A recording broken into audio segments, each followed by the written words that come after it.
Outlanders do not belong in this world.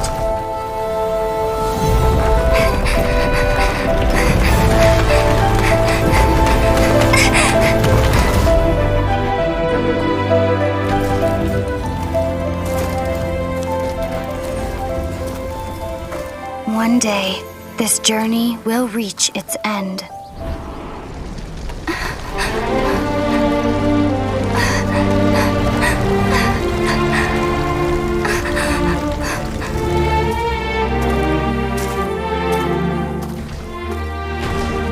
But until the abyss has engulfed the thrones, my war with destiny will see no end. Your Highness, our plan to weaponize the dragon has been impeded. By the Animo Archon, he rises again for the dragon's sake? No, not the Archon. We were well prepared for his interference. Regrettably, Your Highness, the issue is your brother. Outlanders! Your journey ends here.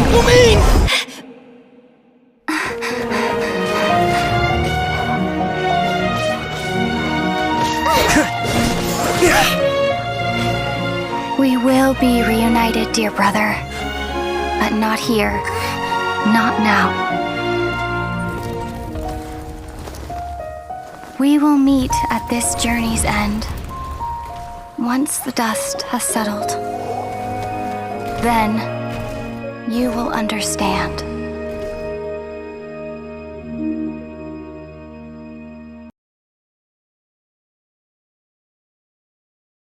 If you want to find the Geo Archon, this is the only chance you'll get all year. Guess it's a good thing Venti brought it up earlier.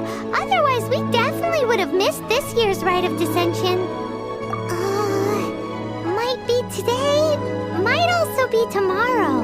Look, we're already in Liyue, so let's go ask some of the locals. Oh, right. About the Geo Archon Morax. Did you know the Mora that we use is named after this god? But it's seen as impolite for people from outside Liyue to refer to the Geo Archon by that name. So we should refer to the Geo Archon by the name Rex Lapis, like the people of Liyue do. You too wish to bear witness to the rite of dissension? As a businessman myself, how could I not take interest in Liyue's most important business trends? The 17 predictions given last year made more than a few ripples throughout the industry. What's more, there's been a rumor going around that the Tianshui herself, Ningguang, has been acting secretly in the shadows. She wants the rocks created by Geovision holders to be exempt from taxation. Wow, that's some super professional legal stuff, that is. To be on the pulse of the predictions and the market is what makes this harbor what it is. Among the 7, Rex Lapis is the oldest deity. His keen sense of strategy is well trusted among his people. Understanding the predictions as soon as possible can make all the difference in making your fortune. Oh, are you also foreigners here for the Rite of Dissension? To think I've lived in Liyue all these years and never come to see this before. I guess it's like they say, locals never visit the tourist spots. I wish you well on your travels. Liyue always welcomes you. Rite of Dissension. Oh yeah, that reminds me. Isn't that today? Once a year, Rex Lapis bestows upon us his divine prediction, guiding us on how to run Liyue for the coming... Last year, it was the Yuheng of the Liyue Qixing that was given the honor of asking for the divine prediction. Ooh, Paimon knows this one. Mondstadt is to freedom as Liyue is to contracts. Liyue has a strong focus on business and trade. The Liyue Qixing, the 7 leaders of the 7 enterprises of Liyue, hold true control over Liyue. That's what foreigners always say. But true control over Liyue will always be held by Rex Lapis. The Chising is comprised of mere mortals. Rex Lapis is a god. Mondstadt's god is nowhere to be seen, whilst our god is forever with us. Stay in Liyue long enough and you'll see. Given that you just left your godless city, it's time you experienced what it's like to be in a city whose god has walked with it through all of history. Great! Then we can start our experience off with the rite of descension. Good choice. Then get going. To the high ground. Your first time in Liyue? Actually, it's my first time to see the rite of descension, too. Ah, look, that's Miss Ningguang of the Liu Xixing. Only those who have control in Liyue can preside over the rite of descension. Oh yeah, not sure if you knew, but most of the Adepti appear in the form of various beasts. I heard that when attending these kinds of formal occasions, Rex Lapis himself appears as a celestial cross between two of Liyue's ancient mythical creatures. Ah, sorry, I shouldn't interrupt your wish. Please, take this.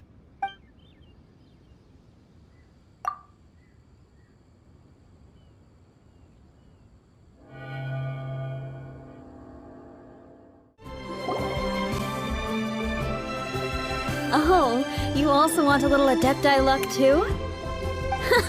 Seems you know a lot. Making a wish during this time is sure to get you the blessings of both the Adepti. I've already made my wish. Great! Thanks!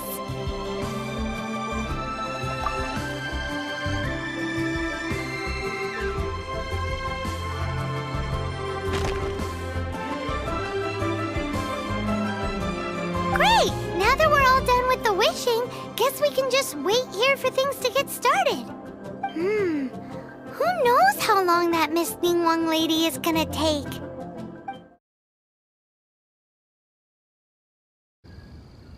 Whoa, look at all the people! We gotta get up front. We can't see squat back here.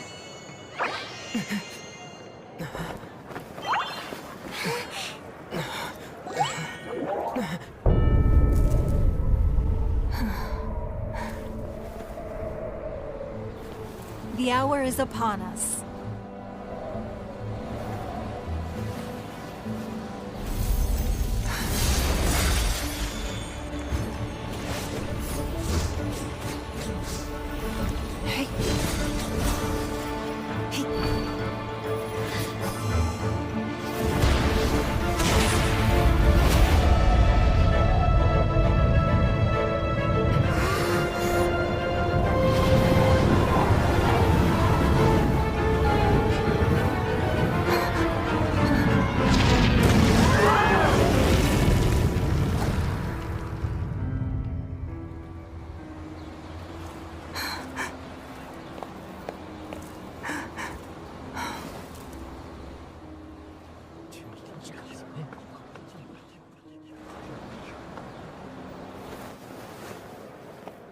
Rex Lapis has been killed. Seal the exits.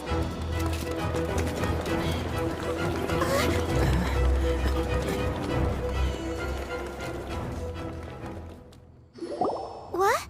What's going on? Did she just say Rex Lapis is... The Geo-Archon is... dead? Oh no! The Millilith! Looks like they're nabbing suspects who got too close. Paimon's freaking out! The killer is amongst us!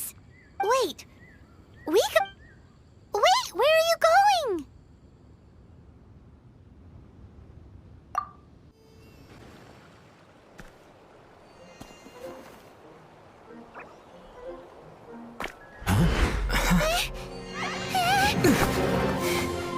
They're here! Arrest them!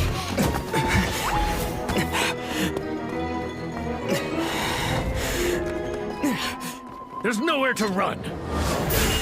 Hey, buddy, hold still.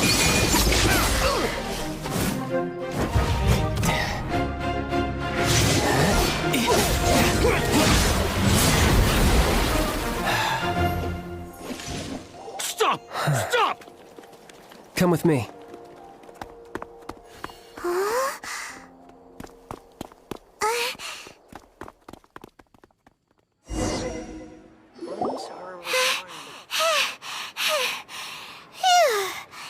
Paimon's exhausted.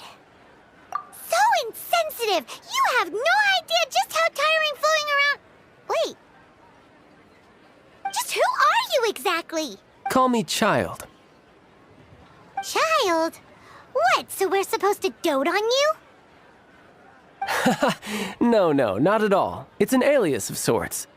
In Mondstadt, I don't suppose you came across a Senora by any chance. Senora. You're Fatui, one of the Harbingers! Oh, no. Don't worry. I'm not looking for a fight. Senora gave you quite the bad impression, huh? Pfft, that woman. Can't say I'm a fan either. Right. Let's forget all about her, shall we? I'm here to help you. Yes, help. I'm not a bad guy. Oh, okay, perhaps I'm kind of a bad guy, but I'm not here to give you any trouble. Would it be too much to ask for you to keep the sword sheathed? I thank you for your knightly nobility. I heard of your deeds in Mondstadt, so I couldn't help but notice you during the proceedings back there. And because I had my eye on you the whole time, I know it wasn't you. Someone else was clearly behind it. But, regrettably, given I'm a Fatui envoy from Snezhnaya, there's no way I'd be trusted after something of this magnitude. The ruling Qixing of Liyue has always been overly suspicious of us. Well, can you honestly blame them? Guess I shouldn't try to deny that. Okay, sure. Maintaining a distance between strangers is probably a good idea. Either way, I'm already used to it at this stage. But right now, if you want to clear yourselves of any suspicion, you need to get yourselves to Northland Bank. Staying here isn't an option. As the old Liyue saying goes, the walls have ears. Northland Bank. Correct. This bank was opened here in Liyue by Snezhnaya. Though everyone knows Liyue is the most enterprising in Teyvat, Snezhnaya is not short of change either. Yeah, well, poorer nations don't seem the type to have diplomats that come around acting the way yours do towards the Knights of Favonius. Here, let me give you this. This is I'm not sure exactly. Sometimes all money can buy is things, and not a name for oneself. All I know is that it's a sigil. A sigil to keep the mighty and illuminated Adepti from bringing harm to you. Adepti? If you head north from the harbor, then west from Guili Plains, you will eventually reach a stone forest known as Jueyun Karst. The people of Liyue believe it to be the abode of the Adepti. Legend or not, they believe it. As such, offerings to the Adepti are made at its borders. Nobody dares venture in. But I have no need for believing, not when I know for a fact that the Adepti truly exist. Hate to admit it, but your Fatui intel seems alright. But why would we go looking for Adepti anyway? Oh, my little friend. There are plenty of reasons mortals seek the blessings of Adepti. Money, health, love. But you will go for justice. Justice? The Qixing will already have dispatched the Millelith.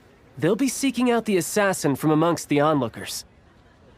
But how could a mere mortal kill a god that can sweep aside entire armies? Rex Lapis never gave up his power as a god. This level of crude response is beyond what is called for. How suspicious. Your thinking is even more radical than my own, honorary knight. Even now, the Northland Bank wouldn't be able to hold the Millelith off for long, but the Adepti can clear you of any wrongdoing. Liyue was founded by the Geo-Archon and the Adepti. Of course, it was built by force. Look for them, and be faster than the Qixing's messengers, so you may give your version of events first. If there is anyone that can help you in Liyue now, it can only be the mighty and illuminated Adepti.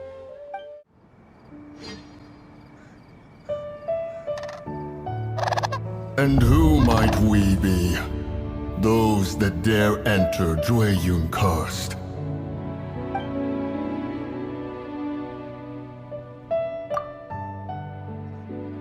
A sigil of permission. Many a season has passed since one was last in the presence of such an item. He before you is the mighty and illuminated Adeptus, Moon Carver. Speak, traveler. Actually... It's the assassin! They dared to flee here to Jueyun Karst. Sir, We've already stepped too far into Juryen Karst ourselves. Disturbing our borders.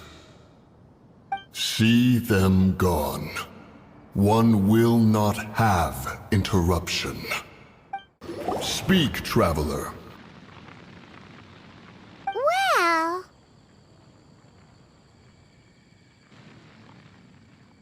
Preposterous. Preposterous! The Liyue Qixing. Utterly disappointing.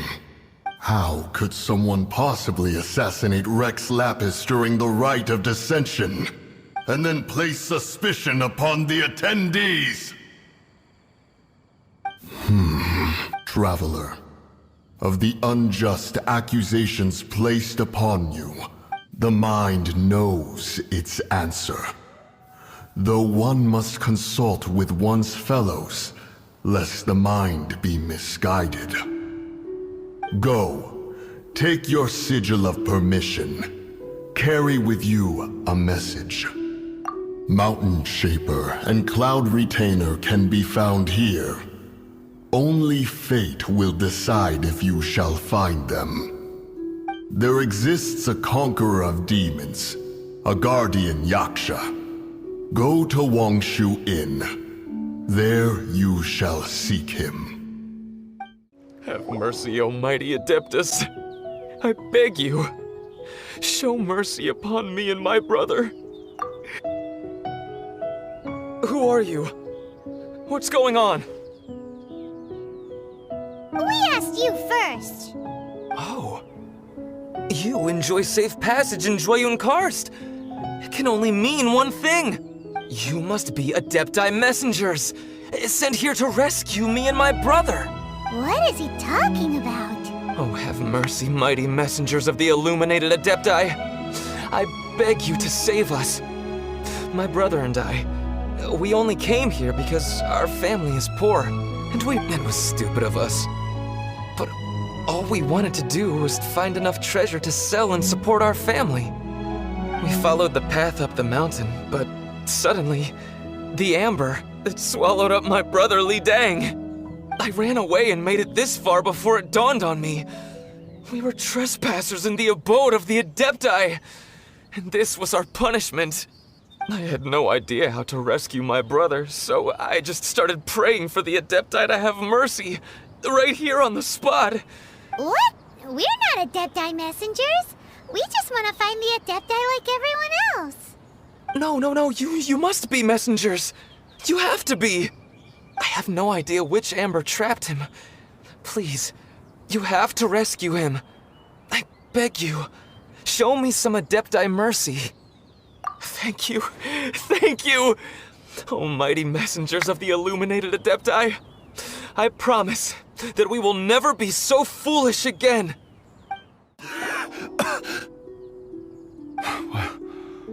What happened? Oh, and have you seen my brother? His name is Li Ding. We were climbing the mountain together. I just hope he didn't get trapped in Amber too. Phew. So he's safe then? Oh, thank you. I will head up to find my brother now.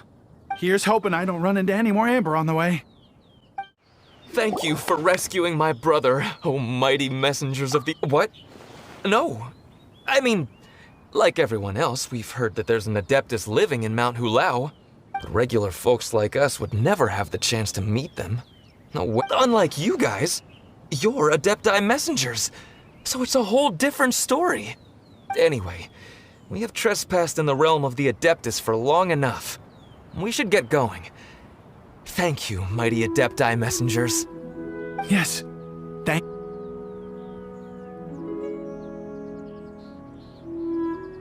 It'd be super helpful if we actually were Adepti messengers. Cause it seems like this Adeptus has got a real temper problem. But it's not like we've done anything wrong, so... Who dares trespass on my mountain?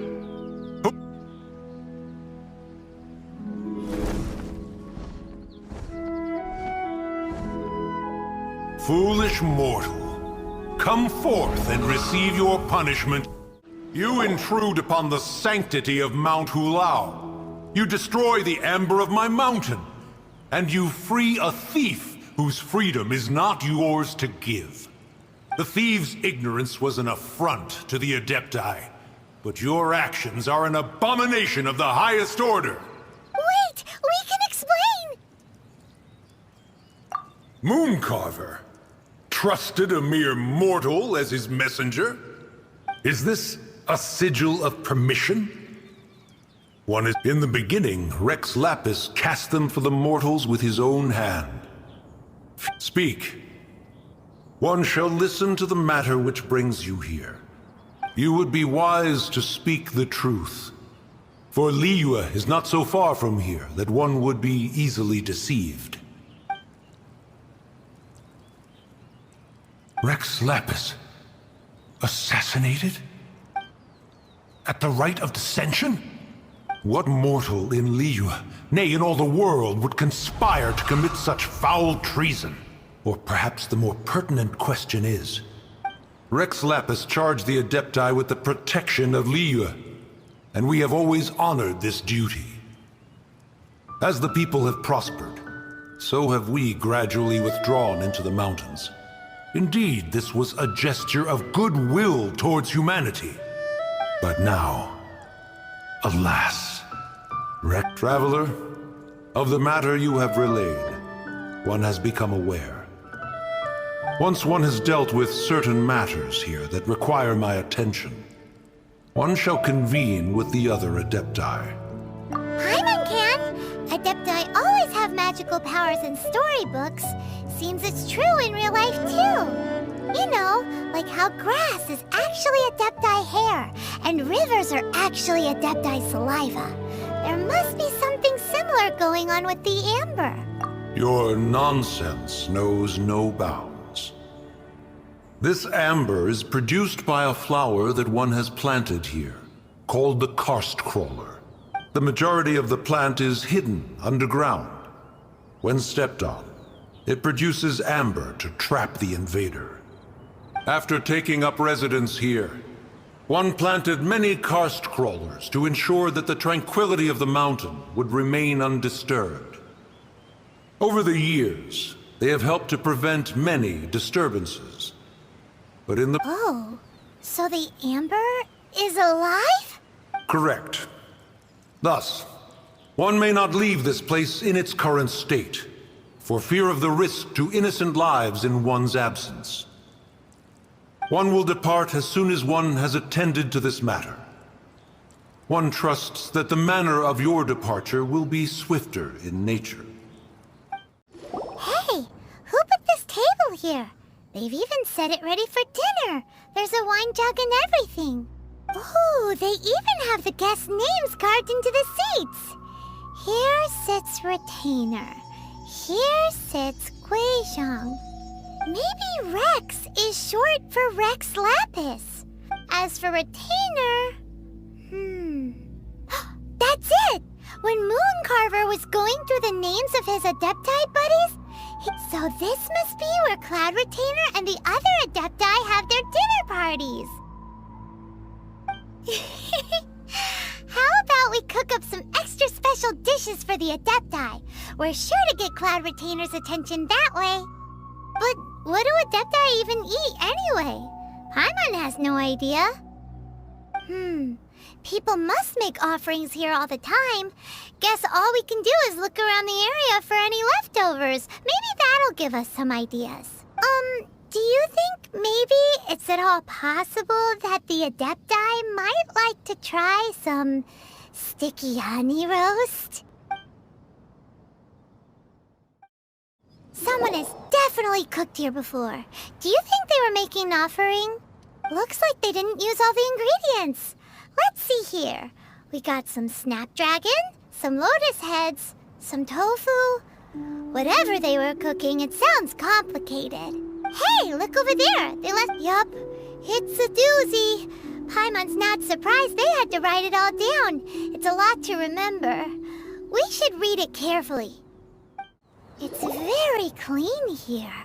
Whoever cooked here last obviously likes to keep things neat and tidy. Paimon bets they were making an offering to the Adepti.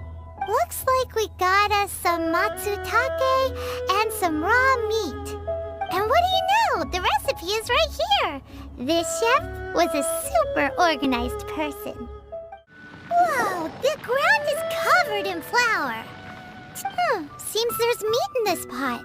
But do you think whoever cooked this made it as an offering to the Adepti? Paimon can't quite imagine an offering made of flour and meat. Huh? Our messy chef dropped a piece of paper on the floor. But footprint aside, maybe it has something to do with this mystery dish. One is most impressed. The path that leads through this abode defies those of ordinary abilities. The one before you is the Adeptus Cloud Retainer. Now speak of the matter which brings you here. You surmise correctly. In fact, even Gui Zhang and Rex Lapis themselves found one's technological accomplishments to be worthy of commendation. This place is huge, and there are so many mechanisms. Do you really have this whole place to yourself? What's it even for? Did you build it as your private mechanism workshop or something? It's just like the stories say. The Adepti leave the human world, find somewhere to go be a hermit, and then they research and invent all these amazing things. One is simply not partial to the tedium of social interaction, and wished to find some peace and quiet. Find it one did. Shortly after which, you arrived bearing your sigil of permission. But enough. State the matter which brings you here at once. You have disturbed the tranquility of this place for long enough. Rex Lapis, assassinated? How can this be? Such a heinous crime! Who would dare? The notion is so preposterous as to be unbelievable. One shall have to verify the truth of the matter independently. Perhaps one shall quash Liyue first, then convene with the other Adepti. Wait, what? Did you just say squash Liyue Harbor? Only a response of sufficient magnitude can negate the possibility of further incidents. It is as you say, but if Rex Lapis has indeed been murdered, then Liyue is in great peril. To delay in quashing the threat is to invite further disaster. It is precisely because one does not wish to see further suffering that exceptional measures are deemed necessary at this exceptional time. Yikes! Quick, you gotta think of something. She wants to squash Liyue flat, and it doesn't seem like she's bluffing.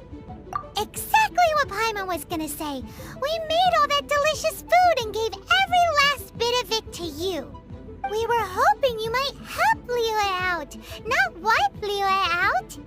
Or at least let's, discuss it first. Can't hurt for you to get a second opinion. Contract? A cruel irony that you should appeal to the notion after the merciless murder of the god of contracts himself. The people of Liyue seem quite content to dispense with their contracts. Nevertheless, since you come here in the name of contracts, far be it from one to abandon one's own contractual obligations. Least of all when you come bearing a sigil of permission. Rex Lapis infused these sigils with adeptal power when he first cast them.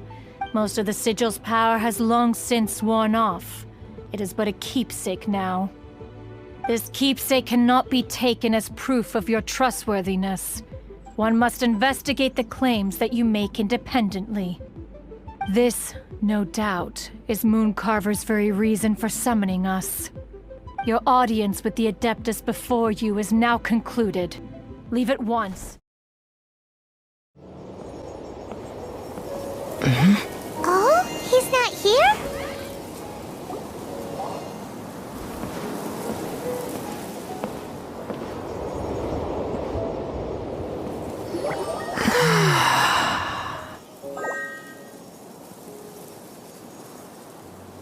To the blind, everything may not be as it appears. A sigil of permission? You came prepared. Though this only prevents me from hurting you myself, doesn't stop you from getting hurt in other ways. Paimon doesn't get it. Too much contact with our world is breaking the rules. Mortal souls are not as robust as those of Adepti, nor can your blood carry this level of adeptal energy. It's for your own good. Leave. Now. Wait a sec! We came here to... Paimon's peeved! All he does is think about himself. Paimon wants to give him an ugly nickname. But if you tick off an Adeptus, the only thing you'll probably ever find in treasure chests is cabbages. Blech. Guess we should go ask the boss lady of the inn about just how she manages to talk to Adepti. Oh, you've already met Xiao. Not bad. Not often he's in a good enough mood to agree to see people. That's his good mood? Oh yes. The Adepti are very hard to come by. Many people go their whole lives praying to them, never once actually getting to see one. When the Geo Archon built Liyue, he borrowed power from the Adepti. But most of them only know how to protect Liyue by fighting. So for many millennia, it has instead been humans who have led Liyue. You really know a lot, huh, boss lady? It's not boss lady, it's just boss. Anyway, seeing as you have the favor of the Adepti, things should be a lot easier. Well, if you want to know my opinion, if you keep Xiao in a good mood, things should be okay. Good mood? Can't really imagine what a good mood looks like for that vigilant yaksha. Will be interesting, won't it? Come to think of it, I've never seen him smile either. How about this? You go see the chef for a bowl of almond tofu and a plate of whatever it is you're best at making. Almond tofu is one of the few human foods Xiao likes. The other dish is up to you. Up to us, eh? What do you think you're the best at cooking? Wow! Never heard of that one! Paimon wants to try it! But if we're gonna be cooking for an Adeptus, perhaps the satisfying salad would be the safer choice. Can't you see I'm on a break, kid? Scram! Scram! Whoa! This chef guy's service is about as good as that Wagner guy's back in Mondstadt. I see. If it's for the boss, then guess I don't have a choice now, do I? But my heart's not really in it right now. Not enough to make a dessert as painstaking as almond tofu. And why is that? A fencer's hand must be steady. So too must the hand of a chef.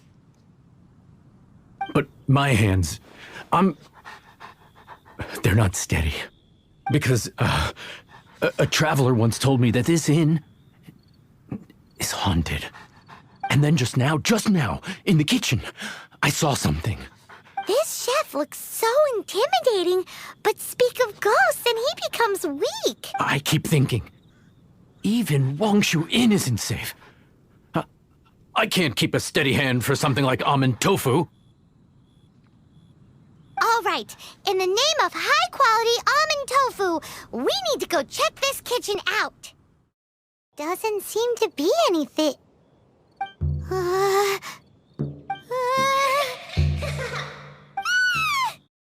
What? You saw it too? What? How could I? Okay, so he's useless now. Forget it, let's just go see the boss lady again. Scared of something so insignificant. Hard to believe he was once a notorious bandit. You don't seem that afraid of ghosts, boss lady. Gods and ghosts. I've seen it all before. Come to think of it, others don't seem to know there's an Adeptus here at the inn except for the boss lady. Shh! Say any more and you'll be divulging my little secret. Right. Best you two be off. Go see to it that that little ghost doesn't go scaring anybody else. Not that I'm ordering you around. It's like the Adeptus said. Mortal souls are not as robust as those of the Adepti. So as not to be harmed when dealing with the Adepti, you can start by practicing with that ghost. There is a calligraphy painting in the inn known as the Witness Sigil. It's been in circulation for over 1,000 years. Go take a look at it. Once you have, look for a place outside where you can see the exact same Witness Sigil formation. Billy Joe, Billy Joe.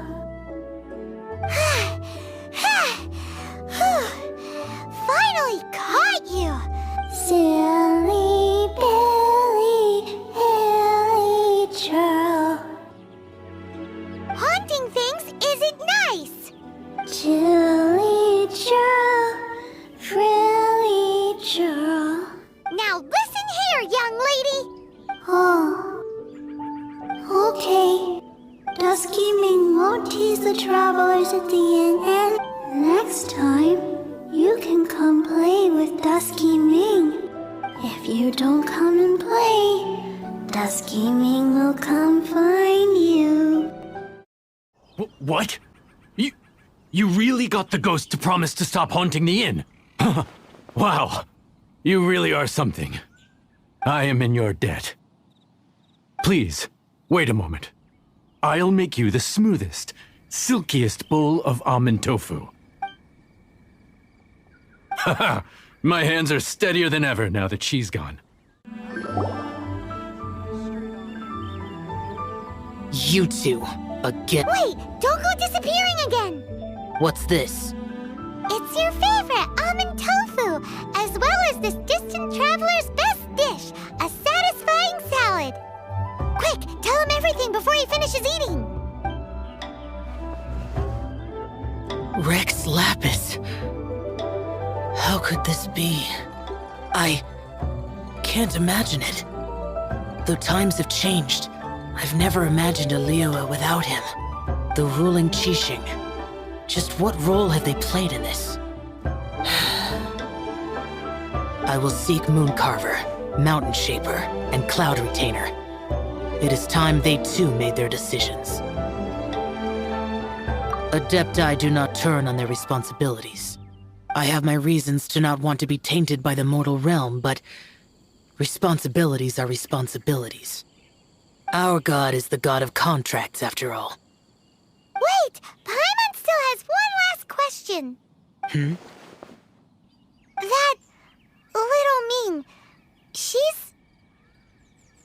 When conquering demons, on occasion, you can come across spirits who have never hurt anyone, yet are also not yet able to be moved on. So I asked the innkeeper and the boss if they could keep her here for a time. So really, Wang Shuin was looking after her. You finally returned. How was your journey to Jueyun Karst? I see. Huh. Mooncarver, Mountain Shaper, Cloud Retainer. Some of these names have never come up in the intel the Fatui gets hold of. As a returning gift, I too have information for you. Regarding the Archon's passing, the Liyue Qixing's response really has given me food for thought. They've announced that, as the true killer has not yet been found, they are not allowing anyone to pay their respects to the Exuvia. They've even gone so far as to try and cut off information. But with Exuvia? It's common knowledge in Liyue that Rex Lapis is also an Adeptus. The Geo Archon is also the god of contracts, and is also known as the Exuvia, prime of the Adepti. The mighty and illuminated Adepti of today all signed contracts to protect Liyue way back then. Guess that explains why they're all so focused on Liyue's well-being. Naturally, they both have the responsibility and the aptitude for the job. If the ruling Qixing became unable to perform their duty properly, the Adepti have the right to take corrective action. The Geo Archon's spirit has risen, so why would the Qixing hide his vessel? Truly suspicious. Oh, right! He's the whole reason we came here! If the Liyue Qixing has locked up Exuvia and won't let anyone near, then our quest to find the Seven is already over. Oh? You're trying to find the Seven? And just why might that be, pray tell? Nice answer. A knight that gets duped by the Fatui would really be no knight at all now, would they? But I can help you with that too, you know. Really? Give me some time. Time to find someone. Someone who can help you break through this stalemate. Truly fascinating. The harder they try to silence the situation, the greater the chaos that erupts. If you want to be around to see it all come crashing down, best you stay alive until we next meet, yes? Welcome, friend of child, and congratulations on the first day of your illustrious career with the Fatui. You sound remarkably sure of yourself. Remember, we are mere mortals. Our ideas are fluid like water. But back to the matter at hand. Child tells me that he has upheld his end of your agreement. What agreement? Oh, the thing about him helping us find a guy? Correct. Child promised he would find someone to break the stalemate, and the Harbingers do not break their promises lightly. Where is that guy anyway? Child is currently at Lioli Pavilion. Oh, Paimon knows this one. There are two styles of cooking in Liyue, known as Li style and Yue style. They have been competing for centuries, but neither has emerged as the clear winner. The flagship restaurant of the Li style is the Lioli Pavilion. The owner especially chose to open the restaurant at Feiyuan Slope so they could compete face-to-face with the Xinyue Kiosk, which is the flagship restaurant of the Yue style. Don't talk to Paimon like that. Anyway, Paimon's hungry. Let's get moving. Aha, you made it. As promised, I have found someone who can help you. Someone who can solve the mystery of why the Liyue Qixing would hide the Geo Archon's vessel. So, where is he? In Lioli Pavilion? He certainly is. Come, I'll introduce you. I took the liberty of setting up a business dinner, as per the Liyue custom.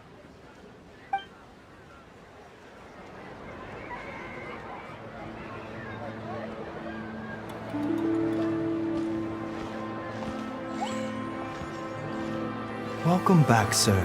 You honor us with your patronage. Mr. Zhongli is awaiting your arrival in the room you booked.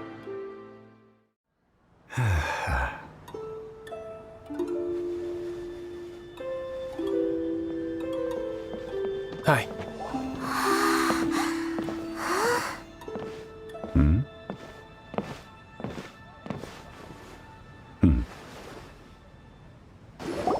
Allow me to introduce Mr. Zhongli, consultant to an organization known as Wang Sheng, and a trusted associate of the Fatui. Indeed, Wang Sheng's line of work can be sensitive at times. Let's just say they understand when discretion is needed. And we, the Fatui, have always been glad to do business with friends who walk in the shadows. Walk in the shadows? It is an honor to meet you. I have heard tell of you from Mondstadt. Discretion? Shadows? Is Wang Shen some kind of business involving dealing with people? Indeed. It is as you have guessed. The Wangsheng Funeral Parlor organizes burials. We ensure that those who pass on do so in peace. Huh? Did you think he was some sort of hired killer? The Fatui calls many such people friends, but the Wangsheng Funeral Parlor does not dabble in such business. Well, ostensibly. Well, they are still... I shouldn't say too much. In any case, I brought you to meet Mr. Zhongli because... Because I can bring you to see Rex Lapis's vessel. What? Don't be so surprised. Sure, the Geo Archon's body has been squirreled away by order of the Tianquan Ningguang. But first, let's hear what Mr. Zhongli has to say, shall we? Rex Lapis may be the prime of Adepti, but he is ultimately an Adeptus. Many Adepti have left us over the millennia. The times have changed. You must have felt it too when you were at Jueun Karst. Archons go by many names. The god of contracts, the god of commerce, the god of war, Morax, Rex Lapis. Is the idea that he also has the title of Adeptus so strange? As you have seen, the time of the Adepti is ending, and the time of mankind is slowly dawning. In years past, Liyue's tradition was that a huge memorial service be held to mark the passing of every Adeptus. But this time, the Qixing have made no attempt whatsoever to respect this tradition. Yeah, the killer hasn't even been caught yet.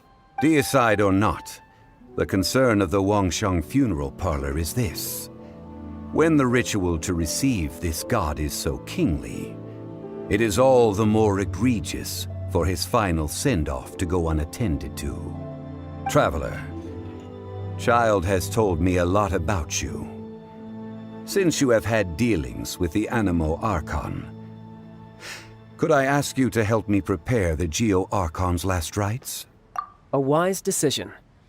The Tianquan Ningguang has forbidden anyone from accessing Rex Lapis's vessel, which of course you would need to access if you were to achieve your goal of meeting all of the 7. Precisely.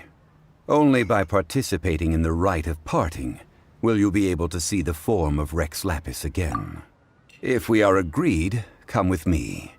We will speak of the details as we walk.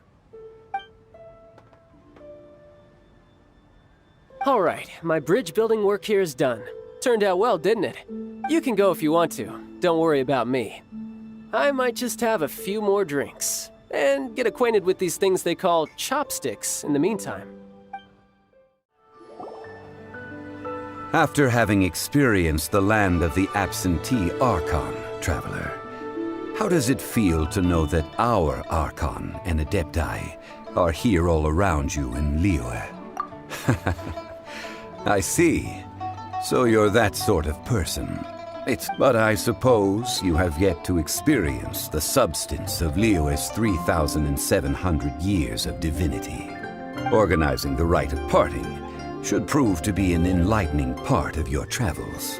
Liyue is the most prosperous of the 7 nations, defended by deities and ruled by the Qixing. As such, the diplomatic maneuverings of the Fatui have gained no purchase here. Ningguang of the Qixing has always been on her guard against the Fatui.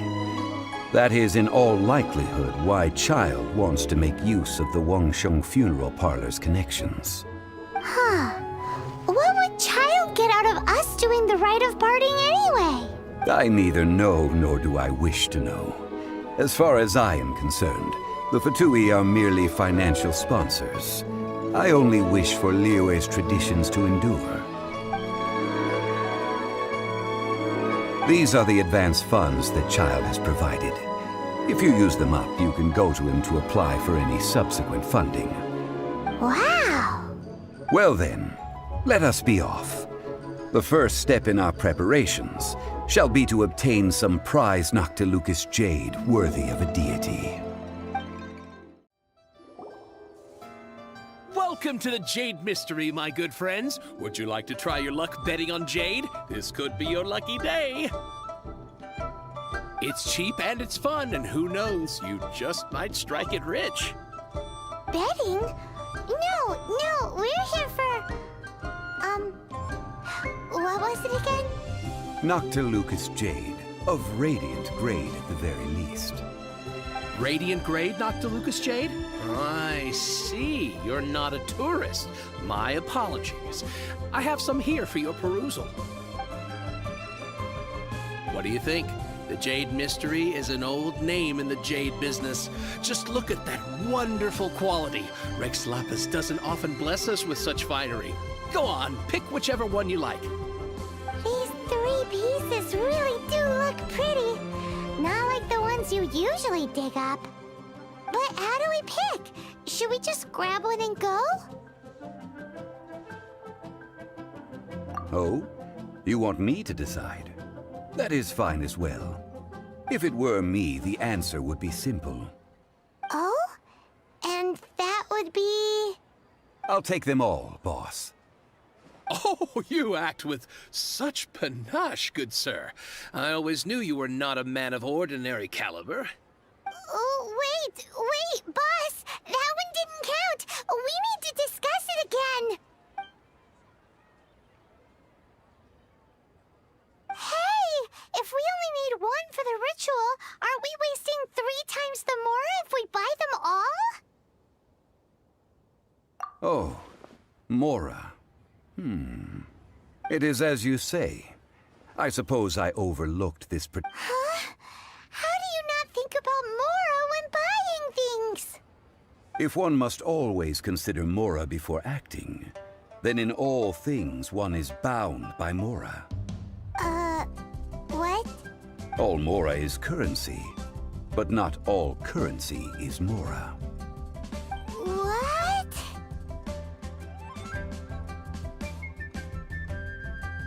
So loaded that he doesn't even bother hunting for a bargain. No need to waver.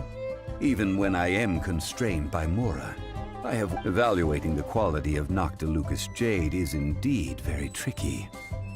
As crude ore, there is little difference in texture, lustrousness, and internal pattern between good and bad jade. Only after the item made using Noctilucous jade has taken shape will you, if you return to those crafty merchants to quibble, they will counter by saying that your crafting bench is to blame, or that your heat control was poor. Whoa! To think it's that easy to get cheated! But there is a way to truly evaluate this jade, and a true insider would know it. A fool sees the pointer and misses the moon. What does that mean? If you point at the moon with your finger, a wise man knows that you are pointing at the moon. The patterns, the facade, these are all the finger. Noctilucous jade is a mystical stone used to light up the darkness, and so its brightness is the important thing. Noctilucous jade of excellent quality would have superior pyro affinity. In other words, the bluer and brighter the luster of the ore under high temperature, the higher its quality. I have imparted the priceless secrets of the jade trade to you. Now, all that's left is to put it into practice. Priceless, huh? Paimon's just said that we might never be able to use it again. We're back to buy some rocks, boss. But can you let us burn them first? Burn them? You can't do that, my friends. If you were to do so, what would I have to sell? That would... well... fine. As you wish, then. How about this? I can take a small sample of all 3. I'll take a bit of a loss. We'll count it as a friendly gesture. Don't worry. I know the rules. As long as we can prove that it is good jade, you will not take a loss. All right. Take these as samples. I've carved them off with a knife and tagged them to boot. Aren't these too thin? Even paper's thicker. No, even a bug's wings are thicker. These are almost see-through. Oh, you flatter me, but I have to be gentle with these rocks. They are my pride and joy. If I'd taken off even a bit more, it would have killed me. But wouldn't something this thin go poof if we held it to the fire? It can't be helped. Trying to deprive a merchant of his profits would be like forcing a ravenous wolf to vomit up the food in its stomach. Nonetheless, What sort of conditions? while we add the high temperatures using pyro, we can use hydro to reinforce it from within. This way, the samples will not disintegrate immediately. Oh! Oh, sir, to think you were this learned. Thank you for your understanding. Strictly speaking, asking for samples when we have not yet agreed to purchase the goods is unfair. Trade in Liyue must be based upon fairness. Well, guess we just need to find a place to try this out.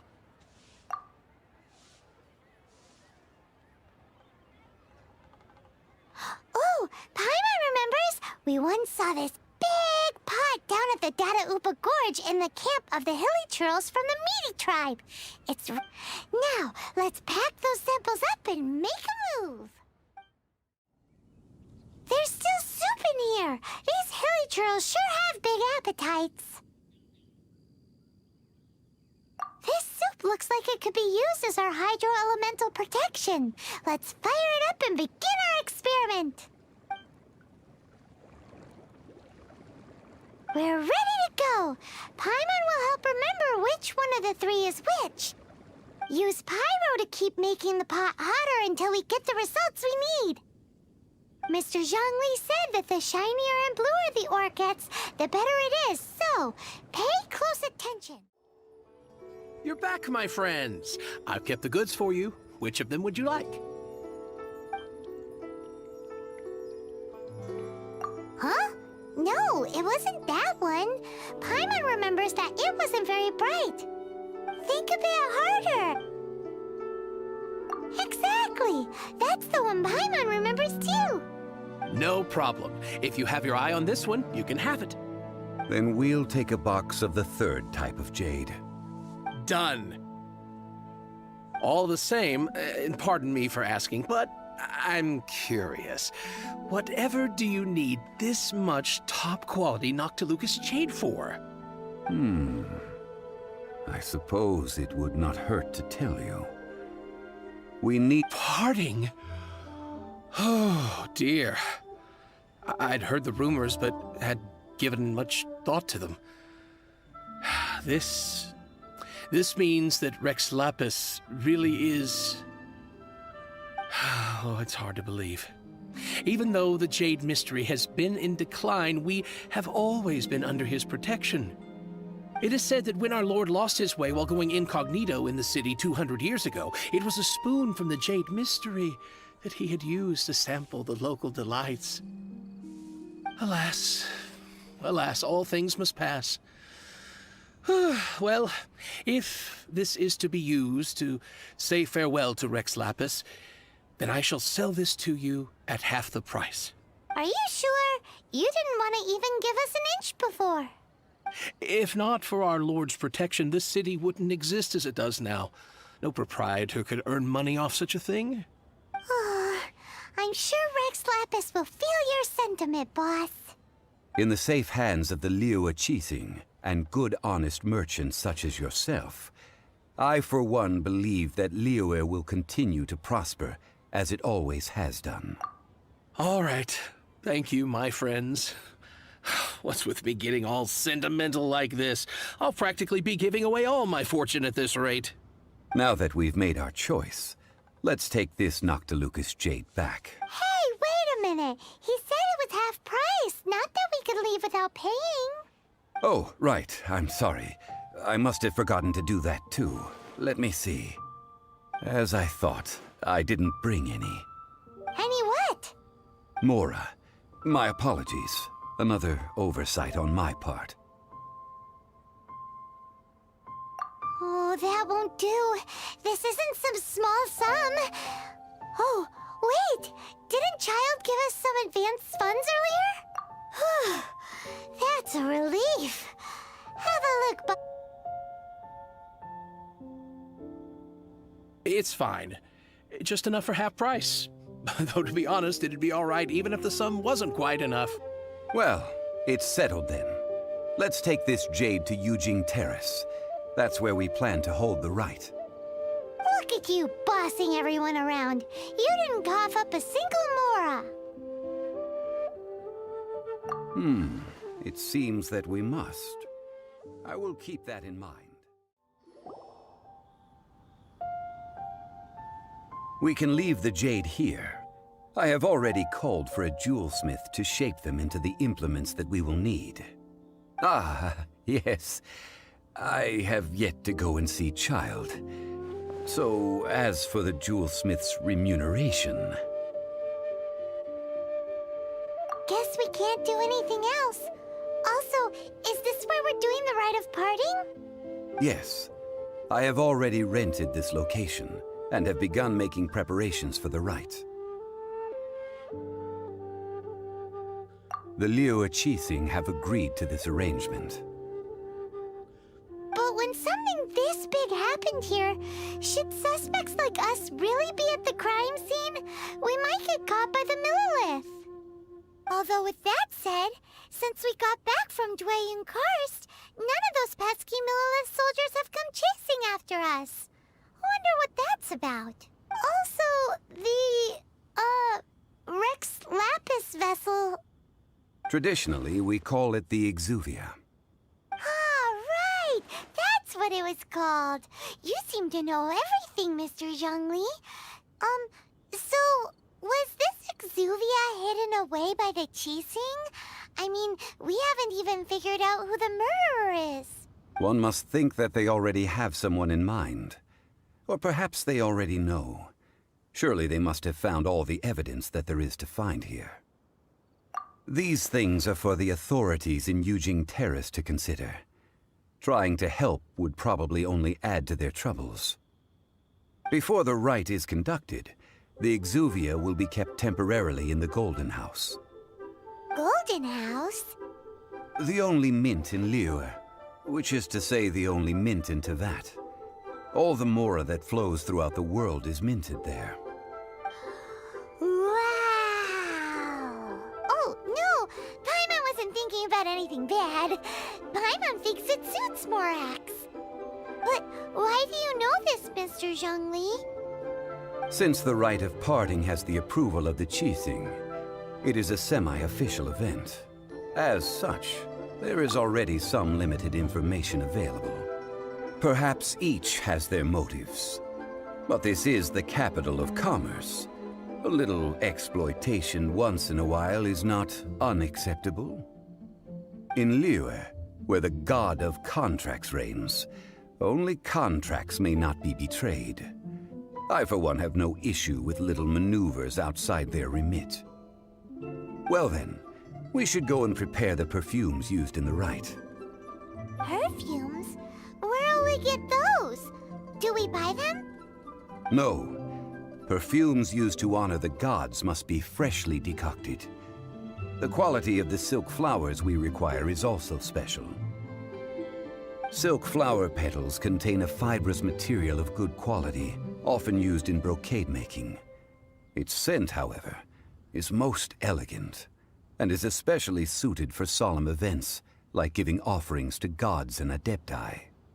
It's time for Zhongli's lectures on high society again. We shall not speak of the details right now. Follow me. We shall go to the merchants to purchase our ingredients. Hey, boss, do you sell silk flowers here? Silk flowers? We certainly do. Which kind would you like? Which kind? The good kind? The best? Ugh, you ignorant shoppers. Always coming in here with your stupid questions. Golden House Maiden, Valley Weaver, and Fate's Yearning. One of each to start with, if you don't mind. My goodness, this gentleman is quite the connoisseur. You two must be his servants. Please refrain from any further attempts to contribute.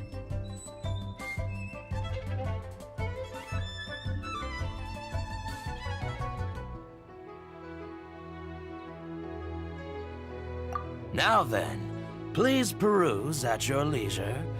Do let me know if you have any further thoughts. Silk flowers exhibit different properties based on how their environmental conditions differ from their ancestral habitat. Now, just look at the abundant foliage here, and these stamens, glamorous as a maiden of the Golden House. This strain is an evergreen, and mostly grows under complex hydrological conditions. By contrast, this variety thrives in any dark, damp location, often in large clusters. Morphologically, it is distinguished by the profusion of petals and densely packed stamens, though its powerful scent gives it away just as easily. Lastly, this strain is quite the recluse. Unlike its exuberant cousins, flowers and foliage are minimal, and when in season, it has a subtle yet enduring scent. It was silk flowers have all but disappeared from the wild today due to geographical changes over Liyue's history. Most are not grown by horticulturalists. Wow! A true connoisseur. Most of that was news even to me. I possess but a smattering of trivial knowledge. My traveler friend is the one to watch. They are on track to set foot in every corner of the world.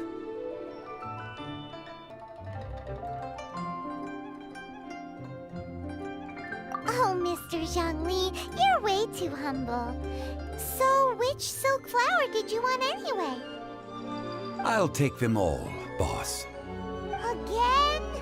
How can I put this? When purchasing opera tickets, it is natural to decide based on which singer has the most melodious voice. The same logic applies when purchasing a pet bird. But this silk flower purchase is not an analogous case. Perhaps you don't know. Tradition states that we should decoct perfume from different subspecies of silk flower when making an offering to a statue of the seven.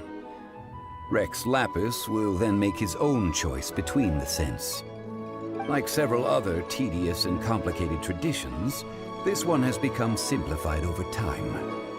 But this is the only rite of parting to take place for one of the seven in 3,700 years. As such, I do think we should honor tradition down to the last detail in this case. Now that's settled, a question. Do you have any mora on you? You forgot to bring money again? Zhongli. If I may interject, did I hear you say that these flowers are to be an offering to the Lord of Geo himself? Yes, in a sense. Gosh, well, why didn't you say so? I heard the awful news about what happened at this year's Rite of Dissension. It would be bad luck to say it out loud, but I've been worried about our dear Lord ever since. I'm worried that everything I've heard is true. Since these flowers will be used to glorify our Lord, they're free of charge. Just don't forget to pass on my regards. Are you serious? Why wouldn't I be? I would be nobody if not for Rex Lapis. If he hadn't written those poems in praise of my wares, they'd only be worth a fraction of what I can sell them for today. Huh. So much folklore here revolves around Liyue's deity making cameo appearances in support of local businesses. Thank you, boss. I think I speak for all of us when I say that your generosity has saved our skins. Our skins? You were the one who forgot to bring money. Please, it's the least I could do.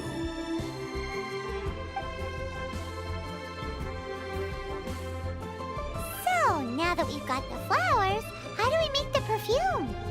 Ideally with the help of an expert. Unfortunately, none of my acquaintances have personal experience in the art of decoction. Talk about first world problems. Hence, I need you to help by asking around in the city. Try the common folk, especially women. So this time we get to go around town looking for nice-smelling ladies to talk to? Paimon likes this job. I will wait for you near the statue of the Seven. Meet me there when the perfume is ready. We need to ask you for a favor. I stopped accepting commissions a long time ago. Sorry, you two, but you'll just have to ask another adventurer. Oh, it's not that kind of favor. It's just a teeny tiny thing. Wow. I'm just going to assume that you're either joking or being sarcastic. To be fair, I put a lot of effort into my appearance for someone who spends all their time in the great outdoors. But I smell great. Well, Paimon thinks you smell amazing. So come on, Lon. What's your secret if not perfume? Now that you mention it, yes, there is something. What is that scent? Oh, it must be from the Qingshin flowers I picked on the way back. I forgot I still had them with me. Aha! The truth is out. Lan's got a soft spot for wildflowers. No, they were for medicinal use only. Anyway, this is a pointless conversation. If you want to know about perfume, try talking to Chi-Ming. The fortune teller, right? Paimon remembers she smells pretty good. Thanks, Lan. See you around. Hello. How may I help? We've come to ask you a question. Perfume? I rarely think to use it, let alone about how to make it myself. That said, some of the cosmetics I use are scented. Perhaps that's the cause of this confusion. Since I usually set up my stall by the docks, I avoid perfume like the plague, because Celestia forbid those lusty sailors catch a whiff and come hunting for the source. That's the worst thing Paimon's heard all day. While we're on the subject, have you never heard anyone mention Ying-Ar's homemade perfume? Ying-Er?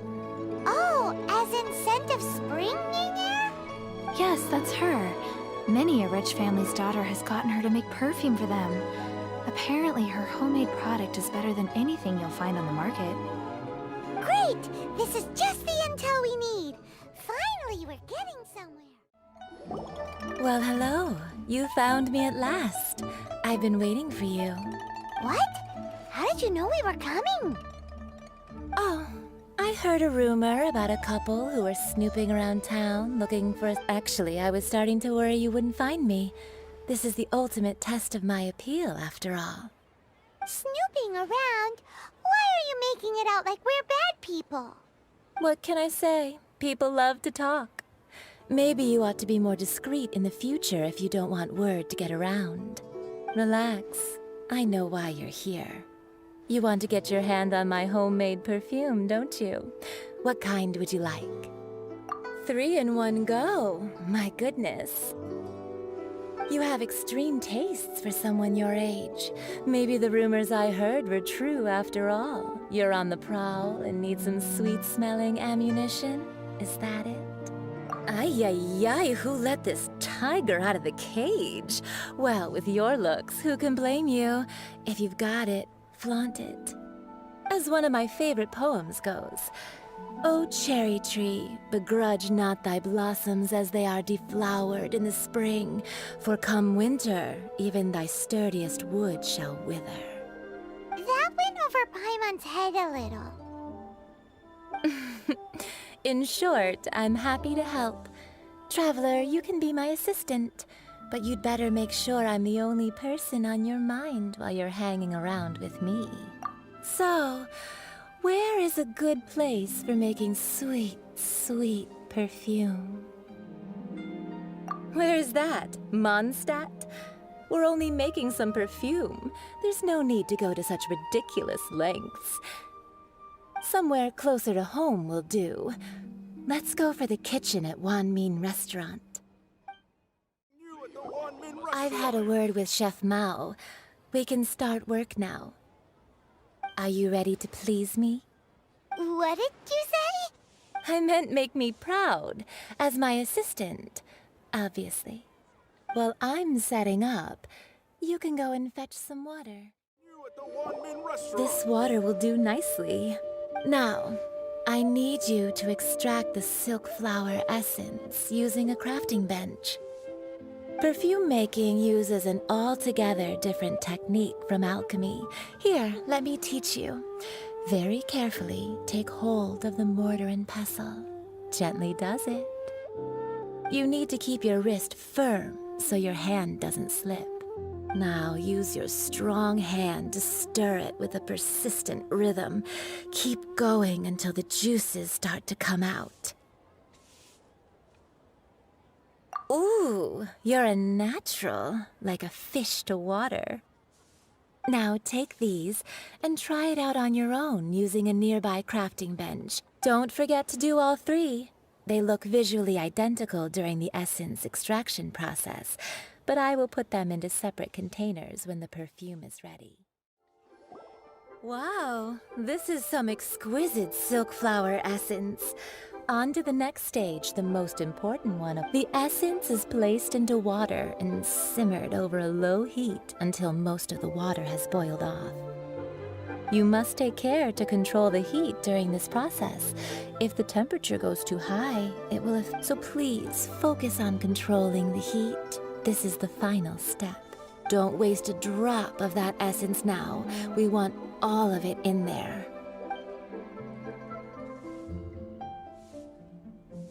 All 3 perfumes are ready, and you, my friend, were a wonderful assistant. A testament to the lengths you will go to for romance. It's so rare to see nowadays. Wow, you actually remembered my throwaway comment. You know, you're cuter than people give you credit for. If I didn't have my guard up, I can see how easily one could be taken in.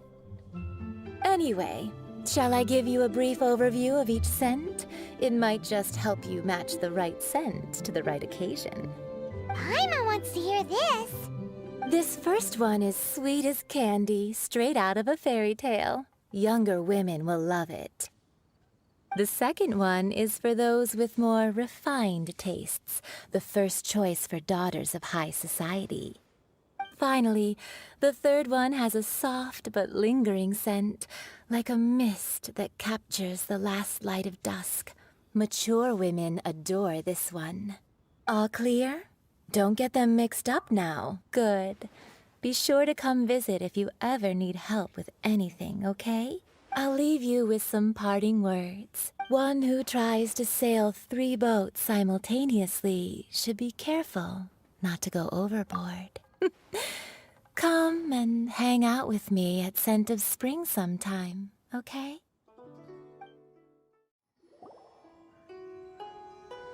We've brought the perfumes, Mr. Zhongli. Did we take too long? You were just staring up at the statue. Oh, you're back. Compared to the watch that Rex Lapis's statues have kept over Liyue, this was but a brief moment. Well, how can a person compete with a statue? That is true. Well, have you brought the perfumes? 3 sets, and not 1 less. Thank you both. Let us offer them up.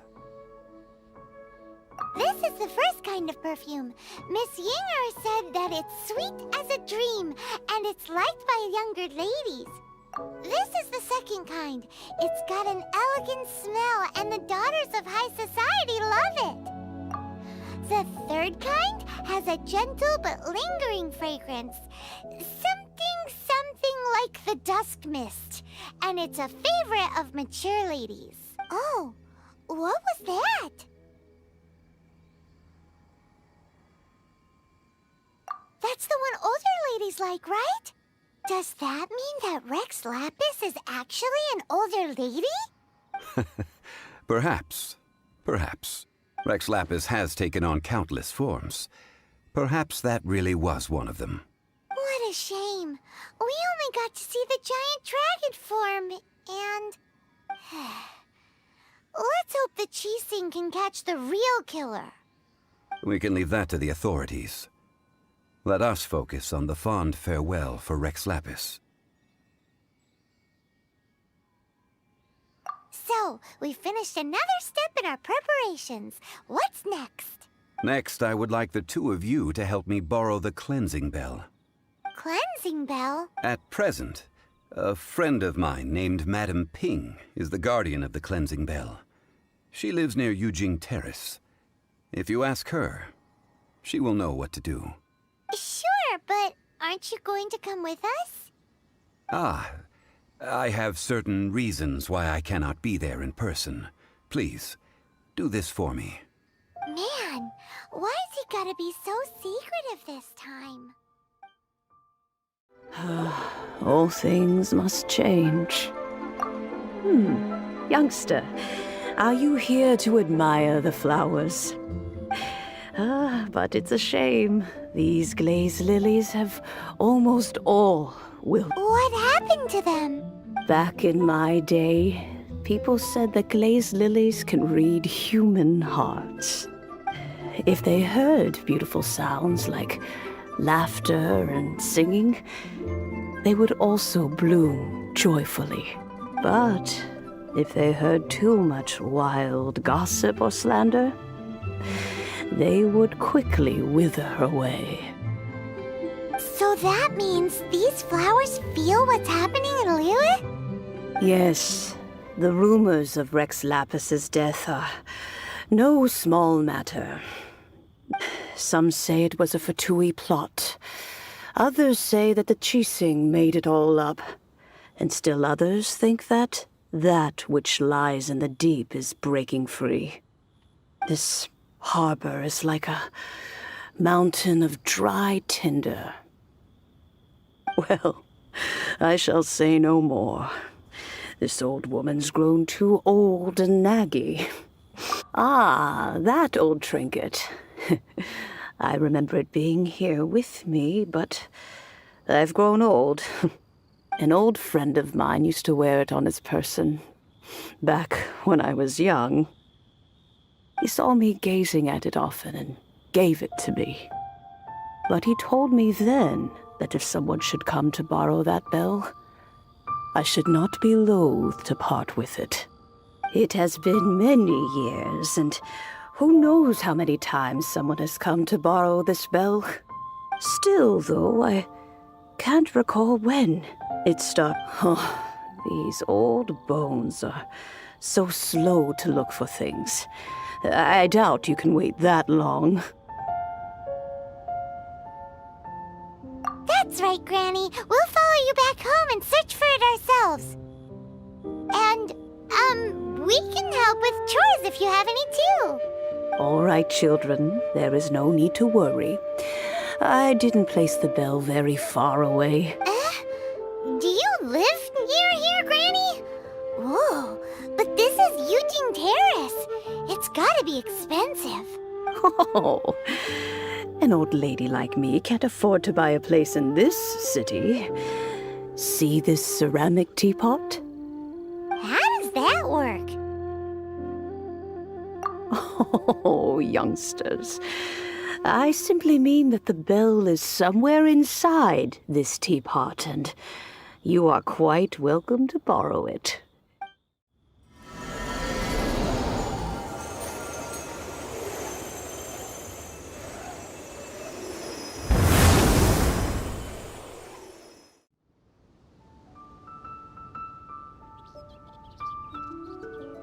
Oh, in and out in no time. You youngsters really are quick. An adeptus. Oh, I haven't heard anyone say those words in earnest for a long time. As to whether I am one or not, child. Paimon kinda knows what you mean, but is also kinda confused. Are you really giving us the bell just like that, Granny? Don't you think it's weird?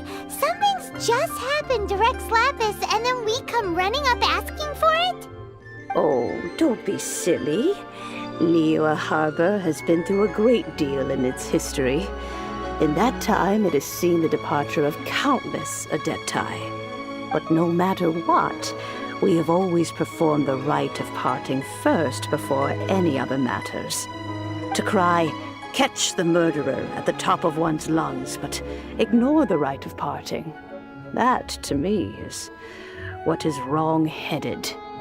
Now that you have come to borrow the bell, I guess that perhaps an old friend of mine has finally decided to take matters into their own hands. So, why would I be unwilling to lend you the bell? Oh?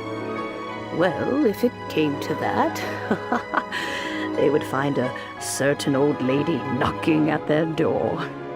We haven't met in a while anyway. It would be nice to share a drink and chat. Well, you must have things to do. Since you have the bell, you should return.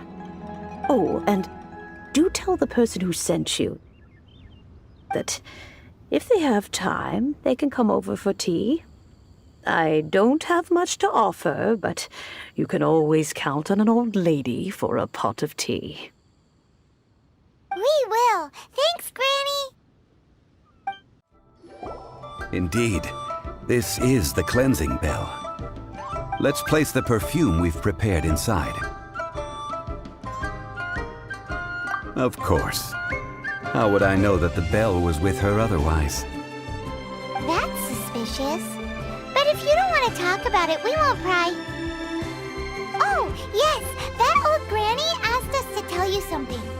If you have the time, you can come over for tea. I don't have much to offer, but you can always count on an old lady for a pot of tea.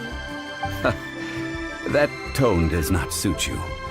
Still, her teapot is indeed very good. When a suitable time arrives, I'll bring a spot of fine tea and pay her a visit. So what's the next step in our preparations? Next, we need to purchase kites. Ooh, Paimon loves kites! Are you taking us kite flying? Is this our break time? No.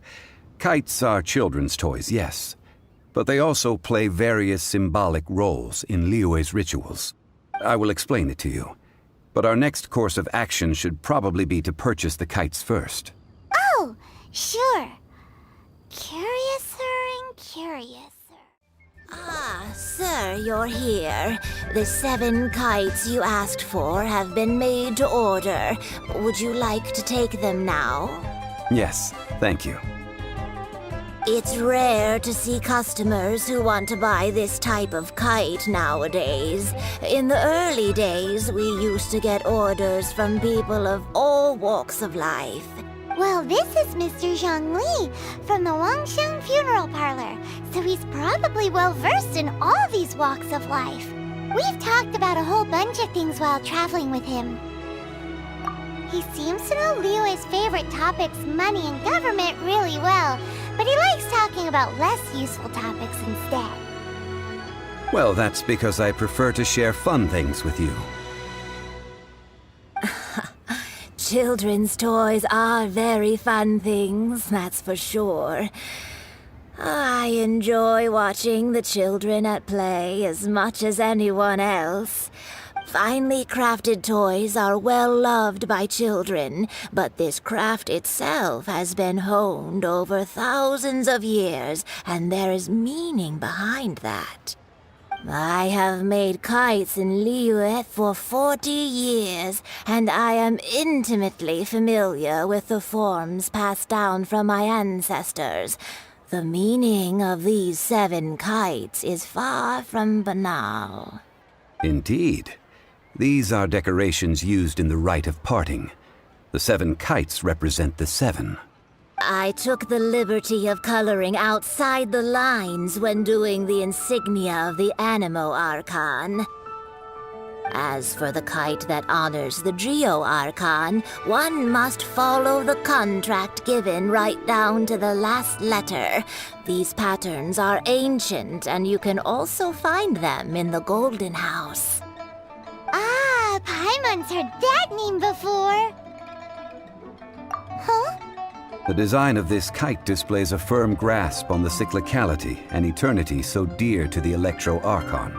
These markings of tree and leaf pay due honor to wisdom and the passage of time. All this on a sea. Justice flows across the surface of the waters. War rages like a flame. The compliments of a learned man truly are pleasant. Well then, Granny Shan, I shall take these back with me. Well, allow me.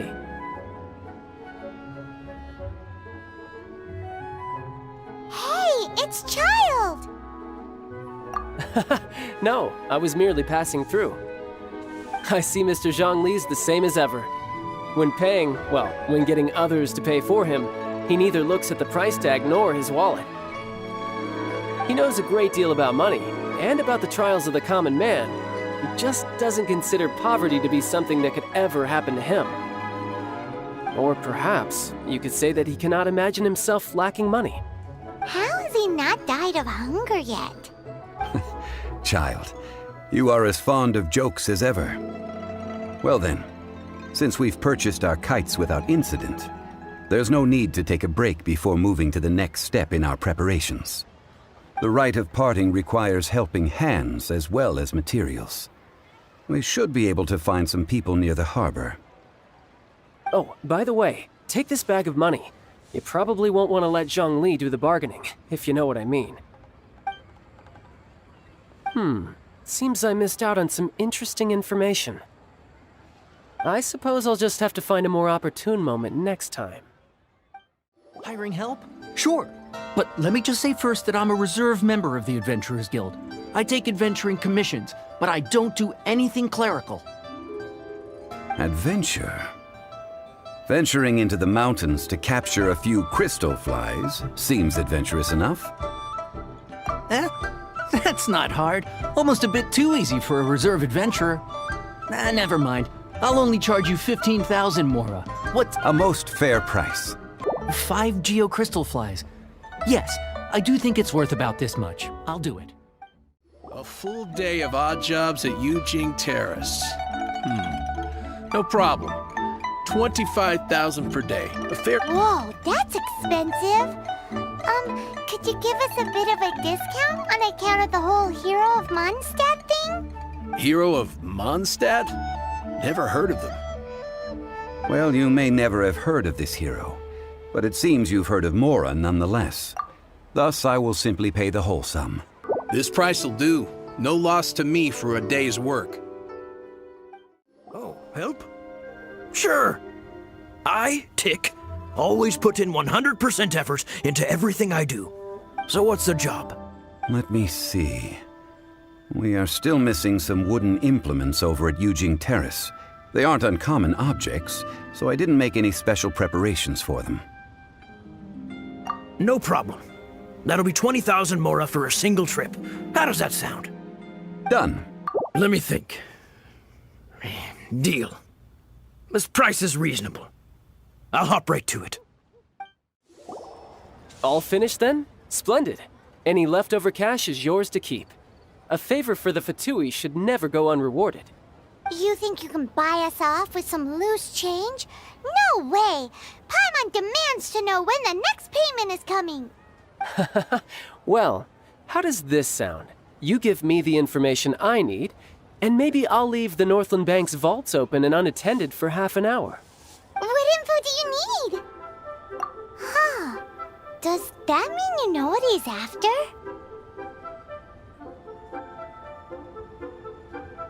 Yikes! You're right! Signora! You both need to calm down. I don't know what's gotten into you. Just what is this about? The atmosphere got so tense all of a sudden.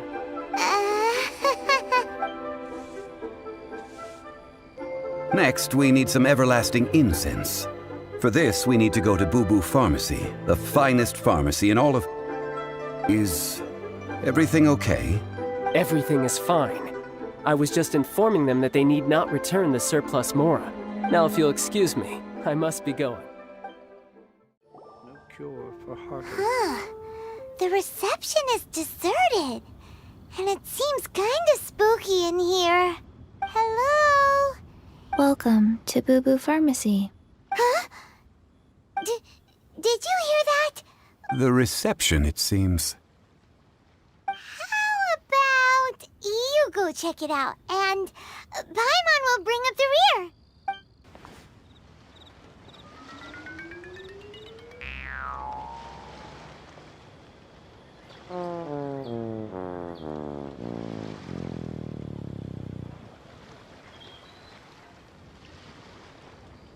Oh, there you are.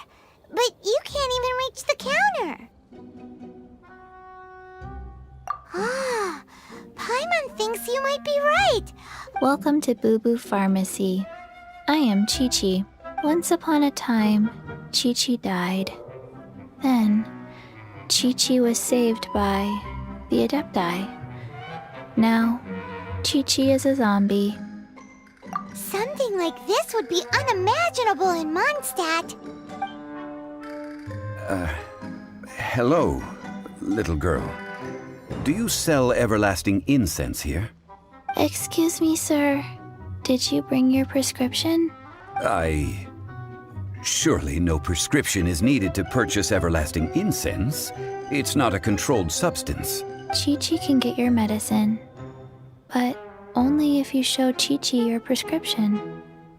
These are Chi-Chi's orders from Chi-Chi. Zombies are limited to acting within the confines of their orders. And somehow in this case, the zombie issues her own orders to herself. My dear Chi-Chi, we didn't bring a prescription, I'm afraid. But we do hope that you can still help us find some everlasting incense. Okay then. How did you manage that? But Chi-Chi helps you. You help Chi-Chi. Since when do customers need to do favors for customer service staff? Never mind. Just think of it as a peer-to-peer transaction. That way everybody wins. Sometimes in Liyue, the art of the deal is... Go to Mount Tianheng, find the Guizhong Ballista, and hunt a cocoa goat. Please and thank you. Guizhong Ballista. It's a kind of crossbow turret, installed on Mount Tianheng by an adeptus in the distant past.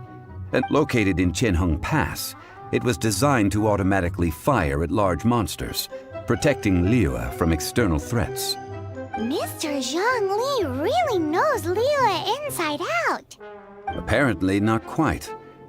This is the first I have ever heard of the cocoa goat.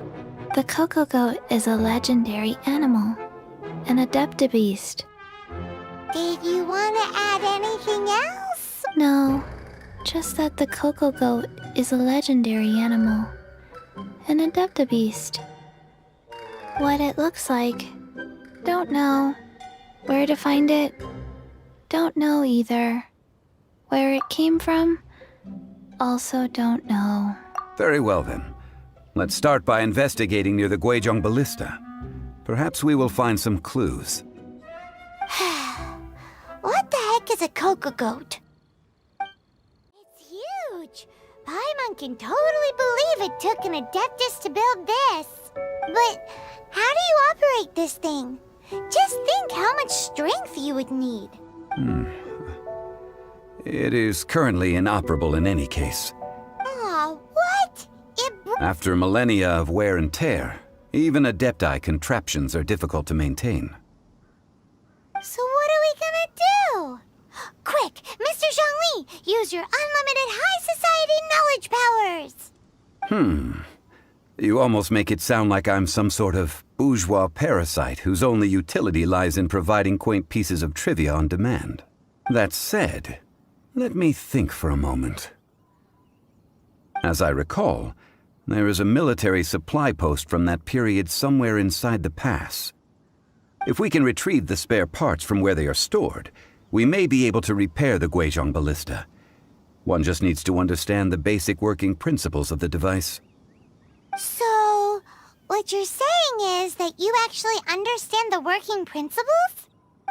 I have a smattering of knowledge on the topic. With the parts in hand, I could at least tinker with it. These parts look useful. One moment. I will try to repair the device. It is done. The Guizhong Ballista is more intricately designed than I thought. Ooh! Now how do we turn it on? It's easy enough. We simply need to do this. Look, it even has a scope. Over here we have nothing. And over there, more nothing. Hey! Just what do you think you're doing? So you fixed up this turret because you're planning to do what exactly? Not a turret. A Guizhong Ballista. Also, kindly state your name before you ask a question. It's just... Are you blind or something? You're looking at the leader of the treasure hoarders. Oh, this area's supposed to be chock full of hidden treasures, but you can't get anywhere near them with this thing keeping watch. It might look like any other mechanical device, but trust me, it's got a mind of its own. Last time we approached the mountain, it nearly skewered one of our guys. A few of us risked our lives to disarm it, which amazingly we managed. And then we turn our backs for 2 seconds, and you've already gone and repaired it! The next thing you'll be repairing is your faces! And that's if you get out of this alive! Tut tut. Vandalizing the legacy of an Adeptus for selfish gain. It is not we who need reprimanding. These lowlifes didn't know who they were messing with. Troubling ourselves over this rabble is not worth the time.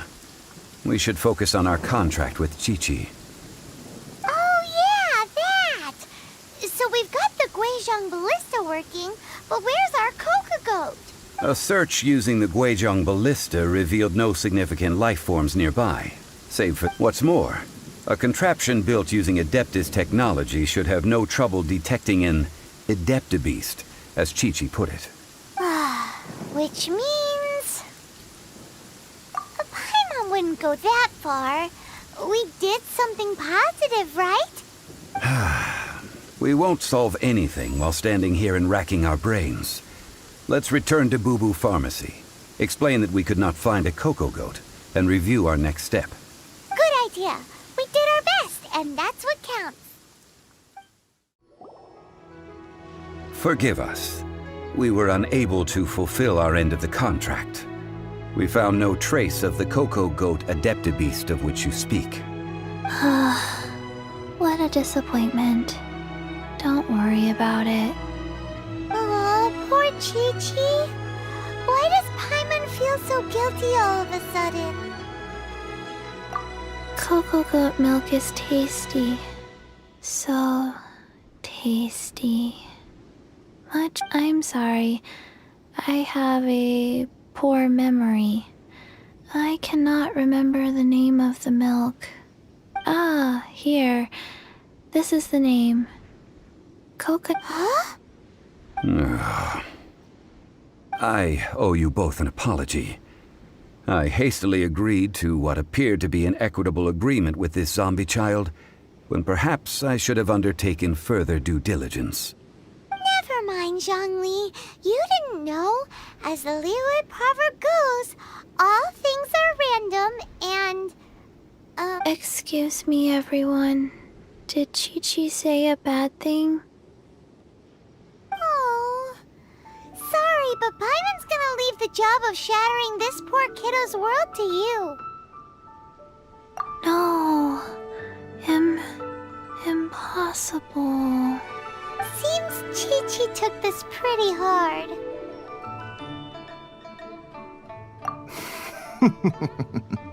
Someone learnt a valuable life lesson today, then.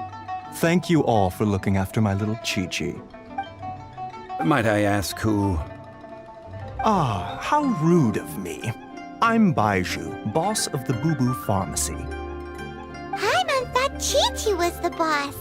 Turns out it's some wacko who wears medicinal ingredients around his neck. What a sorry state of affairs. This little mascot is even more of a simpleton than Chi-Chi. Ah! The medicine... the snake is speaking! I prefer to stay silent, but faced with strangers, I must speak, lest you mistake me for an escapee from the medicine cabinet, for I am a living, breathing serpent! Don't mind Chengsheng. She's a good girl, really. As for you three, communal chaos causing with Chi-Chi aside, what business brings you here? Do you sell everlasting incense in this fine establishment? Everlasting incense? Why, of course we do. Whew, at last! Things are finally starting to come together. 3 million mora. Top quality. Guaranteed. Aw, too bad the Chising have taken it over for now. Security will be tighter than usual. 3 million.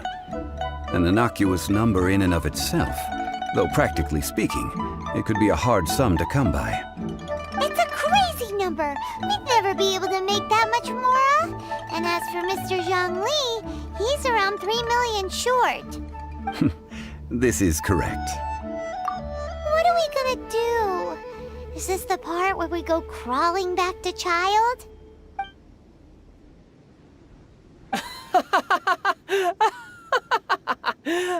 Coco goat! Coco goat! My sides hurt. Oh my goodness. I cannot believe you fell for that. Hey, less laughter, more sympathy. I'm almost in tears over here. Thank you. That was the best laugh I've had in a long time.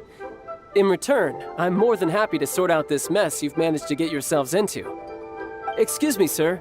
Dr. Baiju, isn't it? Truly honored. I'm Child, one of the Fatui Harbingers. If Boo Boo Pharmacy needed a stable supply of, say, coconut milk, the Fatui could help by setting up a robust and speedy distribution network. Strange. I knew the Fatui infiltrated businesses with seductive deals, but so much fuss over coconut milk? Coconut milk. Baiju, quick. Chi-Chi wants coconut milk. Ah, yes, of course, Chi-Chi. Anything you want. Thank you, Child. I look forward to a successful collaboration in the future. I can give you a discount on that everlasting incense, too.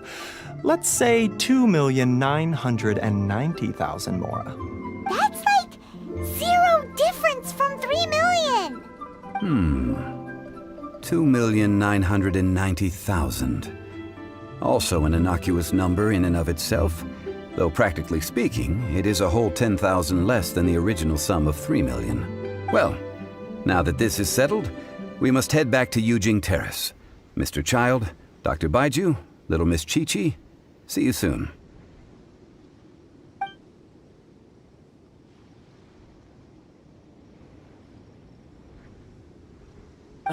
That lot is an absolute riot. Honestly, I can't remember the last time I laughed so hard. So, you've been eavesdropping, I hope? Yes, Master Child. They spoke of the Qixing taking the Golden House. Well, well, well. Ningguang and her Qixing cronies. What else would they be hiding in the Golden House, if not the Exuvia? I apologize, but I warned you, didn't I? As the old Liyue saying goes, the walls have ears. Well, as it stands, we've hired helpers, and we've acquired the everlasting incense. The completion of our preparations is not far off. Whew, finally! Well, traveler, have you gained anything from our adventure so far? Odd? Which is it, I wonder? The questions that such travels raise are ever so complicated. Well, I'll leave you to ruminate over it yourself. As to remuneration for your help, I've decided to treat you to a meal. Oh, yes, don't worry. I will remember to bring the Mora this time. Tonight, I shall take you both to an old hole-in-the-wall, praised throughout Liyue. Hole in the wall? As in a cool restaurant? Indeed. Let us meet near the harbor. Ah, you're here. There's no need to order. I've already done so. Third round knockout is not for lightweights, like those taverns in Mondstadt. Here, the owner does not take such unorthodox orders as fruit juice. I ordered some wine-fermented sweet rice balls for you, if that counts. If it is to your liking, dear customers, I shall continue the tale of Lady Ningguang's Jade Chamber. Hey, there's even a storyteller here! Great atmosphere! Besides fine wine, the excellent ambiance is the reason why this place is so well loved. But when I say ambiance, I refer to a different sort from the one the Tevat travel guide uses to judge other establishments. As you all know, high above the land of Liyue lies a pavilion in the clouds, a palace in the mist. What does it mean to have all-seeing eyes? This, my friends, Lady Ningguang's masterwork that bridges earth and sky. Imagine, the weather is clear, and you gaze down from the deck on the world below. Behold, the glorious sights of Liyue Harbor, stretching out far and wide.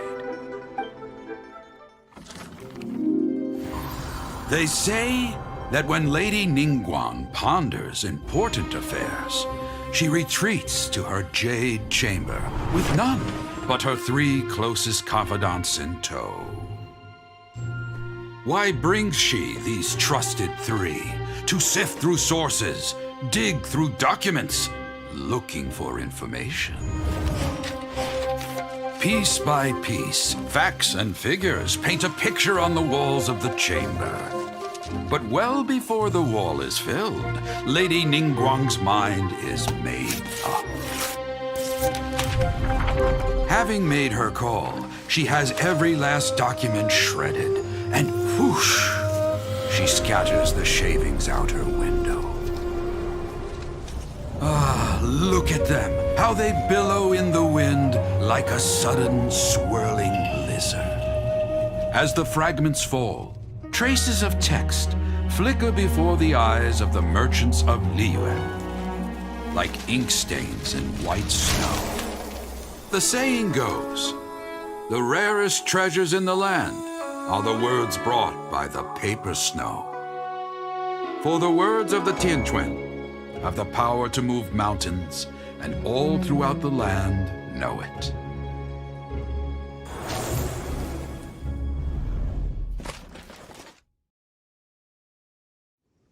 These are but scraps of paper, and yet they guide Lady Ningguang's hand. Such is their value. Merely grasping one or two of them will surely gift you a fragment of her wisdom, enough to stay a step or two ahead of your peers. Tianquan Ningguang. Feels like we're hearing this name a lot. Liyue locals talk about her. The Fatui hate her. She's most likely the one who hid the Exuvia, and we saw her at the Rite of Descension. Huh. Paimon wonders what sort of person she is. At last I have found you. You who returned from Jueyun Karst. Who's there? Wait, I am not with the Millelith, nor am I here to claim your bounty. However, I am an emissary of the Liyue Qixing. My name is Ganyu, secretary at the Yue High Pavilion, and I have come specifically to meet you. Well, in concrete terms, I am the corporate secretary for the Qixing. At the moment, I am serving as Lady Ningguang's special emissary. Ningguang sent you? We were literally just talking about her. My apologies, you who have returned from Jueyun Karst. I am duty-bound and cannot extend my courtesy to you in full. But I have with me a letter from Lady Ningguang. She extends a formal invitation to you in her capacity as Tianquan. She invites you to her palace in the sky. An official invitation? Lady Ningguang said this. Invite him to come here. I wish to meet him. At the Jade Chamber, together we shall snip every one of these entwining dark threads. And with that, the emissary who called herself Ganyu just disappeared. But we've received an invitation from the Liyue Qixing. Paimon still can't believe it. We'll be meeting people that have way more money than Paimon could ever count. We should be on our best manners. An invitation to visit the Jade Chamber is a rare honor indeed. You'd best be on your way now. But don't forget about the rite of parting. Once you've finished at the Jade Chamber, meet me at Dihua Marsh. Don't worry, we won't forget. Dihua Marsh. We'll see you there. Look up there. That's the Jade Chamber. This is bad. Paimon's supposed to be your guide, but Paimon doesn't know where the way up to the Jade Chamber is. Well, since we want to go to the Jade Chamber, heading to its location on the map is the sensible thing to do. Let's look around. There has to be a way up there nearby. Hey, look! There's some sort of mechanism thingy. Since this is the right place, it must have something to do with the Jade Chamber. Yes, this must be the way. Huh? It only takes us up to here. Aw, if that wind current was stronger, we'd be able to reach the top in one go. Huh? Why? Or... Oh, Paimon gets it! If it was a secret, Ganyu wouldn't have let us try to find it ourselves, right? Alright, let's follow your plan. Then we... Oh, hang on a moment.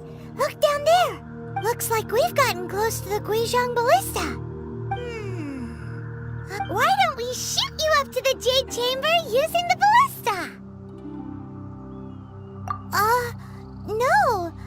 Paimon may have just forgotten to think about the safety measures. Oh, that's right! Now that you mention it, we could use the Guizhong Ballista to see if there's another way up nearby. Halt! Who trespasses on these hallowed grounds? Exactly. What are you talking about? We're invited guests. What makes you think you can treat us like this? No. Wait.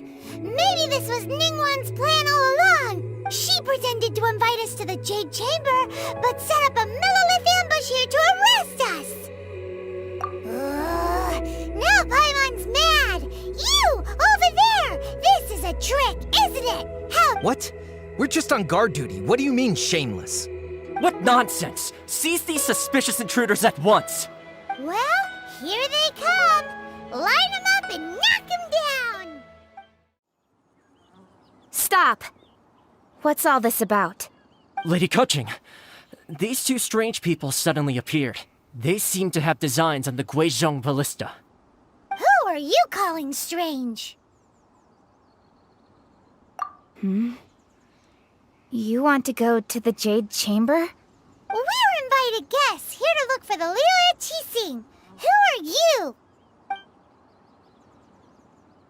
Well, as it happens, I am one of the Liyue Qixing. Oh! I'm Kuching, the Yuheng of the Qixing.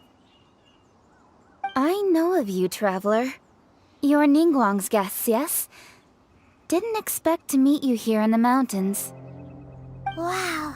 Paimon didn't think we'd meet some super rich big shot out here in the middle of nowhere either. The Guizhong Ballista in Tianheng Pass has long been in disrepair, and yet it was fixed in a single night. I came here to investigate that occurrence. These Millilith are just here to guard the scene, not to arrest anyone. So this was all a misunderstanding? Paimon never would have thought. Anyway, for a mortal to be able to repair an Adepti mechanism is quite the mystery, even to the Qixing. That was... Eh? Oh, right. So, Lady Yuheng, might you have any idea why Lady Tianquan invited us to go to the Jade Chamber? Just call me Kuching. I'd say that Ningguang's purpose is to request that the savior of Mondstadt take a more neutral stance. Or at least, to not wholly side with the Adepti. We're not taking sides. We spoke with the Adepti. They want to protect Liyue as well. When you say protect, you're referring to their sanctimonious arrogance, aren't you? Huh? You are mortals, and thus under their protection. There was no way they would have regarded you as someone with the ability to assassinate a god. Naturally, they would also regard Ningguang's locking down the area, questioning the citizenry, and pursuit of the assassin to be pointless work. Perhaps they even wonder if there might be a cover-up. I'll say it like it is. They're underestimating us. Well, you've got a point there. Still, this is the first time Paimon's seen a person from Liyue who doesn't respect the gods or the Adepti. Should I respect the shallow sense of time and condescension to mortals that has caused them to delay in moving against us, Qixing? Forget it. I shouldn't speak of them this way. This skepticism is mine alone, and Ningguang does not share it. Either way, I will admit that the actions of the Adepti this time were quite restrained. Rex Lapis's death is indeed an extraordinary circumstance. But to think that they would call for a council of Adepti rather than come down here directly. How surprisingly civilized of them. Well, for Ningguang, she would talk anything and everything out if she could. But I doubt we can do that here. The time of the Adepti has long passed. If even the Liyue Qixing don't want to face that truth, then what future is there for Liyue? Another super bold statement. I'll stop here. Honestly, I hadn't intended to say so much. But you're a good listener, Traveler. You should both be off to the Jade Chamber. Don't be late now. Ningguang's schedule is packed to the gills all the way till next year. The cream of Liyue's mercantile crop all see ascending to the Jade Chamber as the greatest honor. Each favor? But, wait! That's right! Greeting gifts are a staple of Liyue's culture. We need to get one. Not to curry favor or anything, just to respect Liyue's culture. Alright. You can decide on your greeting gift yourselves. Let me tell you how to get to the Jade Chamber first. You didn't actually have to come to Mount Tianheng. Go back to Liyue Harbor. Find a guide at the Yuehai Pavilion. Well then, may we meet again, Traveler. Well, that Yuheng may not respect the gods, but Paimon thinks she's a pretty cool person. So, what should we give to Ningguang when we see her? Oh, right! Paimon dreamed of an amazing snack last night! Sugar-frosted slime! Paimon has a feeling that it would be perfect for a super rich person like Ningguang. Why don't we go with that for a gift? Nope! But Paimon's sure that we just need to make it with some boom shakalaka. Let's go gather ingredients! Time waits for no one, and neither will our riches. According to Kuching, this is what we should say. Excuse me, do you sell the moon here? Yes. How many would you like? It's not convenient to speak of numbers here. Ah, well said. Please, use this to ascend to the chamber. Yep. And yet the code they used was not the one for guests, but for the Yuheng.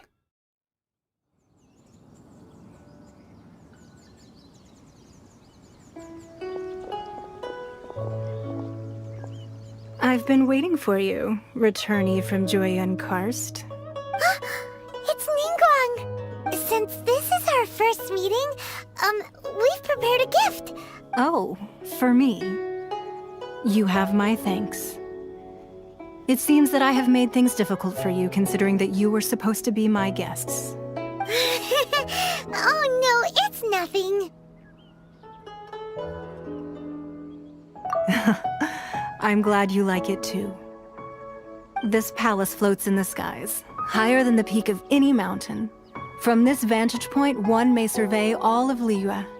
I have been gathering the funds necessary to build it from the time I began learning the merchant's craft. And since becoming the Tianjuan, I have spared no effort in hiring the best craftsmen to constantly extend it. At first, it was but the size of one room. Now, it is large enough to blot out the moon in the skies above Liyue. One day, I believe it will overshadow all 7 nations. Not many from outside Liyue earn the right to ascend to the Jade Chamber. But as such, I have been putting eyes and ears out ever since you reached Liyue. What? And I finally got wind of your movements when you were on the way to Wangshu Inn. Wait! Was Vergoldet one of your people? Just Vergoldet? Everyone at Wangshu Inn is one of ours. At the Guizhang Ballista, yes? You weren't peeking on us from the skies the whole time! I fear that peeking would have been a little difficult from this altitude. Our eyes and ears are more than sufficient. You two are very interesting people, after all. It would be natural to take an interest. Well, I wouldn't expect you to trust us, considering that you have had far more interactions with the Adepti. I believe that you've heard of the Archon War. Many gods used to walk this earth, and many long wars were fought between them that did not abate until 2,000 years ago. Much blood was shed, and many lives were lost. In the end, only 7 victors remained standing in Teyvat. They built cities and nations on the corpses of the vanquished, and thus began the era of the 7. You can see Goyun Stone Forest from here, I trust. Beneath the spears lie those cast down by Rex Lapis in those days, gods that failed to seize the title of Archon. Not only is it true that gods may die, but so too has the membership of the 7 changed over the last 2 millennia. Rex Lapis's passing is an unimaginable disaster for Liyue, but the Order of the 7 will not collapse simply because of that. Another Lord of Geo will arise sooner or later. Yet, how are we to forget Rex Lapis? When that time comes, the relationship between the people of Liyue and the gods and Adepti will surely be different from before. Even in a new era, the Liyue Qixing remain Rex Lapis's former subjects. Do you really think us capable of having played a part in his demise? Of lacking the foresight to see the certain repercussions? That day at Yujing Terrace, it was also very sudden. Even I was caught completely off guard. You were there, you no doubt saw. But our enemy has long lain hidden within the harbor.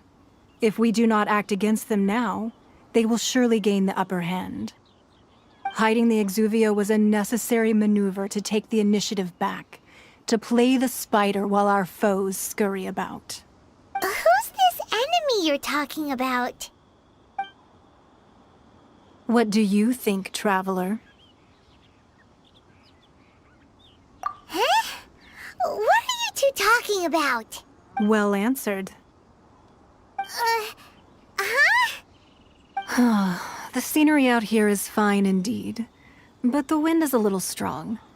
Our preparations to receive guests within are complete. Be at ease, you two. Make yourselves at home if you wish. Can we really? I have invited you two here as friends. And when friends come over to play, our enjoyment comes first. Ooh, isn't this that legendary wall? Why, you've kept your ear to the ground, I see. That's because even the storytellers are talking about it. Everyone's after a piece of paper from that wall. That's because that wall records Leo's secrets. Merchants have always been attracted to secrets. But the secrets of the mercantile world are of no interest to you, are they, Traveler? You're rather special, really, and I think you're quite aware of that. If possible, I'd like to have your trust. But if you were to choose the more trustworthy person between myself and Kuching... You'd pick Kuching? Nah, I had a feeling. I originally thought her a bit too hard-headed. With someone of her character on the Qixing, I've had some extra messes to clean up behind the scenes. But after she said those words, the time of the Adepti has long passed. If even the Liyue Qixing don't want to face that truth, then what future is there for Liyue? Well, I must say that quite a few of my doubts have been dispelled. I won't deny that Rex Lapis's passing seems advantageous to us. But for Liyue's sake, we cannot allow ourselves to be shackled by rumors of our usurpation of power. Indeed, it seems that you understood what I meant to say from the very beginning. I called for the gag order and for the Exuvia to be hidden to temporarily stabilize the situation, and also to prevent something similar to the incident in Mondstadt. With Rex Lapis's death, the Fatui have busied themselves with many clandestine actions beyond their diplomatic remit. As the Tianquan, one responsible for Liyue, I cannot be too concerned with appearances when opposing them. Allowing the rite of parting to take place was also meant to buy some time for us to take control of Liyue's administration. It's exactly as Zhongli said. The Qixing only provided the venue for the rite so they could use us for their own ends. Wait, that's right. Speaking of ends, could I say one other thing? Of course. Byman's heard that anyone who sends a greeting gift gets a little something in return. So, does that include us? It's all right. I like direct people. Well, we have made quite a bit of trouble for you recently. How about this? You can pick any one object here as you please. Yay! Paimon was just waiting for you to say that! One of the sheets on that wall! Don't look at Paimon like that! One of these sheets of paper will sell for crazy prices, even if it's only as large as Paimon's fingernail. Just imagine how much more a whole untorn sheet would sell for. Huh? Well, that was an easy search. The biggest sheet is right up there in the most obvious spot. Let's go with that one. La la la la la. Let's see what's written on it. Huh? There's a place marked with a circle on here. Oh, could it be treasure? Whatever it is, it better make us filthy rich. Let's see what's written over here. Sigil of permission, something, something, Fatui, research, copy. Aw, that doesn't sound like treasure at all. This piece of paper shows that a Qixing spy discovered traces of classified Fatui research on the Sigil of Permission. Oh, Ningguang did say that the Fatui have been up to all kinds of mischief in the shadows of Liyue, spreading rumors, wanting to get their hands on the Archon's body and whatnot. But research on the Sigil of Permission? Paimon wonders what they're up to. Speaking of which, there's also some connection between you and the Sigil of Permission. Seems there's still more for us to find out. Oh, you really think so? Well, should we not go then? Oh, so you're saying that it's precisely because we can't completely trust Ningguang that we should confirm the truth of what she says for ourselves. That's way out of Paimon's league. Paimon thinks she's been nothing but good to us. Anyway, we'll see if you're onto something. Before we look for Zhongli at Dihua Marsh, let's go to the place marked out on these papers and see if the Fatui really are up to no good there. There are so many talismans here. And some stacks of blank paper, too.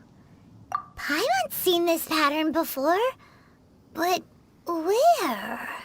Oh, Paimon knows! It looks just like the Sigil of Permission the child gave you. But how did a relic of the Adepti end up in the hands of someone like Child? Oh, that's right. Cloud Retainer said that when the Lord of Geo created the Sigil of Permission, it wasn't to be used as some old relic. Talismans like that were once used in the Archon War to channel divine powers. Maybe the Fatui are copying the Sigil of Permission in hopes of achieving a similar effect. Being able to channel divine power in battle? Whew, that sounds pretty dangerous. And the plot thickens. We'll need to keep an eye on Child, that's for sure. Alright, that's enough sticking around here. We gotta go meet up with Zhongli soon. The last stop on our rite of parting preparations tour is Dihua Marsh. Let's go! Paimon hates being late.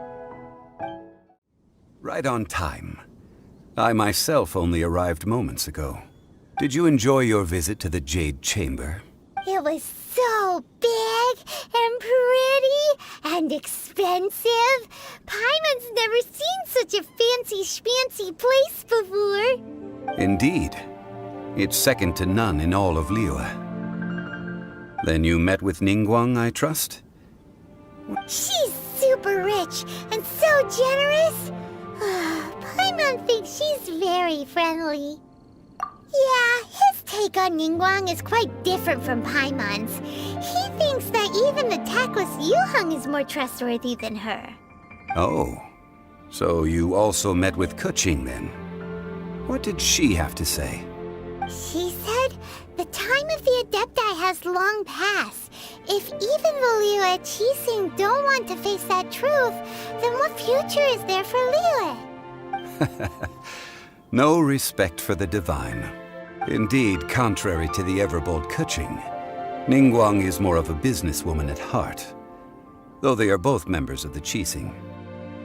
Although she's friendly, there's no way of clearly discerning her true intentions. Yes, she has only relied on herself to rise to her current position. No, it's said that she's the one behind the constant expansion of the Jade Chamber. It's the second most important thing to her. Even if she ever gave up the position of Tianquan, she would never give up the Jade Chamber. The Jade Chamber is only second. What's the most important thing to her, then? Why, Mora, of course. All Ningguang talked about was the Fatui this and the Fatui that. She said that after Rex Lapis was murdered, the Fatui have constantly been trying to sink their fingers into Liyue, and that they aren't to be trusted. That is how the Fatui have always been. It doesn't surprise me in the least. No matter what they may be planning, you must be careful when dealing with the Fatui. Always be on your guard. So, is there anything we need to get for the rite of parting in Dihua Marsh? Yes, as a matter of fact, there is. Today, we'll be gathering wild glaze lilies. Glaze lilies? But why did we come all the way out here? Doesn't the garden in Yujing Terrace have some? Even Qingse Village has glaze lilies. Oh, right! Paimon remembers that Madame Ping is always tending to flowers. Maybe we could ask her. No. Those lilies have all been gardened by people. Dihua Marsh used to be full of glaze lilies. It is a sort of joyful flower that listens to human song. Before the Archon War, Dihua Marsh was all dry land and fertile soil. But the war caused landslides, and the land was flooded, turning it into the marsh you see now. Of course, there are some kinds of flowers that have been preserved and gardened by people in the city. But very few people know that glaze lilies may still be found in the wild. Wild glaze lilies have the strongest fragrance. If we want to follow the true tradition of the rite of parting, we must grind up the wild lilies and place the powder in a censer of everlasting incense. But I'll need your assistance in gathering these flowers. That's correct. Your singing will surely bring out the strong... So how good is your singing? Really? Why doesn't Paimon believe you? We'll only know once he starts singing. It's time to sing, whenever you're ready. Da da da da da da da da da. Those weren't glaze lilies. Glaze lilies wouldn't hit people. This little monster is known as a whopper flower. Strange. These petals look interesting. The glaze lilies used as a disguise were buried with the whopper flower for too long. The result seems to have surprisingly potent medicinal value. Let's collect what we can of these petals. Well, that's nice and all, but will those petals be useful for the rite of parting? Unfortunately, no. That's so lame. Excuse me. Are you searching for glaze lilies? Oh, hey! It's... What's-her-face? Hello, traveler. I'm surprised you still remember my name. Ah, that reminds me. How was your visit to the Jade Chamber? Well, it sure would have been better if you told us how to get up there. Didn't I tell you the way? Nope. We found the way on our own.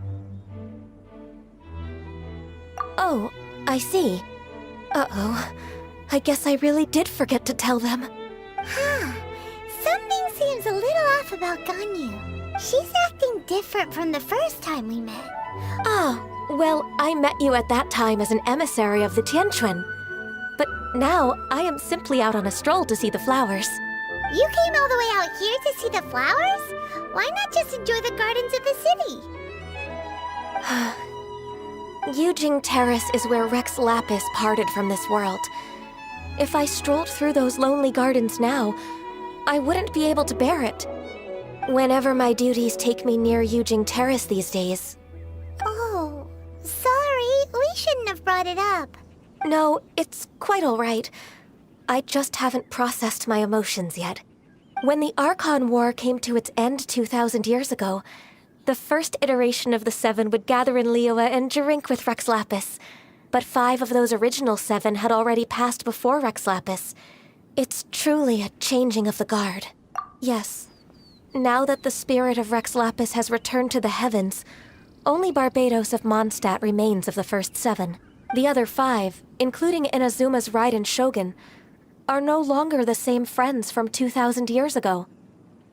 Of the current 7 Archons, the youngest is Sumeru's god of Dendro. He is merely 500 years old, whereas Rex Lapis was more than 6,000 years old at the time of his passing. This means that Liyue had been under Rex Lapis's rule from the moment it was first founded 3,700 years ago. The city has never had to bid farewell to its deity. So what do you think of this farewell? Huh? This is a little sudden. As a mortal, I've never dared to imagine a Liyue without Rex Lapis. But as an Adeptus, Huh?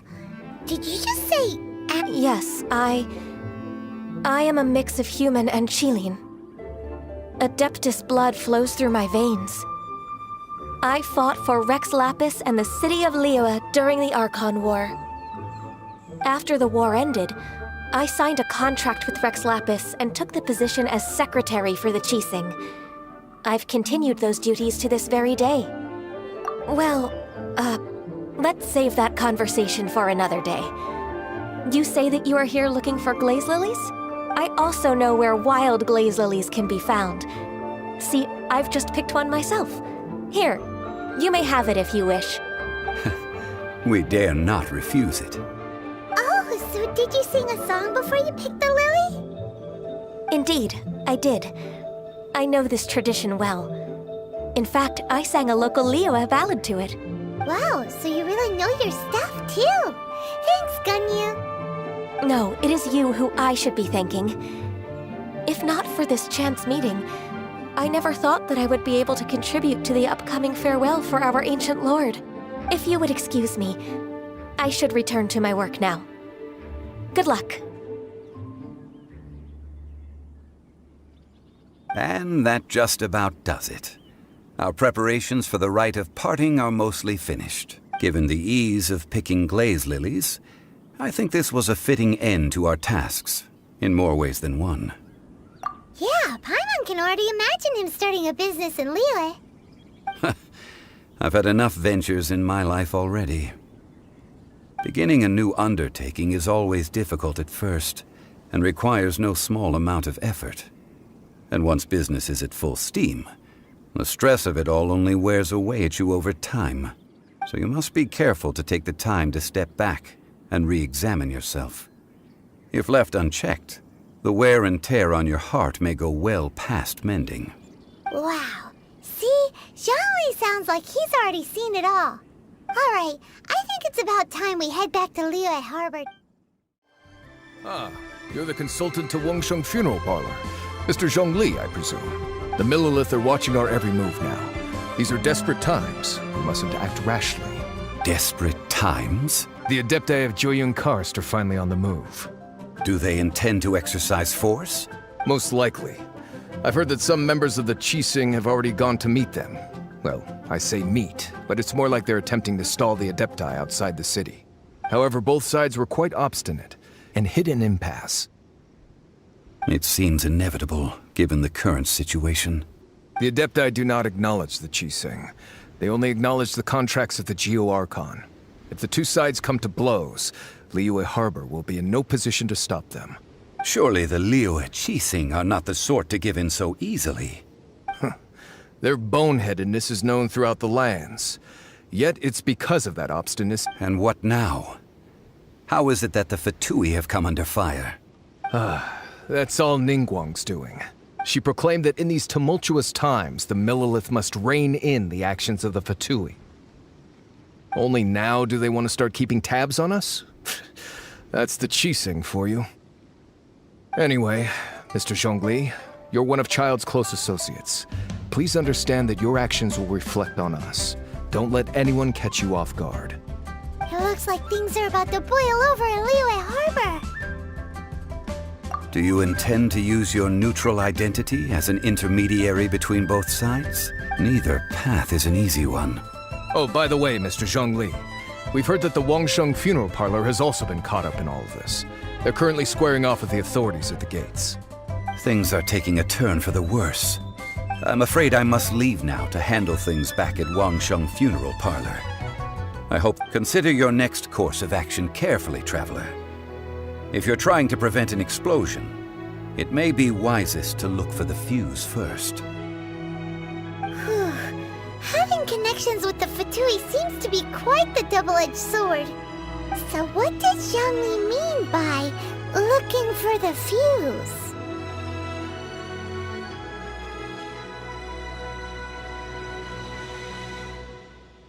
Oh, Paimon gets it. If there's anyone that wants to see the whole city turned upside down, it's definitely him. He must be waiting for the moment when no one is watching to do something really bad. But where could we find him now? Where would he go at a time like this? Wow! This is the Golden House? It looked impressive enough from the outside, but who would have guessed that it was even fancier on the inside? And so full of Mora! This is where all of Teyvat's Mora is minted, right? In that case, maybe they won't notice if a few Mora go missing. Oh, so it's a trap! Tricky, tricky. Good thing Paimon's got you here. But even if we can't take any, we can still have a closer look, right? Or better yet, take a nap on top of a mountain of Mora! It's like a dream come true! Oh, right! Back to business. It's quiet. Too quiet. Surely someone's gotta be guarding something as important as the Exuvia. Huh? Look! What happened here? Uh-oh. Paimon smells trouble. Quick! We have to go make sure that the Exuvia is all right. You've already fulfilled your task as guides, so why do you still linger here? Huh? Who's there? If you were Fatui, I imagine that you would be entitled to a generous reward from the Tsaritsa herself. But now, you're nothing but dross, and you're in my way. Although I'm deeply grateful to you that I was able to effortlessly find this secret location, don't you think that trying to stop me now would just be wasted effort? Stopping the Mora Mints, hiding away the Exuvia. The Chising are really pulling out all the stops this time. So you've been planning to take the Gnosis from inside the Exuvia all along? As one of the 11 Fatui Harbingers, it's my duty to see the will of the Tsaritsa fulfilled. She will get that which she desires. I'm not asking for your blessing, and there's nothing you can do to stop me anyway. The time for discussion and diplomacy has already passed. I mean, if it were up to me, I would have skipped that stage to begin with. Either way, we now come to my favorite part. A simple pleasure, and one that I am oh so delighted to be sharing with you. The battle. Battle? So you're the type that goes looking for trouble, huh? You could say that. When Signora offended the deities outside the cathedral in Mondstadt, she swiftly left the scene once her mission was accomplished. Instead of confronting you directly, she chose to rely on the snow and ice to make her escape. She wouldn't want the knights to come running towards the sound of battle now, would she? When she faces a worthy opponent, she will prioritize her mission, weigh the outcomes, and consider the consequences of her actions. But as for me, the greatest pleasure of being a Harbinger lies in crossing blades with strong opponents. We won't let what happened in Mondstadt ever happen again! Oh, so you intend to fight me? Good. I won't kill you, Traveler. I'll just play along. Besides, you could never defeat me, not even in your wildest dreams. But hey, try to relish the fight anyway, because if you ask me, without that, what else is there? Fighting talk, I love it! Now let's see you live up to it.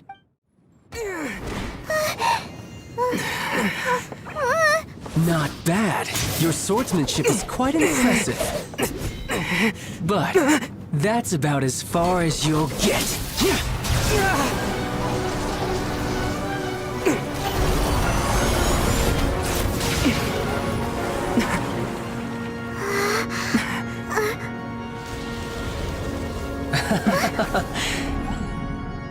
Didn't think you had that card hidden up your sleeve. You were just playing us to get close to the Exuvia!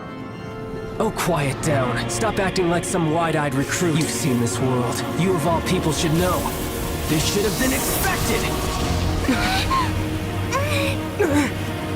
Well then, I'll be taking Morax's Gnosis now! I see. Well, this is most unexpected. You beat me to it, didn't you?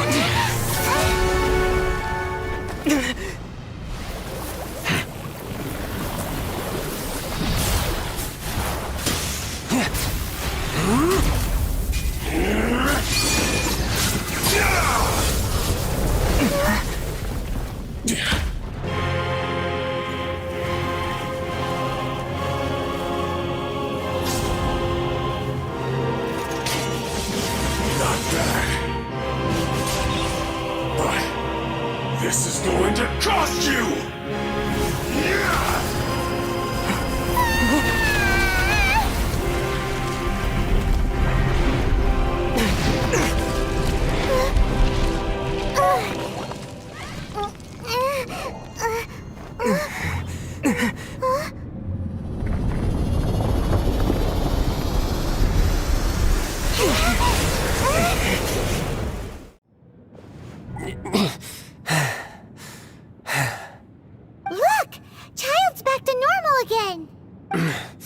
Well then, time to cool off.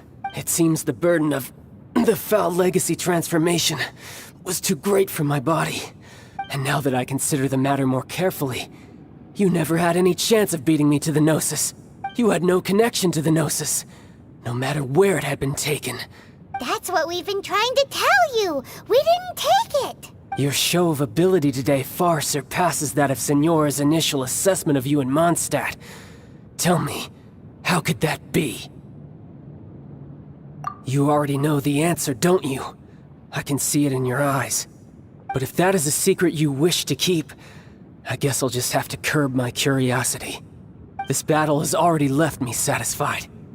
Anyone who strives as I do to grow stronger shall be called a friend, even if our friendship can only be shown in battle against one another. Pretty sure that's not the normal way to make friends. Unfortunately, I must bring this amiable conversation to an end. My quest still beckons. Given that the Gnosis wasn't taken by anyone, then we must look once again to the beginning. Perhaps it was never in the Exuvia to begin with. In fact, it might be that the Exuvia was just a diversion of sorts. What? So you mean that... Yes, it appears so. Interesting to say the least. It seems that the guardian deity of the capital of commerce is also well versed in little maneuvers beyond the boundaries of contracts. As such, we must now look to our backup plan. Backup plan? I had hoped it would never come to this. I absolutely detest working with those who are weaker than I. The truth is, the world belongs to those of us who desire to become strong. I seldom willingly mingle with any dull and boring weaklings who think otherwise. Unfortunately, we cannot be picky about our methods as Fatui Harbingers. Children must all learn to eat their vegetables sometime. So what are you planning to do? I will awaken the god that lies dormant beneath Guyon's stone forest. A god? Osial, overlord of the Vortex, who was defeated by Morax, the Geo-Archon in the Archon War, and who has remained pinned beneath the waves by the Geo-Archon's stone spears ever since. If such an ancient god were to be unleashed upon Liyue Harbor, defenseless without the protection of its deity, do you think the cunning Rex Lapis would just stand aloof and watch the ensuing destruction? But the Archon War ended 2,000 years ago. How can an ancient god appear in a world now overseen by the Seven? Simple. I've already prepared the means to awaken it. Hey, those are sigils of permission! Oh, Paimon remembers now. The Fatui have been researching researching them! Indeed. The one that was given to you was just a byproduct of our research. With the power of so many sigils of permission concentrated in one place, along with that which was bestowed upon me as a harbinger by our Tsaritsa, breaking the subduing might of the Geo-Archon spears for a time should be no obstacle. Using the powers of ancient gods in such a situation fails to interest me, and is largely against my principles. But knowing that such an action will not only force the Geo-Archon to show its hand, but you as well, that makes matters a little more intriguing.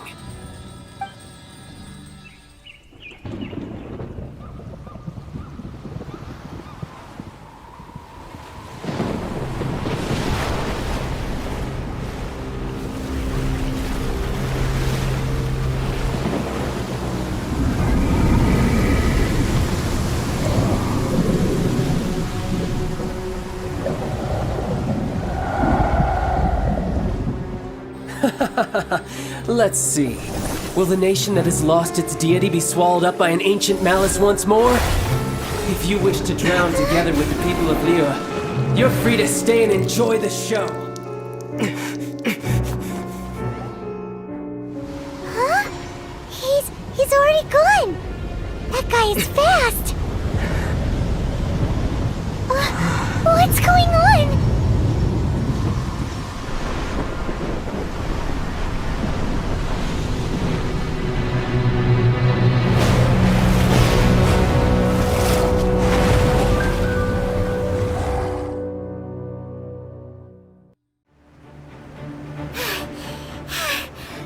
Exhausted.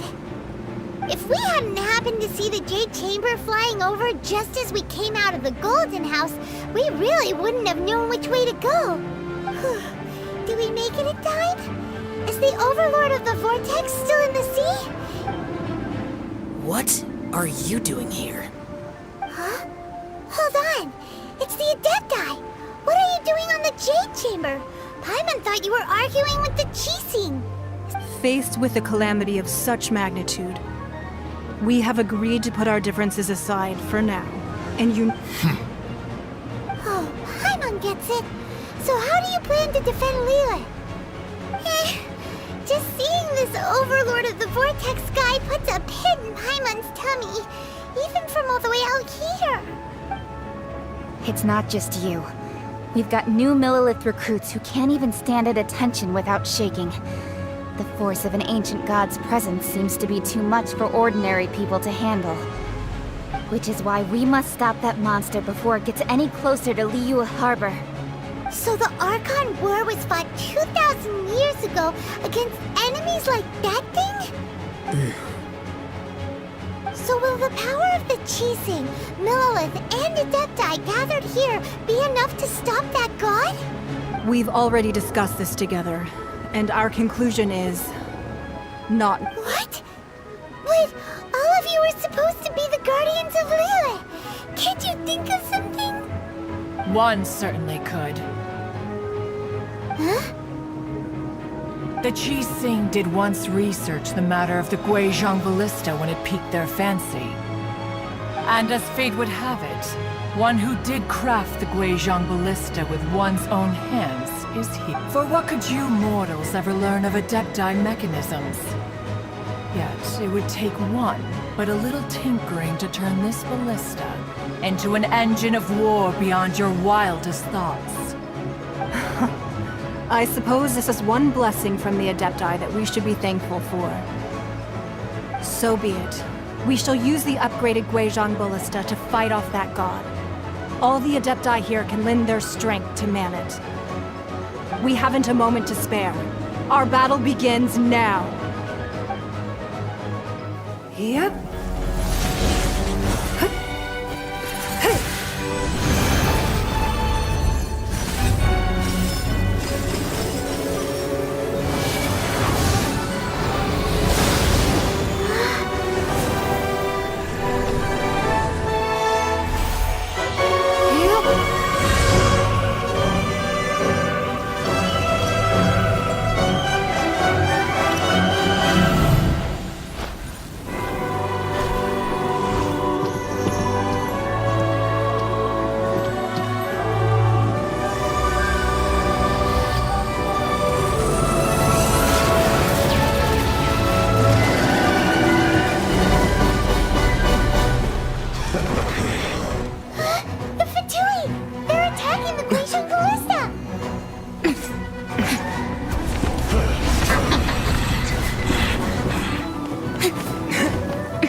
interlopers are no more. Now we may commit ourselves fully.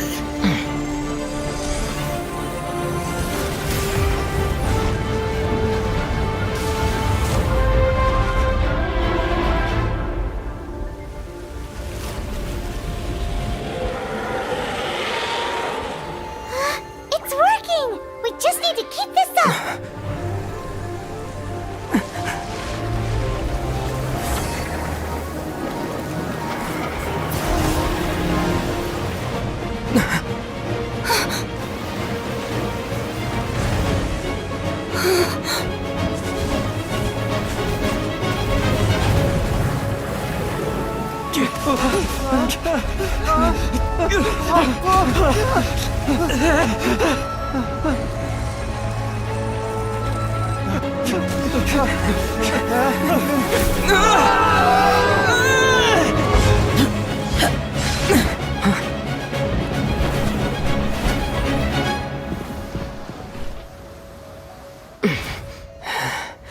Be careful now.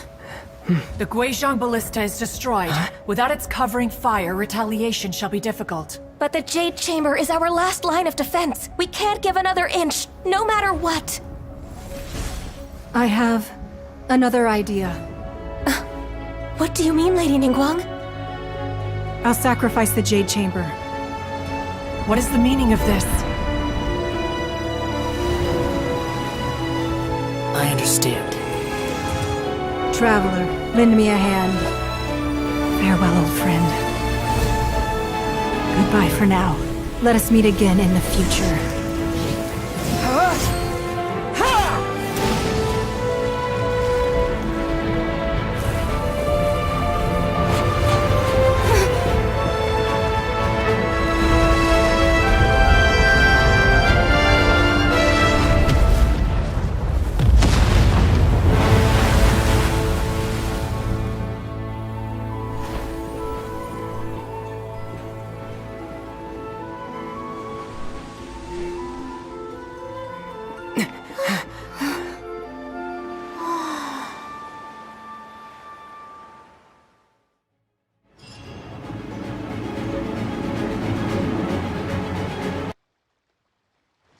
Is it finally over? The ominous aura of that monster has indeed begun to fade.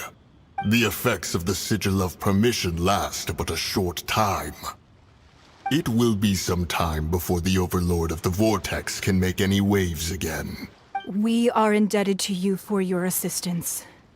If the Adepti hadn't happened to be here, the future of Liyue Harbor would surely have been in great jeopardy. Save your flattery. We didn't just happen to be here. Surely— Come now. There's no need for such harsh words, Cloud Retainer. I've heard that when Ningguang began learning to do business, she had already started setting aside part of her then limited income in preparation for building the Jade Chamber. At first, it was only the size of a small room, but with continued expansion, it has become the palace that lies before you now. It is a testament to Ningguang's entire life, both as a businesswoman and as the backbone of the Liyue Qixing. Seeing the Jade Chamber destroyed in the defense of Liyue means much to her. To me, such cooperation and sacrifice deserves at least some recognition, don't you agree? Well, I was really hoping you would say that such sacrifice could at least be used as some leverage in our negotiations. Thank you all for hearing me out. We know very well why the Adepti came here today. But please forgive us. We cannot yield to your wishes. Oh? 3,700 years. According to our records, the Adepti signed a contract with Rex Lapis to protect Liyue. Even to this very day, Liyue and its lands have stood the test of time, immovable as stone, just as it was thousands of years before. This is truly no small feat. But that does not mean that the Liyue of today is the same city as it was all those years ago. Do not merely cast your protective gaze upon the land. Instead, Focus your sights on our city and each of the citizens that dwell within it. Are you questioning our means of protecting Liyue? I mean no offense. I simply hope that our Adepti forebears would see Liyue in a new light. Forebearers, you say?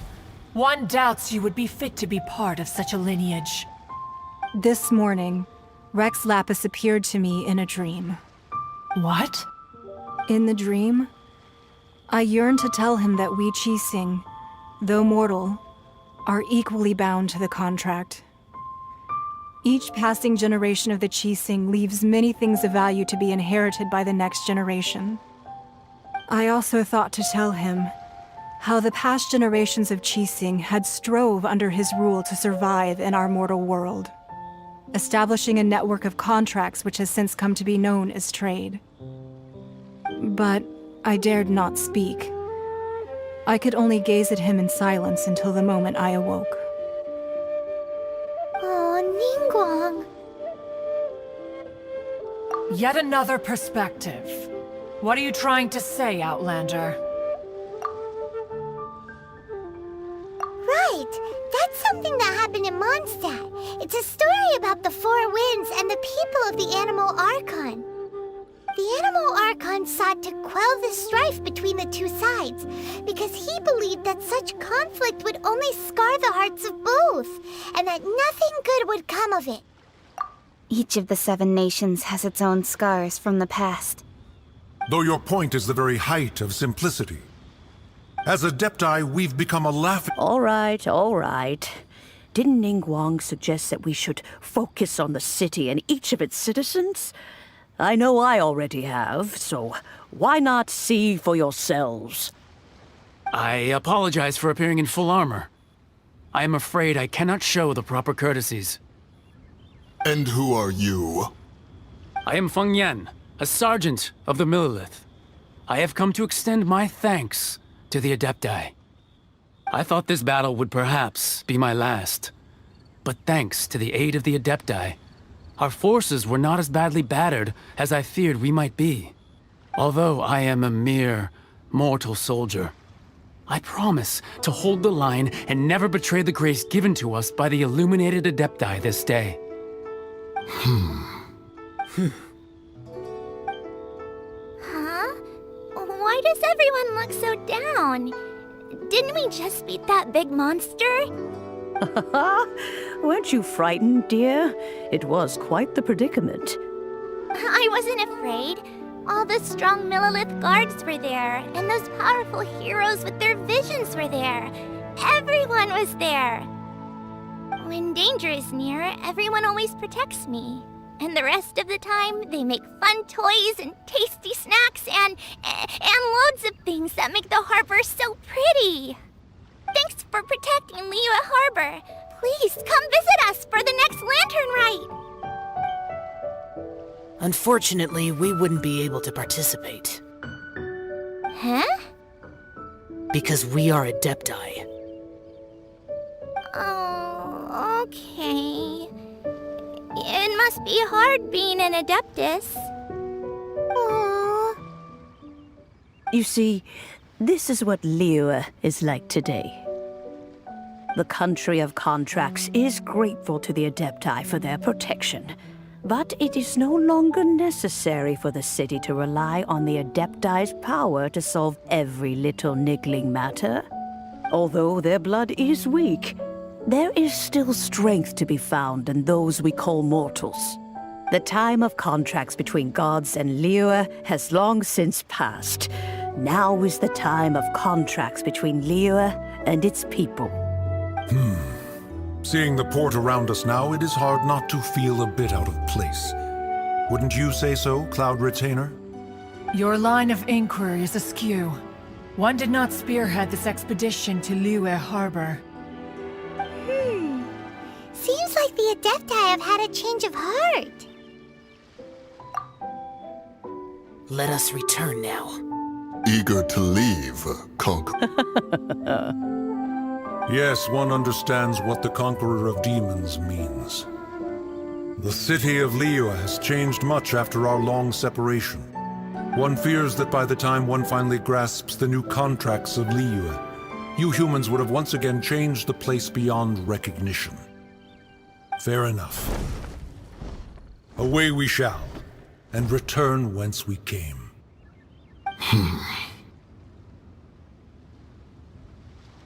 Since we Adepti have consensus, then one shall persist no further.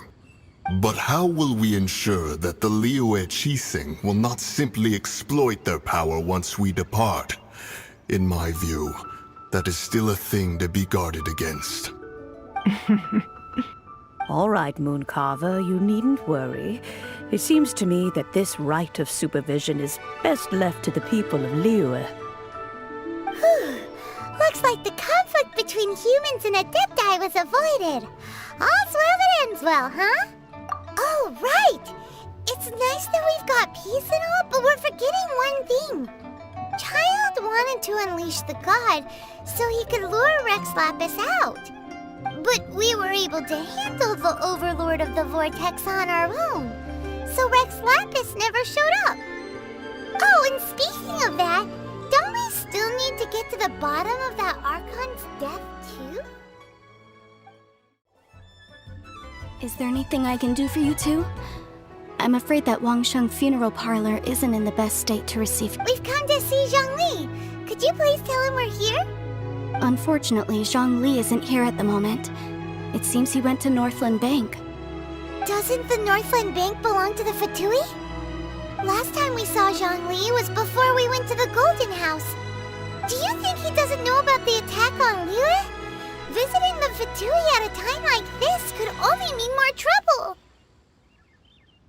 We had better go and make sure that everything is okay. You call this cooperation between Harbingers? Cooperation involves communication, you know. Don't take it to heart, child. Besides, aren't you happy that you got to skip the formalities and bring chaos to the land? I'm sure you must have enjoyed that. Oh, it seems that some of your friends have arrived. Hey, it's Zhongli and Child.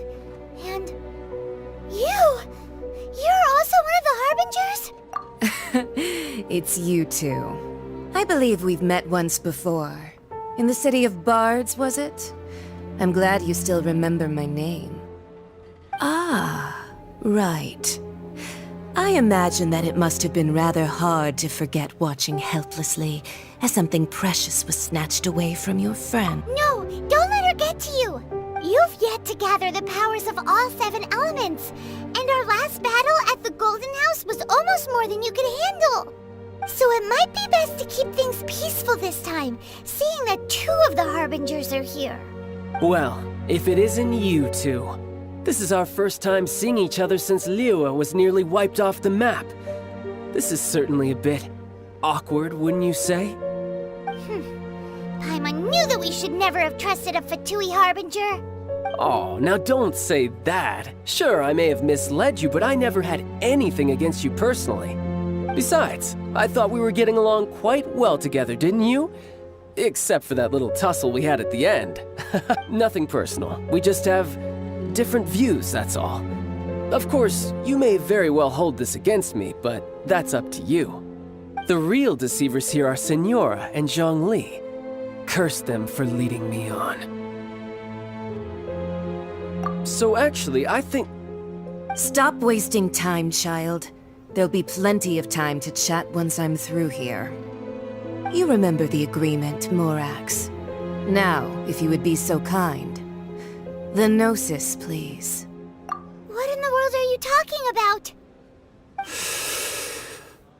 The contract is fulfilled. That which thou seeketh is now bestowed unto thee. For my...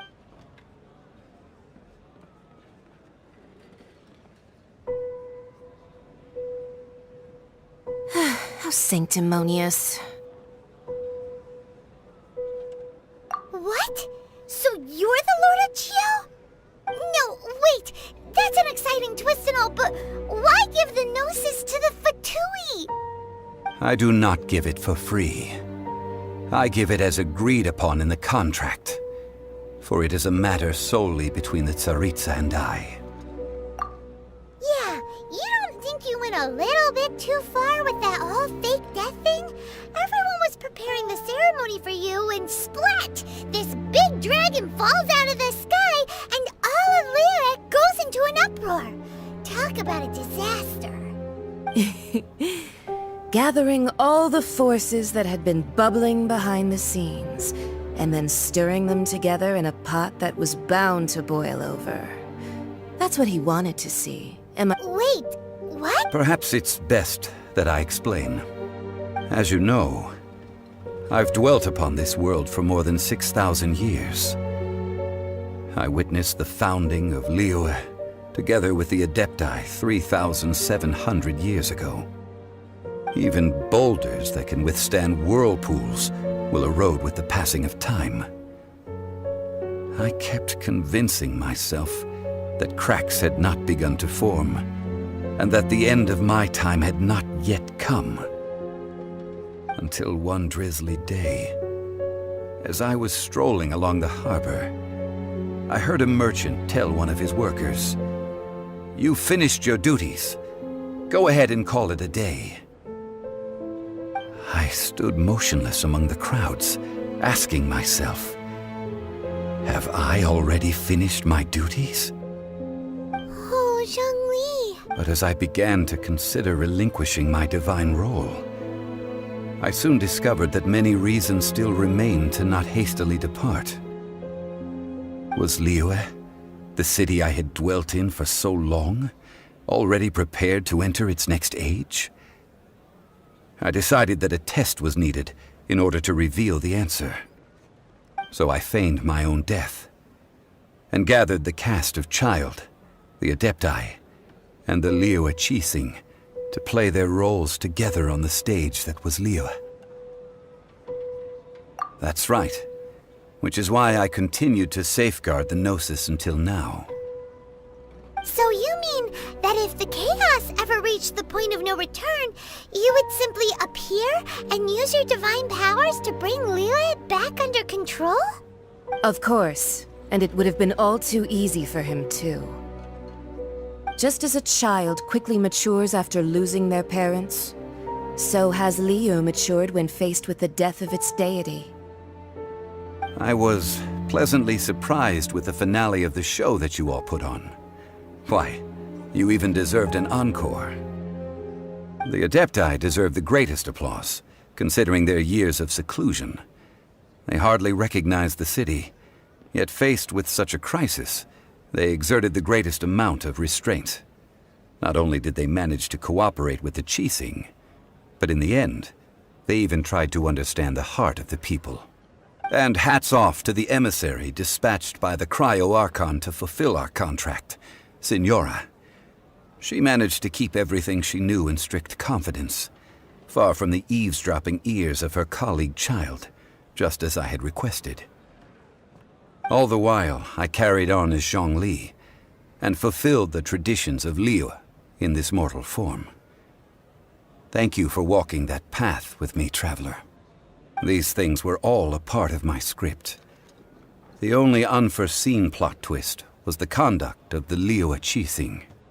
I had expected them to do no more than the Adepti, to come to the defense of Liyue. But when all was said and done, they seized the opportunity to supplant Liyue's divine protectors, and used the subsequent power vacuum left by my death to quickly gain complete control of Liyue. Huh? That doesn't sound good at all! Ha! On the contrary, I think it is excellent. I had always feared that it was too soon for them to take over from me.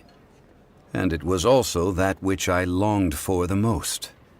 As such, this is the best parting gift anyone could have given this god of old.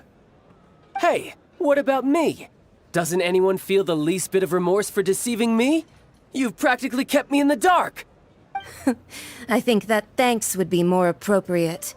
You certainly played no small part in all of this, wreaking havoc and turning the city upside down. The Lord of Geo ought to thank you for your performance, if anything.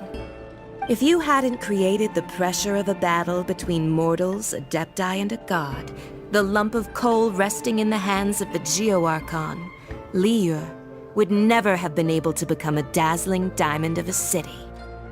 Huh? Just whose side are you on, mocking me like that? Are you itching for a fight? Be that as it may, you've come out of this as the hero of Liyue. I, on the other hand, will be forever prescribed as a disturber of the peace, no? Well then, with the Gnosis in my possession, I have no use for such idle chatter.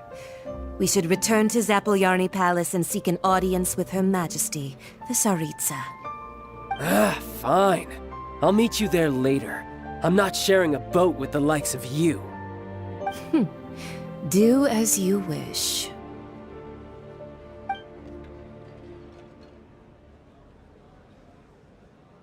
Now then, is there anything else you wish to ask me? Right! As Zhongli always told us, a good trade is a fair trade. Paimon has no idea what could be a good trade for a Gnosis. Realistically speaking, there is no such thing. Huh? However, I am the god of contracts. For thousands of years, I have made countless contracts. If the deal was of no benefit, then I certainly would not be inclined to agree to it. My agreement with the Cryo-Archon will be the last of my contracts as the Geo-Archon. My contract to end all contracts. As for the bargaining chip that the Tsaritsa used to balance the scales, uncover that answer for yourself in your future journeys. Hear ye all!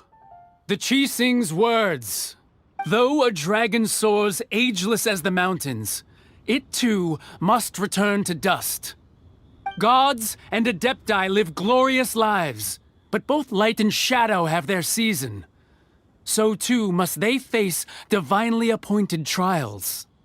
Rumors and hearsay abound on the streets that Rex Lapis was murdered. Having been thwarted in his trial, Rex Lapis's soul has recouped the celestial heights. He beseeches the people of Liyue to grieve not and to let not their hearts be saddened. Nor are they to believe street-born rumors or indulge in baseless speculation.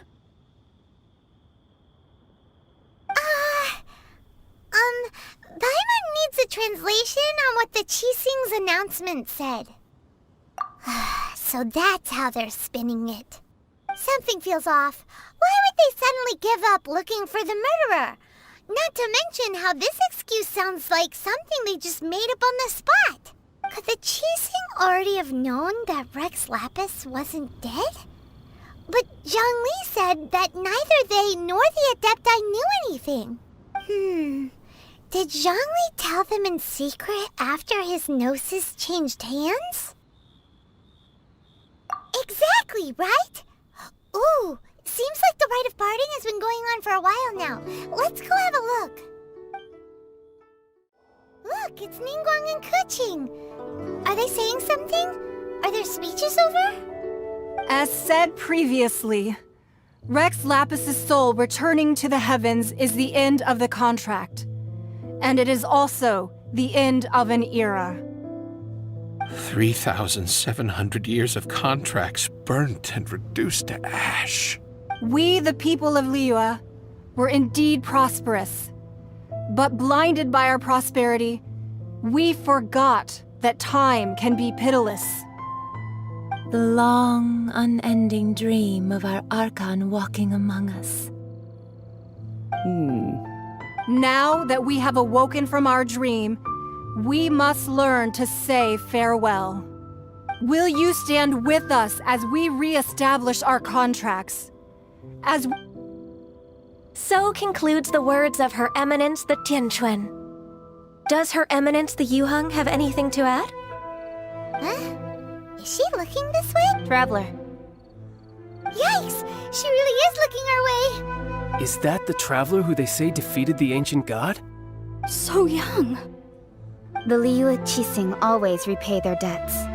And as you have heard, name your price, You deserve that much. Whoa.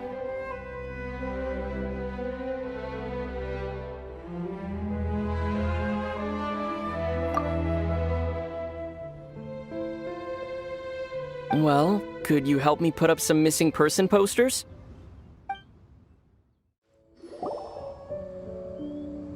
Hey, Zhongli! Look at this.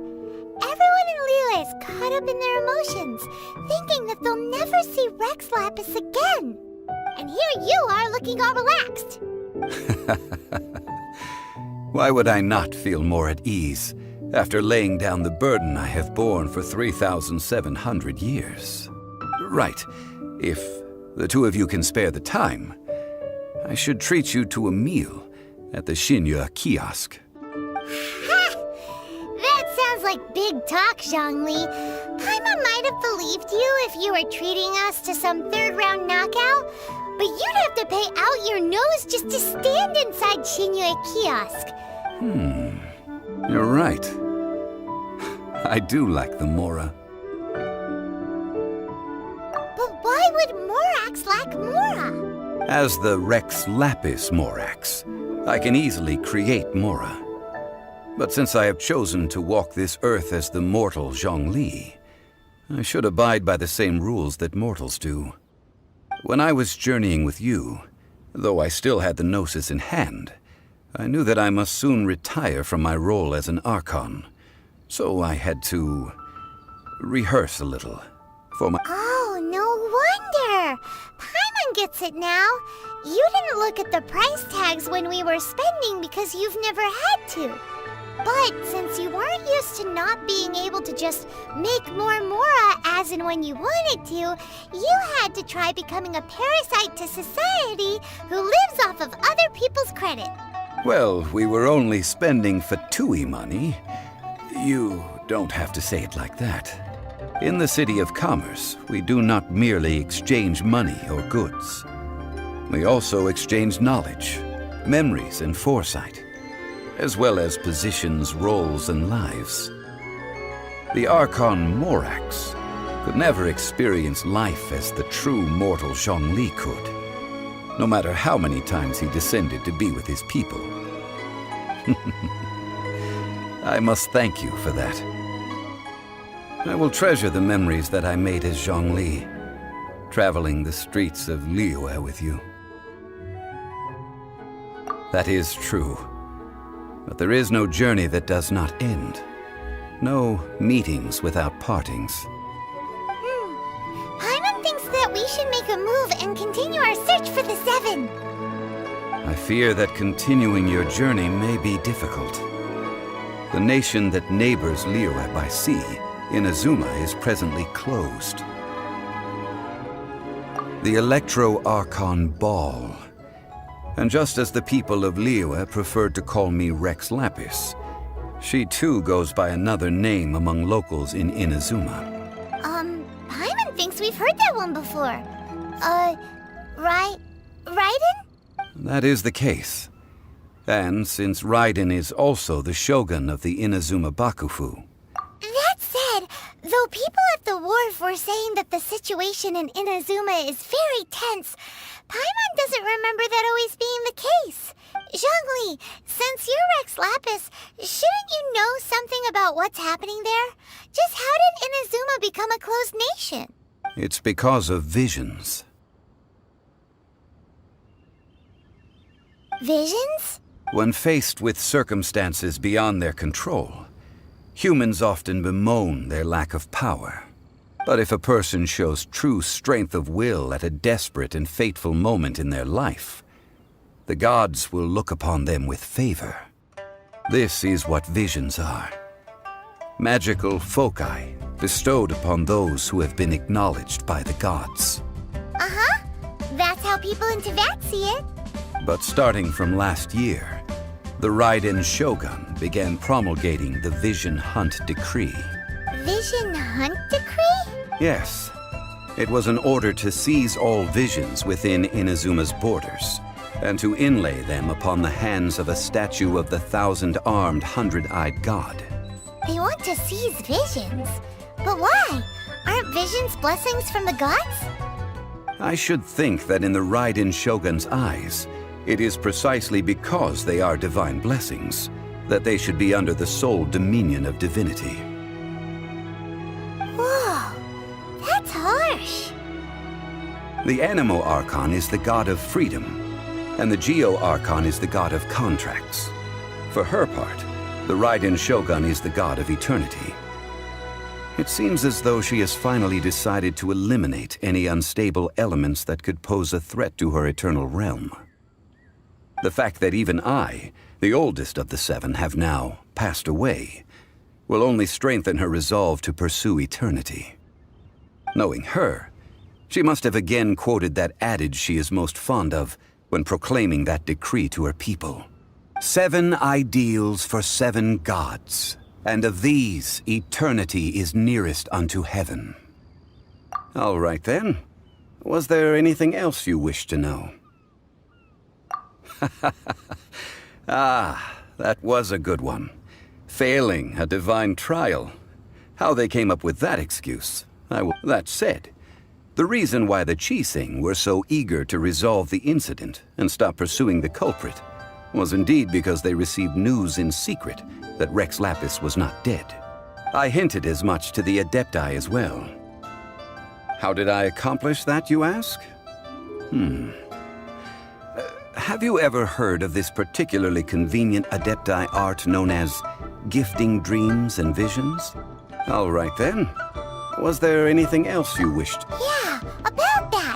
Before the Chising made their announcement, we listened to a lot of people talking on the way.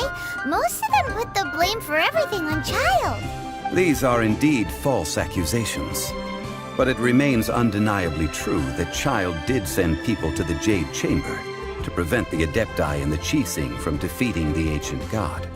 I've heard that Ningguang is busy milking that for all it's worth on the foreign relations front at the moment, browbeating the envoys of the Fatui.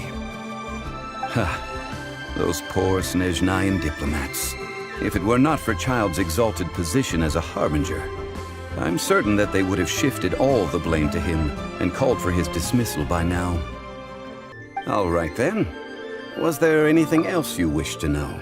Well then, I suppose you'll have to find a way to get inside this closed nation. Traveler, please, over here. It has been a while since you joined the Adventurers Guild. Are your adventures going smoothly? Is that so? Apart from your own skills, reliable teammates are also indispensable when adventuring. Another person to count on is always good after all. But recruiting such dependable companions is no easy matter, is it? Yep, and it's even harder to get a guide as good as Paimon. Ah, yes. I do have some information that may be of help to you. Let me consult our records. Ah, there it is. There's been a certain blonde stranger who arrived in Mondstadt lately, dressed in most unusual clothes. Blonde. Dresses all funny. It feels like Paimon's heard this one before. Wait, do you mean... Does that stranger's face look anything like his? Like the honorary knights? No, they couldn't look more different. This stranger is a very tall man. Seriously? How does this have anything to do with Kaya? I just can't prove that you're related anyway. That stranger declined the guild's invitation, so I can't say that I know anything about the relationship between him and Mr. Kaya. Nonetheless, you can look for him if you're interested. Perhaps he might accept your commission instead. After all, it is not uncommon for some adventurers to not want to be limited by the guild, but be happy to accept a fellow adventurer's requests. And should the stranger be a strong adventurer indeed, he would certainly be a big help on your journey. Please don't talk down on yourself like that. You are the honorary knight of the Knights of Favonius, after all. Your deeds are the stuff of song for all the bards in the city, even now. Well, as to further news about him, you may want to ask Mr. Lawrence. He stands guard at the city gate, so he may know something about that stranger. Honorary knight is something. A stranger with an eye patch. Let me think. Oh yeah, I remember seeing someone like that. A blonde stranger dressed in unusual garb. He was wandering all over Mondstadt at first, which I found rather suspicious. So I decided to keep an eye on him for a while. I lost him pretty quickly. Still, I didn't think that this was such a huge matter that we needed our outrider to pursue him by air. As long as Master Jean is here, there's nothing to fear from some suspicious, unusual-looking person. That might be true, but if it were up to Jean, she'd take this way more seriously. That is true. But on the other hand, knowing that Master Jean may overreact to the situation is all the more reason to not tell her, no? Anyways, oh yeah, he was at Wagner's smithy for a while before I tried telling him. He might have said something to Wagner. You should go ask him. Maybe he has more news about our stranger. What? You need something? Here, I remember him. He showed up a few days ago asking to buy a bunch of forging materials. Can't say I've heard of any of the materials he mentioned, though. He then had a look at the weapons in my shop before leaving. I've heard that he can be found drinking at the Angel's Share. If the Knights or the Guild want to get hold of him, that's the only place to be. The Angel's Share? Well, Master Diluc probably has his eye on that stranger too, then. Anyway, let's go to the Angel's Share and have a look. What will it be? Grape juice or apple cider? Hey, Charles! Have you seen a blonde stranger who wears an eye patch around here by any chance? That I have. He comes here every night. Just a drink, though. Doesn't order anything else. He even sometimes mixes his own drinks after he orders them. I don't know anything else about him, but from his selections and mixes, I'd say that he's quite the connoisseur. And what's Master Diluc's opinion? Why, I just gave it to you. Quite the connoisseur. Investigating everything as always. Guess that's Diluc for you. If you're looking for that gentleman, he ordered some new bottle of wine in advance yesterday. So he should be here today too. There's too many raucous patrons on the first floor, so if you want to wait, best to go to the second. Ah, welcome, sir. The wine that you previously ordered is here. He's really here? Let's go downstairs and have a look. To handle my booze better.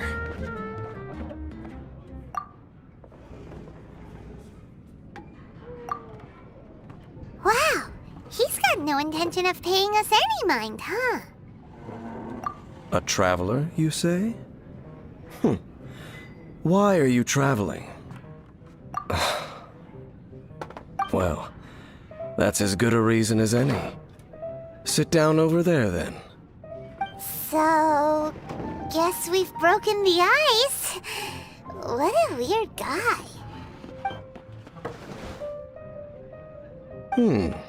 That little one beside you. That's not true, and you know it. It's indeed a good thing to have someone accompany you on your travels. My name's Dainsleif. I suppose you have some business with me? Sure. And he was so cold just a moment before. Paimon's got a bad feeling about this. But I will require advance payment. 500 mora, and 3 answered questions. The 500 is a one-time fee, and we'll settle the questions in a moment. That's it. Well, now Paimon's got a really bad feeling. That kind of compensation can't be right. Ah, thank you. Now, as for my questions, I'd like you to answer them here and now. The answer to a question says nothing about right and wrong, only about differences in attitude. I only wish to know what your choices are. You need only answer. Question 1. The crisis Mondstadt faced was resolved by an alliance between yourself and that Animo Archon who calls himself Venti. Who, in your view, was the key to ending that crisis? I know everything that I should. Well, answer the question. Is that your answer? I see. Question number 2.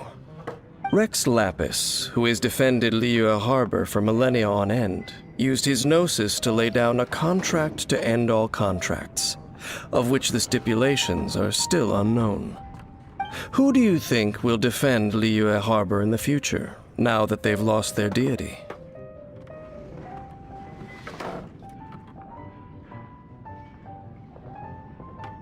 So that's your answer? I see. Now for my final question. This world has people who gained visions, and those who did not. Which of the two do you think hold more importance in the eyes of the gods?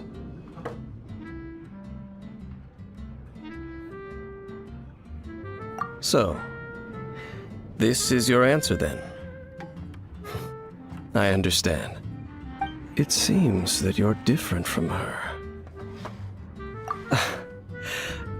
I'll take that 500 mora.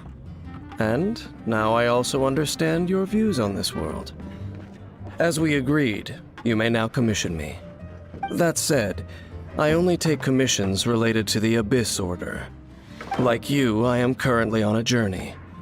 You intend to find your sibling, while I wish to oppose the Abyss. Ugh. Those creatures that serve the Abyss are the fangs and claws by which the Order spreads chaos in this world. I have come to Mondstadt this time while on the trail of an Abyss Herald. An Abyss Herald? An even more twisted abyssal being. One that commands the Abyss Mages. Oh, that's right! We've just been fighting against the Fatui and Liyue, who are human too! We haven't encountered the non-human Abyss Order at all! There's some reason behind that, I'm afraid. It's possible that they may have been under orders to redirect your path. Oh, that does sound pretty dangerous. Maybe they're looking for a better time to ambush us or something. Uh-huh! We're super-duper strong! That manner, it's just like hers. Well then, let's go see for ourselves, shall we? According to the leads I have on hand, the Abyss Order has re-infiltrated the Temple of the Falcon. Let's meet up at the temple.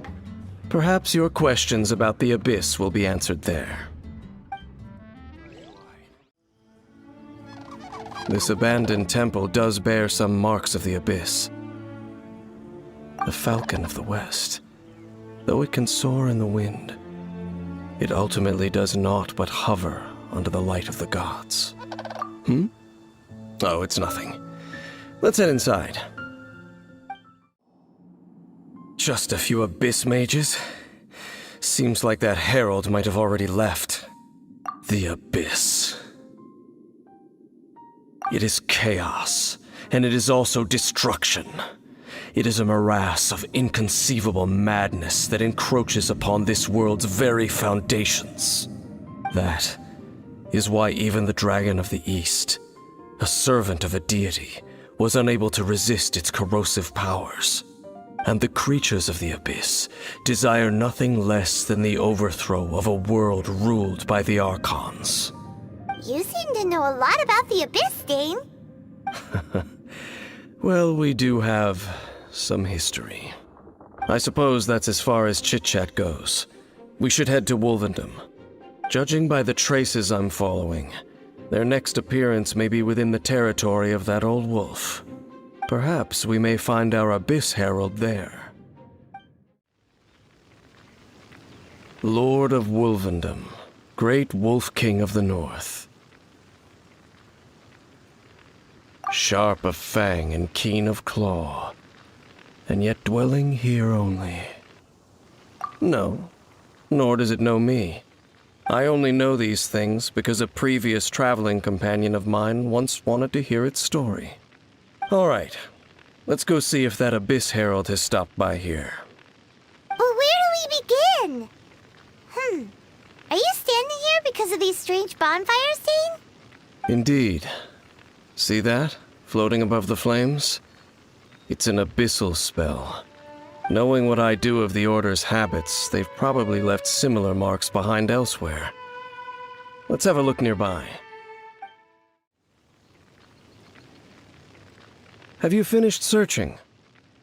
I searched around these parts and found some signs myself, but they were left behind by abyss mages, and there was no deeper abyssal power to them. It seems that even an abyss herald would not wish to make trouble with the Wolf King of the North. We should leave as well. If there's anything praiseworthy about that old wolf, it's his territorial nature. But now we're out of leads. Are we going to have to give up? No. There is one more place we can go. Let's get a move on then. I'll wait for you at Storm Terror's lair. I've heard about what happened to you during Mondstadt's crisis. When you came, this place was known as Storm Terror's lair. But I suppose that this place is more lair than Storm Terror at this point. In fact, if my memory serves, this ruin has had largely nothing to do with that dragon for a long time. The first time I laid eyes upon the ruins of old Mondstadt, the dragon of the East had yet to fall, much less come to nest in this place. Huh? But Paimon remembers that Dvalin first got in trouble hundreds of years ago. Don't think too much about it. Do you remember the light actuators that once sealed this ruin? If the Abyss Order is interested in this location, then they will not neglect those mechanisms. Let's go see what the situation is at those light actuators. Oh, so in the end, we still couldn't find that Abyss Herald. Bummer. I wouldn't call not having to gaze upon such a creature a shame exactly. Still, I do believe that you will come across one eventually. No, you're right. If it's a really powerful monster, it would be best to go around it. How good it would be if all perils one encounters in their journeys could simply be solved by going around them. Once upon a time, yes. I simply have experience from adventuring together with that traveling companion. You know, Dane, you keep talking about that person this and that person that. Where are they now, anyway? She no longer travels. I'm afraid that traveling can be too exhausting at times. Oh, is that how it is? Well, why are you traveling alone then? I still have some things left unfinished. Once they are done, I too will return home to rest. Yep, and it's good to have a home to come back to, isn't it? We camp out a lot when we travel. Hey, once you find your sibling, we should find a place to stay too, shouldn't we? Mondstadt's Fisherman's Toast is pretty tasty, but Liyue's Wanmin restaurant is great too. Either way, we should settle down in a place where there's good food. Home. Well, it won't be too late to think about where you stay once your journey reaches its end. While you're still traveling, you should...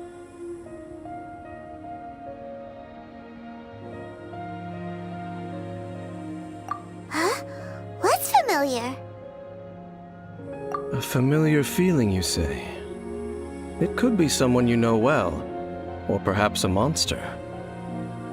Whichever it is, we should see it for ourselves, and thus see clearly. We can reach the top of that cliff from over there. Let's go. Can you still sense that familiar feeling that you spoke of earlier? But it doesn't feel like there's anything around here. No monsters, no people, nothing. Indeed. There doesn't seem to be anything strange about this place. It doesn't look any different from the last time I was here. My traveling companion brought me here on our previous journey. So, Dane, what about you? What's your favorite place? Me? I no longer remember. I merely followed that person around on that journey. That's all there was to it. Huh?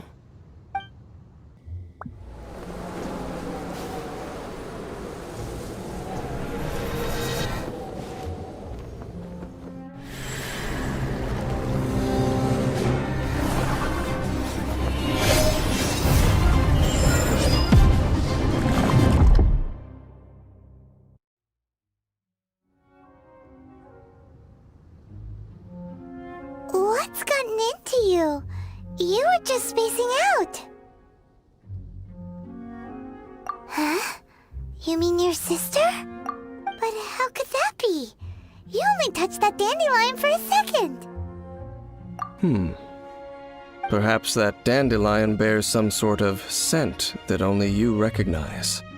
As for why, has it perhaps experienced something related to you? You're saying some real confusing stuff. Paimon doesn't get it at all. Do not rush. Vexation and anxiety are the enemy of rational thought. Your journey has only just begun, has it not? At least you now know that she is still on this world. At this time, the most important thing is the journey to find her itself. Yes, and this is something you must keep in mind as the meaning behind your journey. May you find your kin at the end of that journey. Well then, let us part ways here for now. Huh? You're leaving? Already? Only for now. Don't worry, we will meet again. After all, I did take 500 mora and those 3 answers you gave me.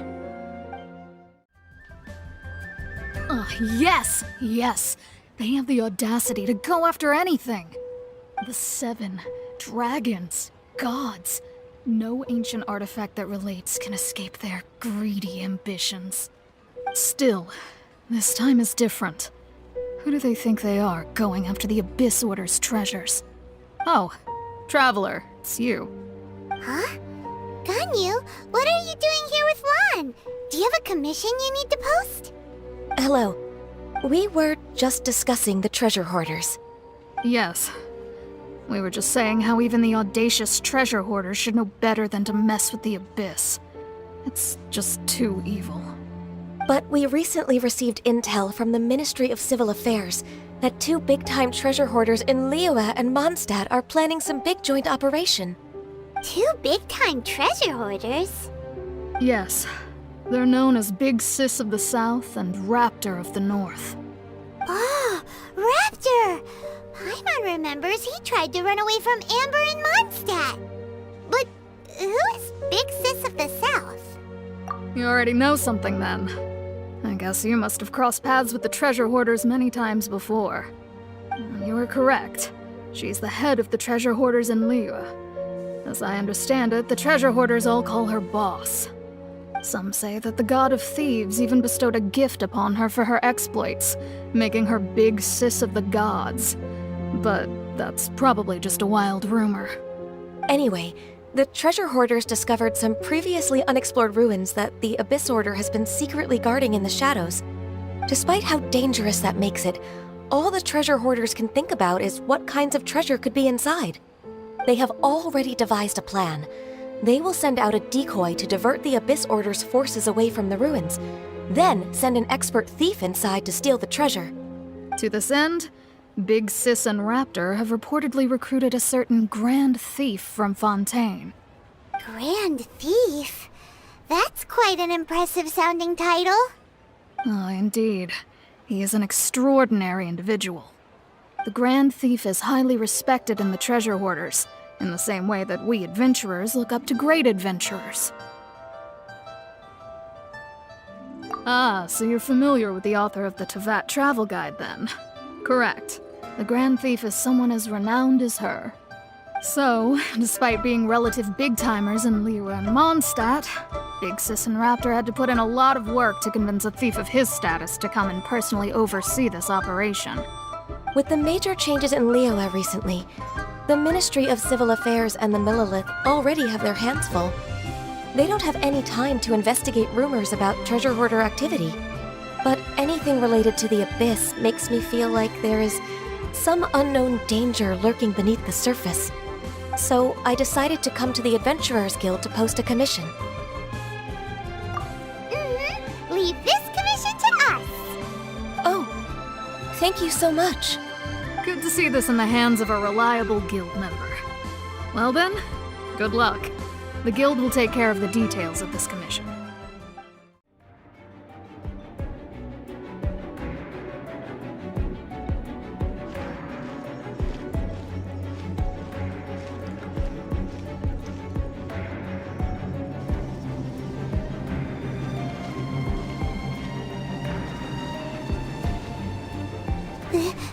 This looks like a person.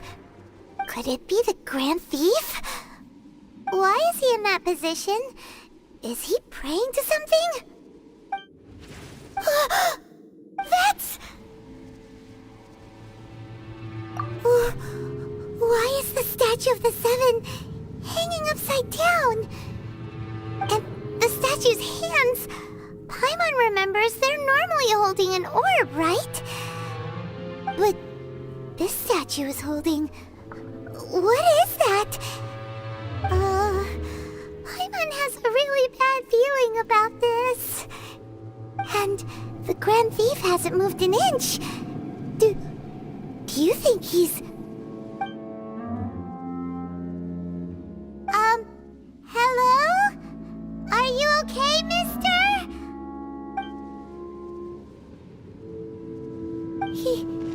He's dead. Paimon doesn't feel so good. Let's get out of here, and fast! We should report back to Ganyu and Lon. Now what? You cannot spy on the secrets of the Abyss. You have come here. You have seen our secrets. For this, you must pay the price. As a herald, I will mete out your punishment. An Abyss Herald?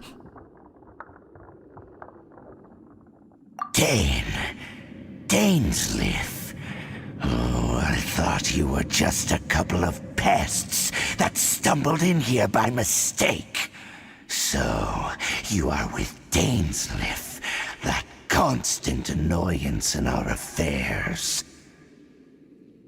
Did he send you here to die? His resistance against the Abyss has gone nowhere for a long time.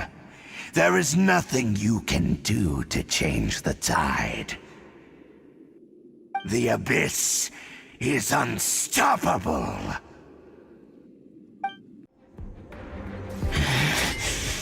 This power, it seems familiar. I see. So it's you. You are the one. In that case, I shall stay here no longer.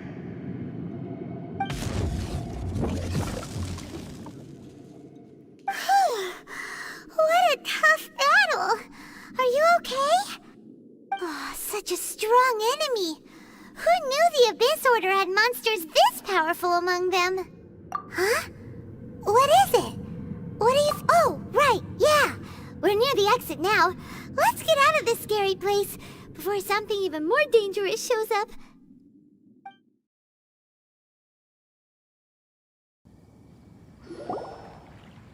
So, we meet again. A little sooner than I had expected. Hey, it's Dane! Judging by your expression, it seems you just experienced something quite strange. Could it be that you encountered an Abyss Herald in those ruins? Huh? How did you know that? I've been on the Abyss Herald's trail. I didn't expect to find you here as well.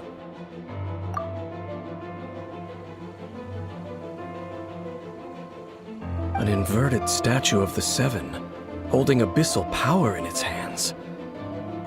No, I have never seen such a thing during my time fighting the Abyss, though I have had my suspicions. Tell me the rest of what happened in there. So you escaped the ruin depths filled with abyssal power, and then? And then, as we got close to the exit, an Abyss Herald suddenly appeared and blocked our way! We fought a big battle with that thing. Maybe it hasn't gotten too far yet. Yes, this is a rare opportunity indeed. Come, let's catch up to it. Let's go! A rare opportunity? With Dane helping out, maybe we'll be able to solve more mysteries about the Abyss. Those Abyss mages just now, were they trying to ambush us? No. They were just digging through these abandoned ruin guards looking for something of value. Oh, is that so? The Traveler here seems to like doing that a lot, too. Looking for chaos devices, chaos circuits, you know, that kind of stuff. They wouldn't be searching for such ordinary objects. In fact, I was nearby investigating precisely because abyss mages often come out from that ruin to explore. They seem to be searching the remains of ruin guards for a certain valuable object to take back to the ruins. However, they look disappointed, so it would seem they haven't found it yet. Well then, why didn't you grab one of them just now and ask what they were up to? I certainly don't mean to be merciful towards these monsters of the abyss, but I have a feeling that their plan with this object is of major importance to the entire Abyss Order. One cannot discover the truth behind it through interrogation. Or rather, these Abyss mages likely fear something else much more than they do a painful interrogation. Paimon is getting goosebumps thinking about all this. All right, we shouldn't waste too much time here. Let's continue our search. Wow! Besides the Abyss Order, ruin guards sure are active around here. Seems wherever we find an Abyss Mage hideout, there's often a bunch of ruin guards roaming around too. Is that just a coincidence? Or... There are no coincidences in the world. Everything is the fruit of seeds planted long ago. Just like your appearance in that tavern. Time is just waiting for those seeds to sprout. Forget it. Just some needless musings. The connection between the Abyss Order and the Ruin Guards is by no means incidental. Rather, they are both branches that have grown out and up from the same roots below. branches? Roots? What do you mean exactly? Both originate from an ancient nation that was destroyed 500 years ago. Khaenri'ah. Huh? Khaenri'ah? Really? The Abyss Order and Ruin Guards are left over from after the destruction of that nation? Oh, speaking of Khaenri'ah, that's really a super ancient name! Oh, right. As your guide, Paimon should explain a bit here. A long time ago, the nation of Khaenri'ah was... Huh? You have memories of being there. But that nation was destroyed 500 years ago! Is that so? Well, everyone has their secrets. You did not pry into mine, so I shall not pry into yours. But, if you would like to tell me, I will listen. So, the Khaenri'ah you saw, what was it like?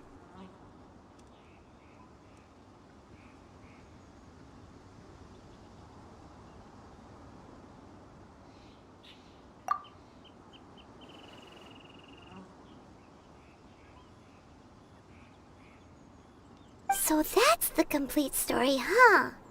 Paimon thought that you ran into that unknown god first. I see. So your first memory after coming to this world was being awoken by your sister from within that meteorite. It seems your sister woke up first. But the question is, how long before you? And then your sister told you that the destruction of Khaenri'ah plunged the whole world into chaos, and that you two should leave this world called Teyvat? The destruction of Khaenri'ah? She said that? That destruction you witnessed, that's history from 500 years ago. It seems the first time you awoke in this world was indeed during that period. Huh. So your sister must have understood this world better than you did, because she woke up first. And it was shortly after that that you encountered an unknown god who blocked your path, so you couldn't escape. Oh, Paimon knows this part really well. I understand. When you awoke at that time and hurriedly tried to leave for another world, you didn't know anything about Khaenri'ah. But now, Since you have come to gain some understanding of Teyvat, you are able to guess that the war you witnessed all those years ago must be the war that ended Khaenri'ah. Am I right? Ah, if that's the case, you must have been flipping through all sorts of books during our adventure these past few months. Before going to Mondstadt, you had just looked at some vague materials. Later, we managed to gather a whole bunch of old books from all around Mondstadt and Liyue, but you told Paimon they were useless. So, the whole time you were just trying to learn more about Khaenri'ah so you could find your sister? Oh, yeah. You can travel around the 7 nations to find the 7. But where can you go to find a nation that was destroyed 500 years ago? I probably know more about Khaenri'ah than both of you. Khaenri'ah was a nation without a god. Not because it had a god that died or abandoned them, but because it never had a god to begin with.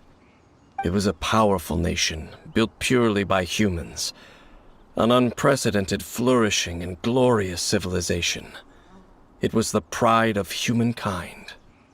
A nation without a god? Later events unfolded just as you remember. It was all destroyed by gods. You mean that...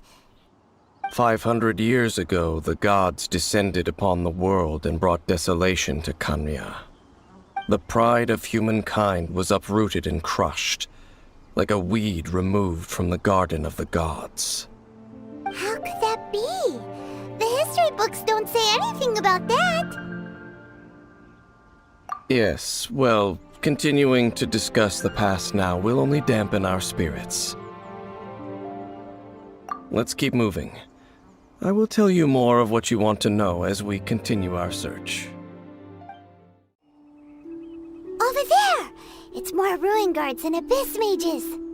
Dane was just saying how these ancient machines are from Khaenri'ah. So, did Khaenri'ah have a lot of ruins that needed to be guarded? No. Ruin Guard is the name modern people have given these machines. No one called them that 500 years ago. These ruin guards were known as field tillers by the people of Khaenri'ah. Field tillers? What a strange name. It's not like you think. Field tiller was just a code name.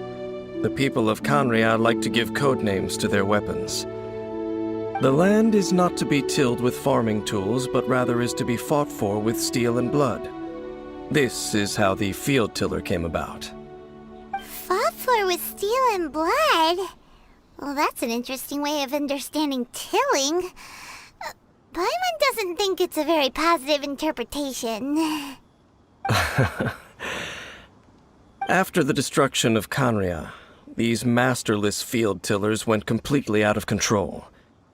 They wandered aimlessly over the centuries, gradually spreading to every corner of Teyvat.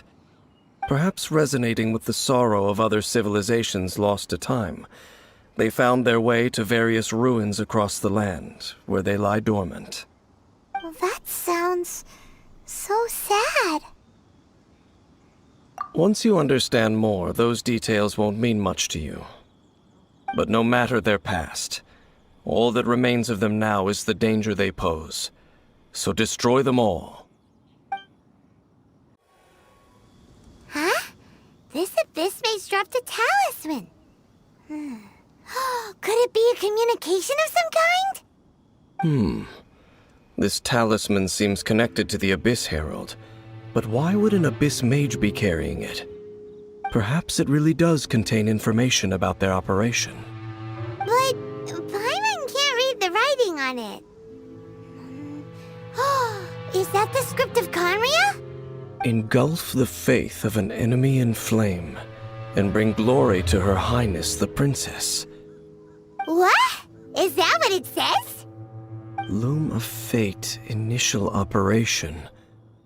They, the Abyss, seem to be carrying out a large operation. The keyword here is Loom of Fate. It seems like they are still launching the operation, or rather, are still conducting preliminary tests. Loom of Fate? What's that? Is it literally a fate-weaving machine? From the horrible feeling Paimon's been getting, those eerie ruins are super likely to be related to this fate-weaving operation.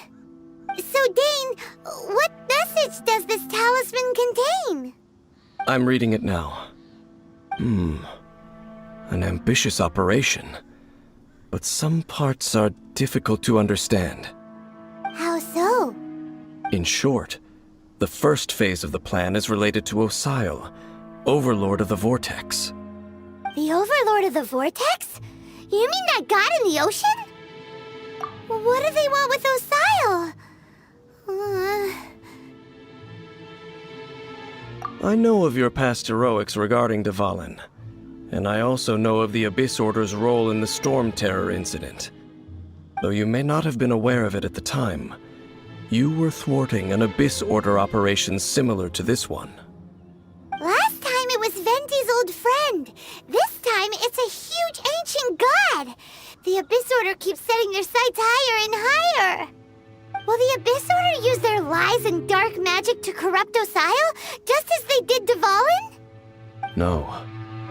From the contents of the talisman, this operation goes one step further. They won't just corrupt Osile's mind. They also plan to use the ancient technology behind the field tillers to completely transform Osile's body. Is that even possible? So wait, the Abyss Order wants to make some sort of cybernetic squid god of mass destruction? Very few people today truly understand the civilization of Khaenri'ah.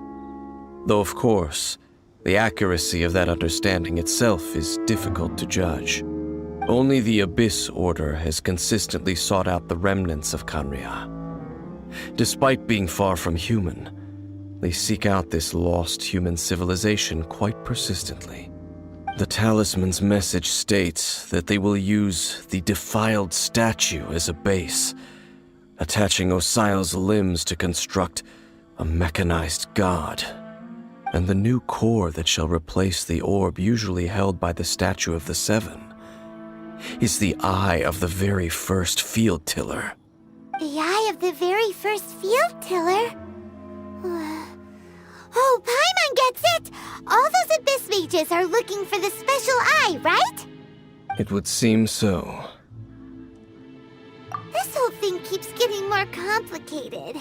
But basically, it all has to do with that eerie statue of the Seven we saw, right? Yes. According to the talisman, the eye should be placed in the hands of the defiled statue, thereby imbuing the newly born god with the power to topple the divine thrones of Celestia. Oh boy, the Abyss Order sure isn't holding back with this plan. Since no one knows where the first field tiller is, how about we take the information about the statue as the starting point for our investigation? Yeah, that tone-deaf bard is too difficult to track down anyway. Let's go to the cathedral first and ask around. Maybe we'll learn something. The cathedral. Huh? What's the matter, Dane? Nothing. Let's get moving. Huge statue. A grandiose cathedral. The people of Mondstadt clearly spent a great deal of resources and energy to construct them. But how aware of this was the Animo Archon on receiving this gift? And how much did he give back in return? Faith doesn't ask for anything in return, though, does it? As long as the gods have a clear conscience about it all, there's nothing I can say about it. Shh! We're about to enter the cathedral! Don't say anything bad about the Animo Archon! And actually, the Animo Archon is... never mind! I never specifically said I would enter the cathedral. I'll leave you two to mingle with the sisters. Huh? You are the honorary knight of Mondstadt. They will surely allow you to poke into these affairs with their utmost trust. Having me tag along would only make them suspicious. Correct. And just as our little friend said, I might say something bad about the church at any time. When a non-believer steps onto holy ground, the result is never pretty. I have never received the favor of the gods in the past. I don't see any reason I would need it now, or in the future either. That's enough about that. While we've been chit-chatting, the Abyss Order continues to act. Okay, then we'll just go in ourselves and ask around. I should warn you about one thing. Don't go mentioning the defiled statue inside the cathedral. The Church of Favonius wouldn't ignore the matter of the statue. But if they rashly tried anything against the Abyss Order, it would only ruin whatever element of surprise we may have. Also, meddling in the affairs of the Abyss usually doesn't end well for anyone. Honorary Knight! Hi, how have you been? Do you need anything today? But I should first make it clear that if you need to borrow the Holy Lyre to Hermel again, we cannot oblige. It seems she hasn't realized it's just an illusion. Oh, we're here to ask some questions about something. Barbara, have you heard about the first field tiller? What's that? Field tiller. What does it do? Of course you wouldn't know anything about that. Okay, next question. Has the church ever lost a statue of the Seven? Huh? You're here to ask about that old story? Well, I didn't expect that. That was such a long time ago, barely anyone mentions it nowadays. A long time ago, there was indeed one statue of the Seven that disappeared one night without a trace. Nearly every member of the church joined the search for it, but it was never found. In the church's records, as you might assume, this incident has been called the Lost Statue of the Seven. Of course! Of course? Nothing? So do you have any other clues? Paimon means any other strange stories?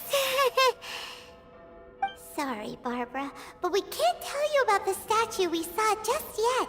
Like Dane said outside, it's for your own good. Other strange stories? I'm not sure. Let me think about what other unusual incidents are in the church's records. Oh, the Tyrant's Final Fury? No, that's from another time. Probably unrelated. The Tyrant's Final Fury? Oh, this refers to a time of great danger that engulfed Old Mondstadt, the place now known as Storm Terror's lair.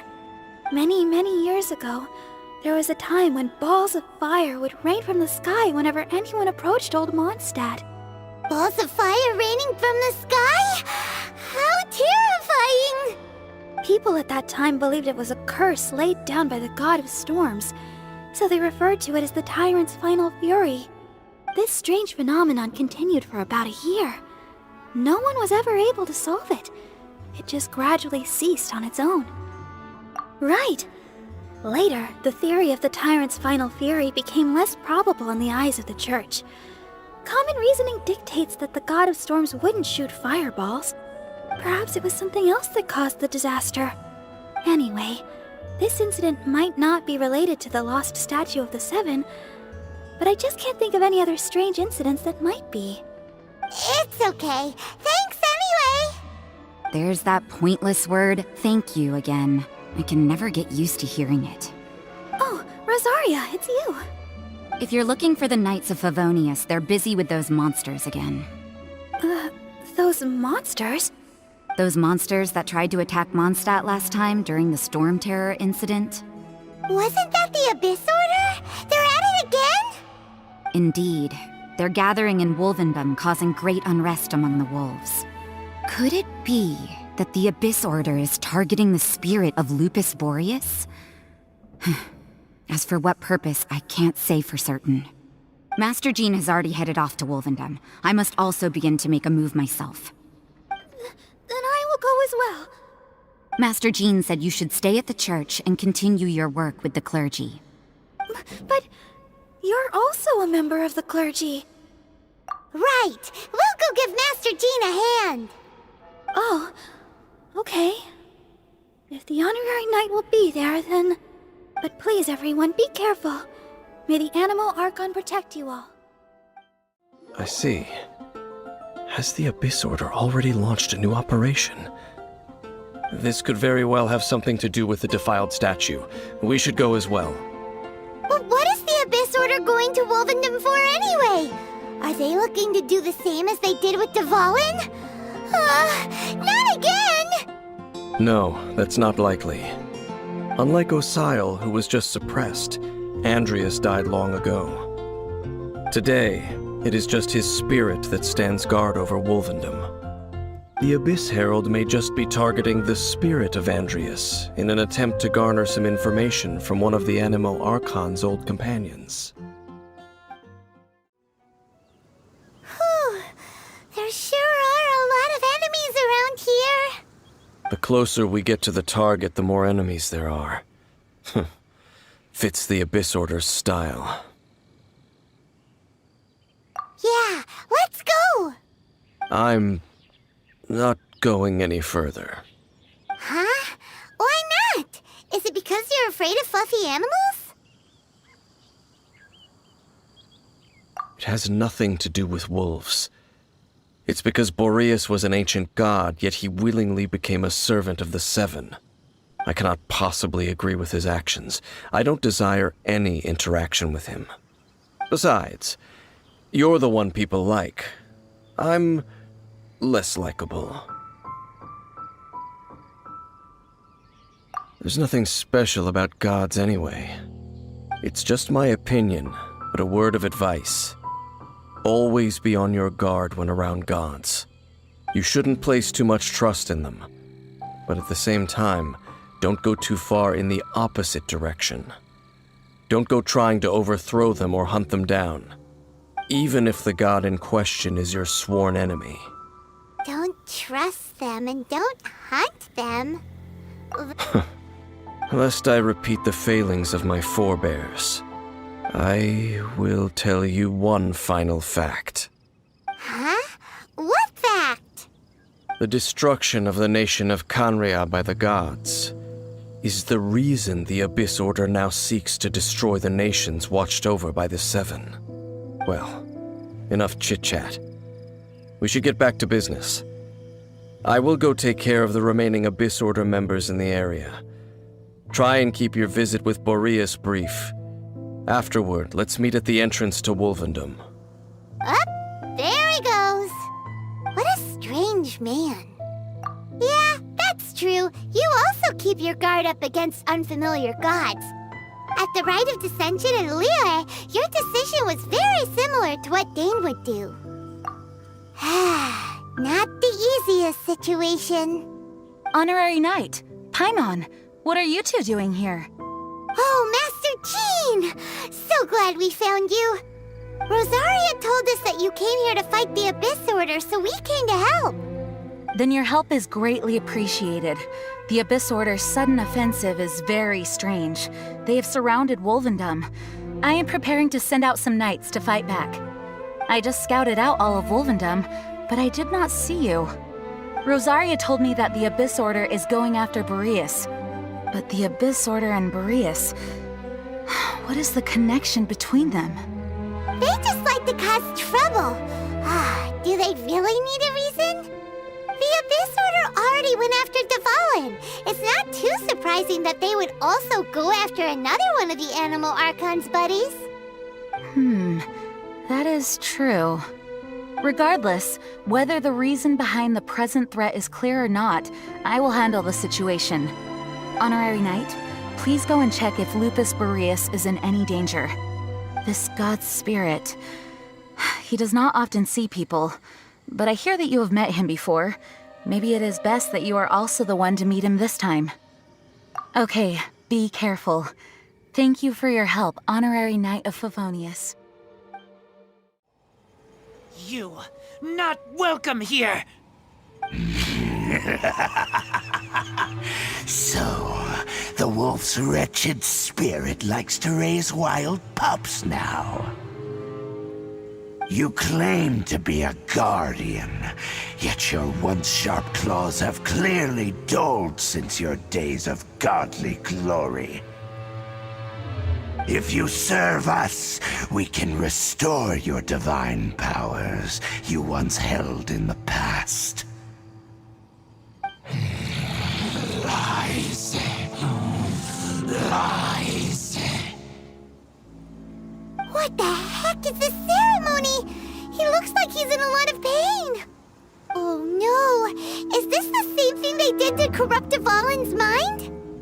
Wolves never surrender. But this can't go on. No matter how many times you resist us, your efforts are all in vain. The ceremony was interrupted. How fortunate for you. How does an old spirit have such determined will? No matter. This is but a small unforeseen variable. Our grand scheme will not be affected.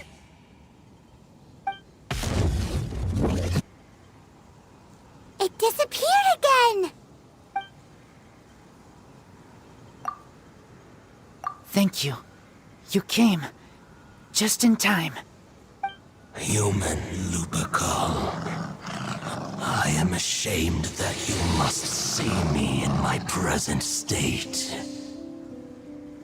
But still, the Abyss Herald underestimated my strength. Lupus Boreas never refuses trial, but scary outsider, not respect trial rules. I too didn't see the trap. Wait, so you mean the Abyss Order had everything prepared to corrupt Lupus Boreas' mind, then lured him out under the pretense of challenging him in a trial? Thank you. In the future, my claws must get sharper. You smelled danger and came here? No, we heard about the danger. Paimon's notes doesn't even know what danger smells like.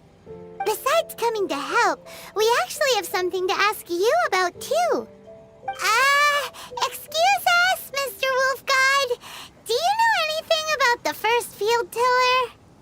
I pay no heed to the contraptions of humans. I know not what this field tiller is.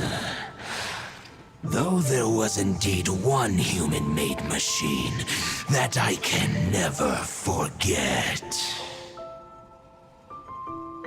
It entered into my proving ground by accident, and I mistook it for a challenger. But it could not think, only fight. It was designed as a pure killing machine from top to bottom.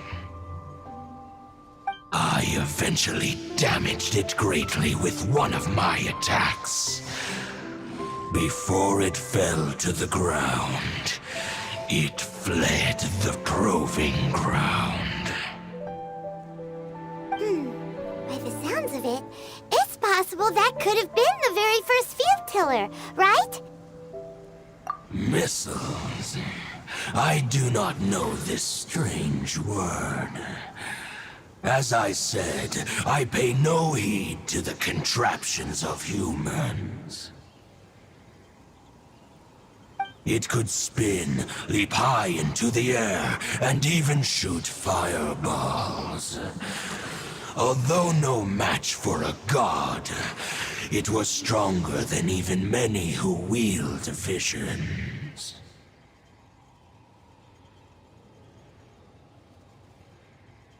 Fireballs? Hey, didn't we hear this somewhere else recently as well? Anyway, this pretty much proves that the first field tiller came to Mondstadt, doesn't it? It sounds like the first one was way stronger than the mass-produced ruin guards that came after. But in this story, it was damaged at the proving ground while fighting the Wolf of the North. Don't know, but did we help? Yes, you were a big help. Thanks. We need to keep investigating something super important. The Abyss Herald may have left, but the Abyss's forces are still attacking. You two be careful. Yes, I smell more danger. Bigger danger. You too, also be careful. Dang, there you are!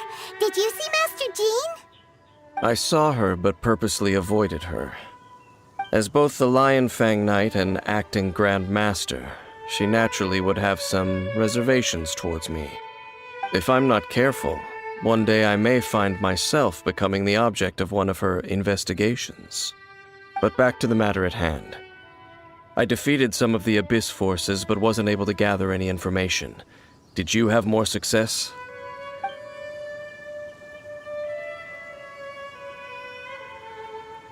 I see.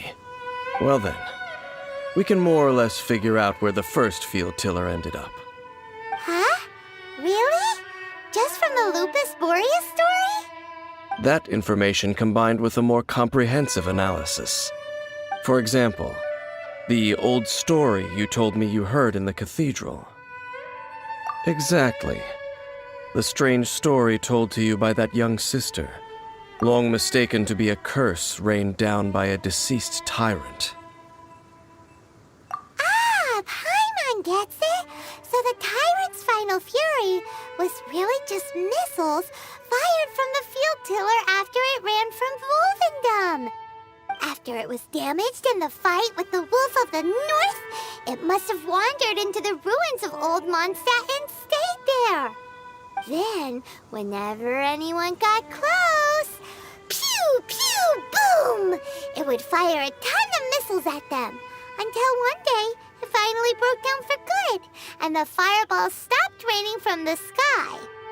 Back then, the people of Mondstadt hadn't seen many ruin guards before, so they came to interpret it as the tyrant's final fury.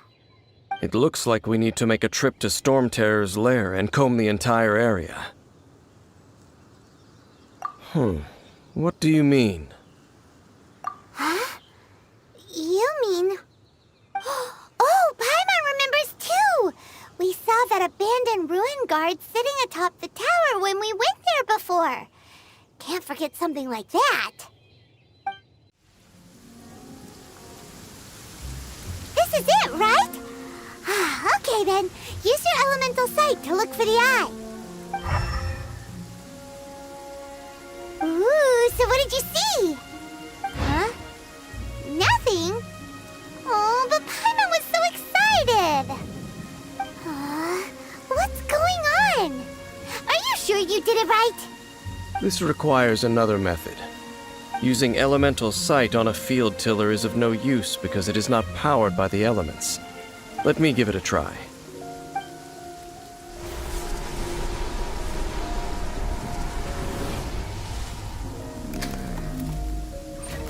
And done. Wow! The very thing the Abyss Herald has been seeking all along. The eye of the first field tiller. All of the ruin guards today are just replicas of this machine. As the prototype, its combat capability was unrestricted. Prototype? Oh, Paimon doesn't know that word. Is it another ancient term from Conria? As the Abyss Order has surmised, if this eye is placed in the hands of the defiled statue, and if the limbs of Osiel, Overlord of the Vortex, are attached to the statue, there you have a mechanized god. And this newly born god will have the power to topple the divine thrones of Celestia. Yes. Then, what should we do with this eye? No. I'll guard it myself. Huh? You? Dane? You won't go and do anything crazy with it, will you? You may doubt me if you wish, but I must ensure it does not fall into the wrong hands. No matter where we may hide it, they will find it. And as for the Church of Favonius, well, you know I don't trust them. Oh, right. But our work isn't done yet. To avoid any further repercussions, we must also take care of that defiled statue. We can't have the church get involved. Let's handle it ourselves. As for what I mean by take care of it, naturally I mean to completely destroy it. Destroy it? That's a statue of the Seven! As well as being a really important cultural relic, they're actually divine too! Well, good thing we didn't tell Barbara earlier. Otherwise she'd be going completely bonkers right now!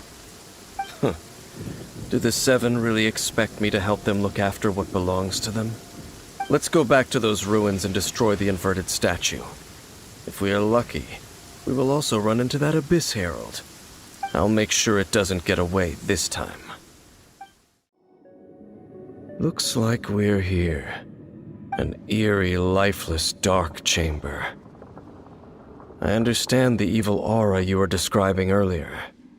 Oh, such a scary place. Be careful to not be overwhelmed by the power of the defiled statue. The Abyss Herald. It's here. You sense correctly. You are just as vexatious as ever, Dainsleif, enemy of the Abyss. I sense your soul is stained by terrible bloodshed, perhaps from your darkest nightmares, unless... Oh, and something far more dangerous. You reek of a corruption familiar to me. Then we are the same. We're both dangerous. But dangers from outside of the Abyss Order must be caught and caged. It is your words that forever reek of corruption. Time to silence you!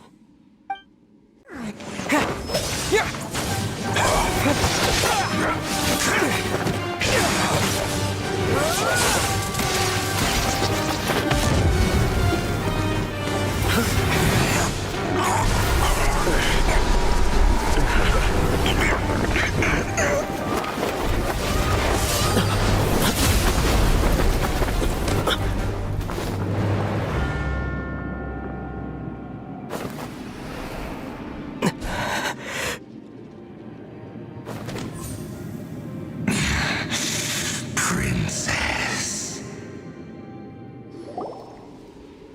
Hey! Could that be? Ether.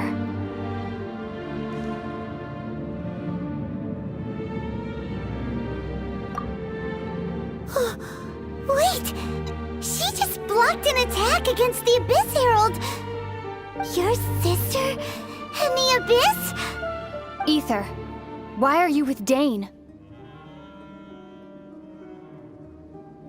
Uh-huh? Your sister knows Dane? Lumine, we meet again. What's going on here? Dane knows her too? You shouldn't team up with this man. He is my enemy. Lumine.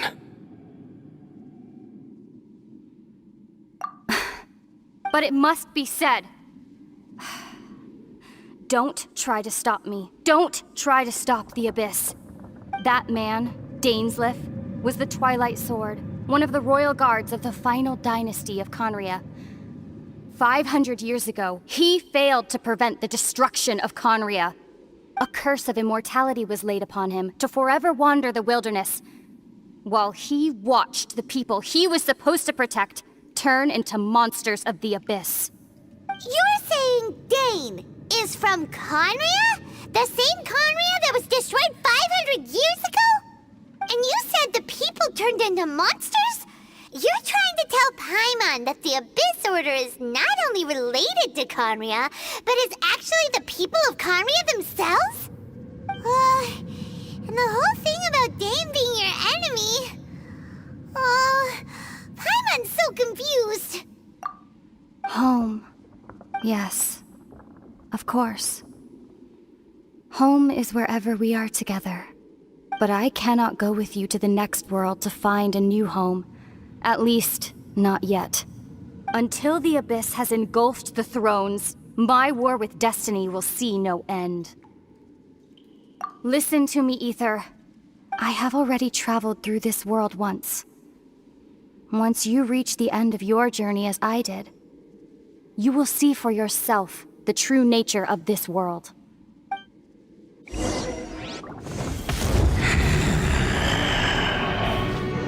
So we'll meet again. Though we need not rush, brother. I have more than enough time to wait for you.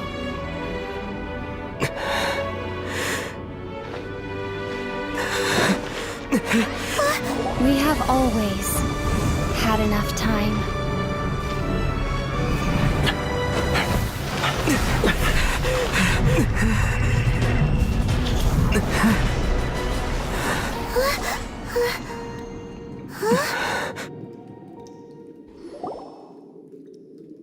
They left. Oh, don't be too sad. We'll find them again. Look on the bright side. At least we got some really useful information. Uh-huh, that's right. At least now, as well as the Seven, Dane is also a key part of finding your sibling too, right? That's right. By the way, what they said just now is all pretty confusing. Did you understand it at all? Oh, well then, let's go over it again.